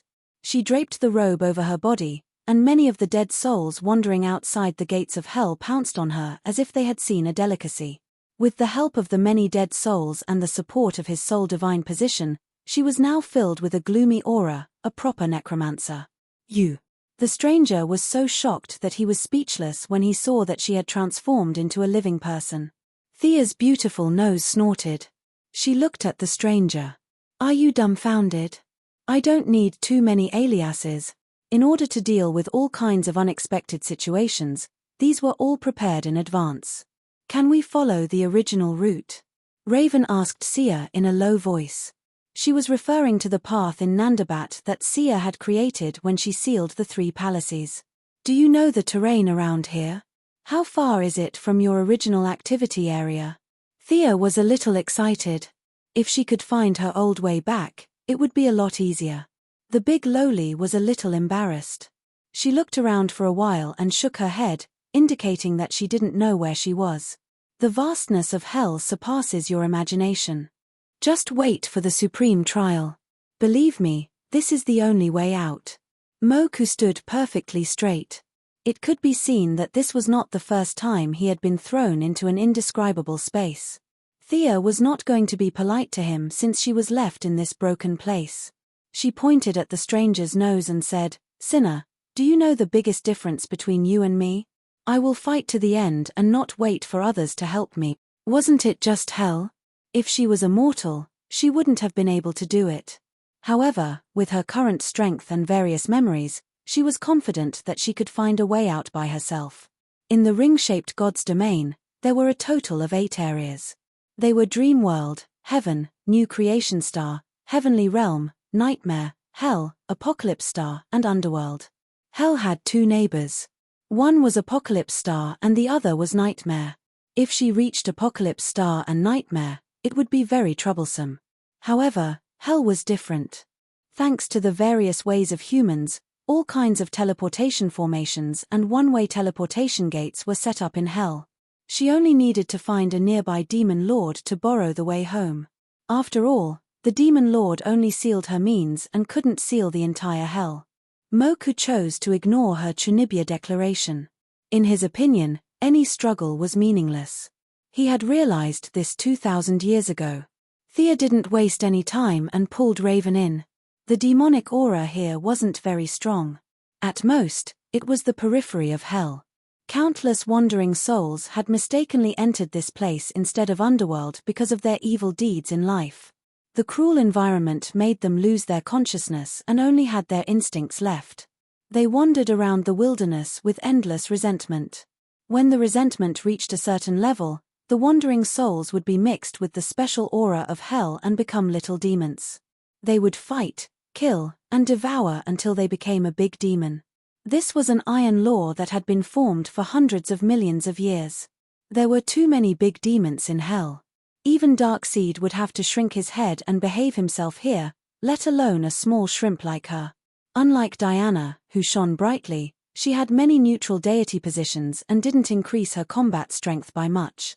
However, in this environment, she could survive in hell with a little disguise. No one would think that she was a righteous friend if they saw her covered in ghosts, and Ju Yuhun didn't even dare to approach her. Raven had a residence in hell and didn't need to disguise herself. The two beauties, one big and one small, walked straight ahead. At first, Moku watched with a cold smile. However, after waiting for a long time, he didn't notice anything unusual. He didn't know why God had thrown him here. He thought for a while and hurriedly followed Thea. However, Thea had the deity position of soul. The wandering souls would die if they touched her. No matter how low their intelligence was, they wouldn't dare to provoke her. Moku didn't. He betrayed Jesus. It wasn't an exaggeration to say that he was the number one sinner in this world. Many wandering souls smelled the scent on him. Hey! It smelled delicious. Countless wandering souls rushed towards him. Moku wanted to cry but had no tears. He could only put up a defensive barrier and resist. Hey, can you be a little quieter? Are you brainless? Don't you know that you have to keep a low profile? Moku chose to remain silent. He wasn't an idiot. How could he not know how to keep a low profile? He was here to complete God's mission, not to challenge others. Being so arrogant at the gates of hell would attract the attention of the big shots. The only outcome was death.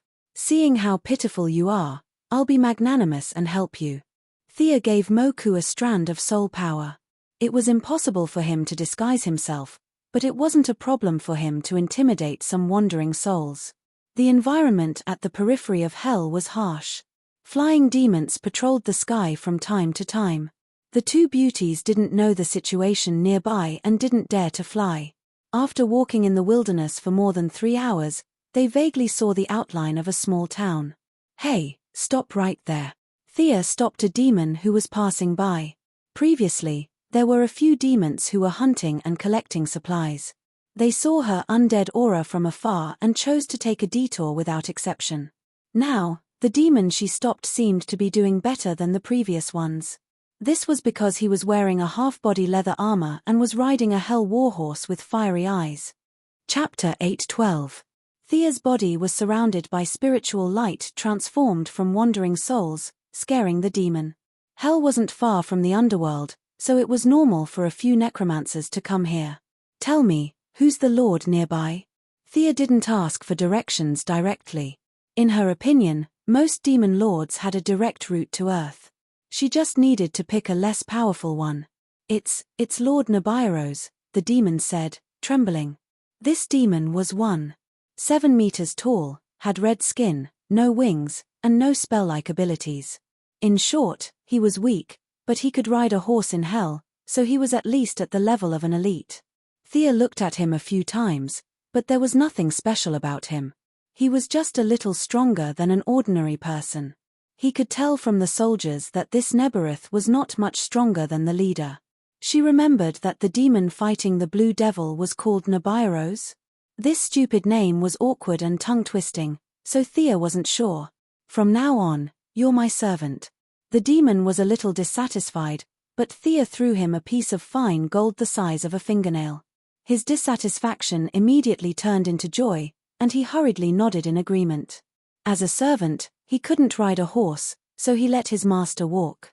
The demon named Tuz handed over the horse, and Thea started riding with Raven in her arms. As for Mr. Phantom Stranger, you can continue with the 11th route. After accepting a servant, Thea asked about the current situation in Hell.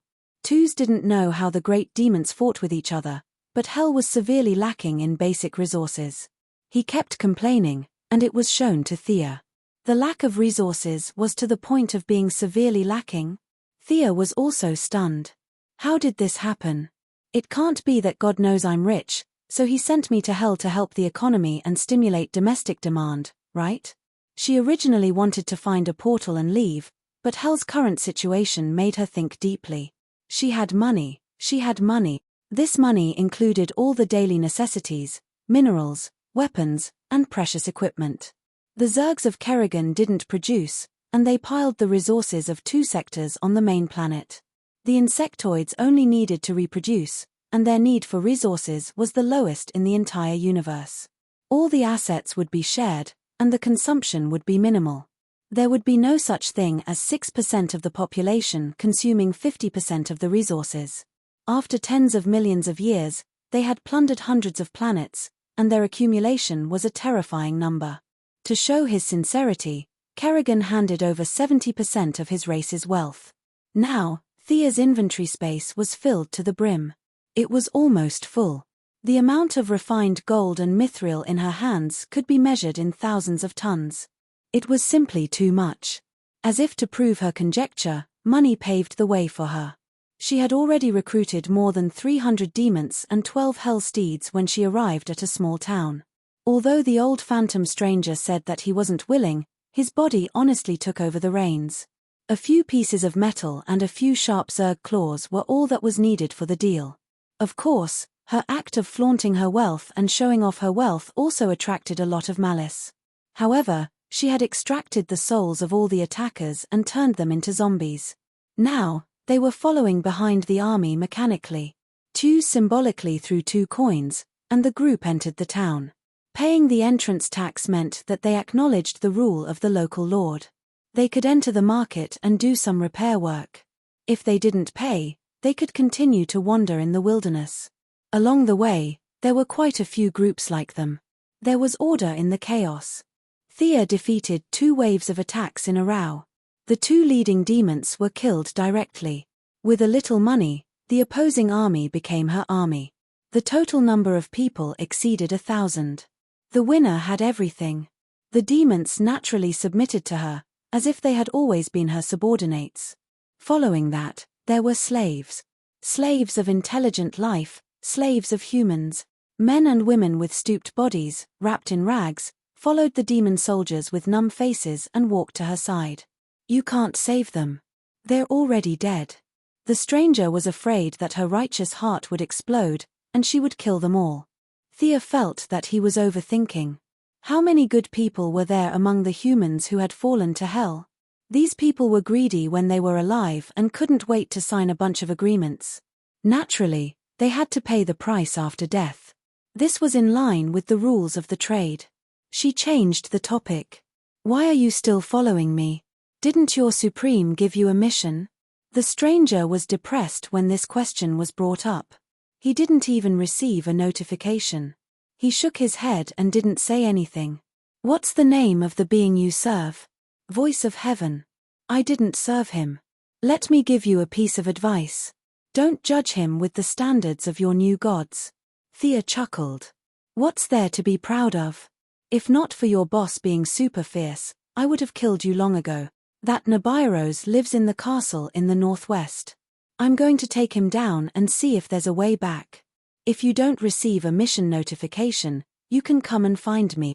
Thea finished speaking and led the large group into a small castle. This was the base of the demons that had attacked her before. Now, it was successfully taken over. Spears and armor were distributed.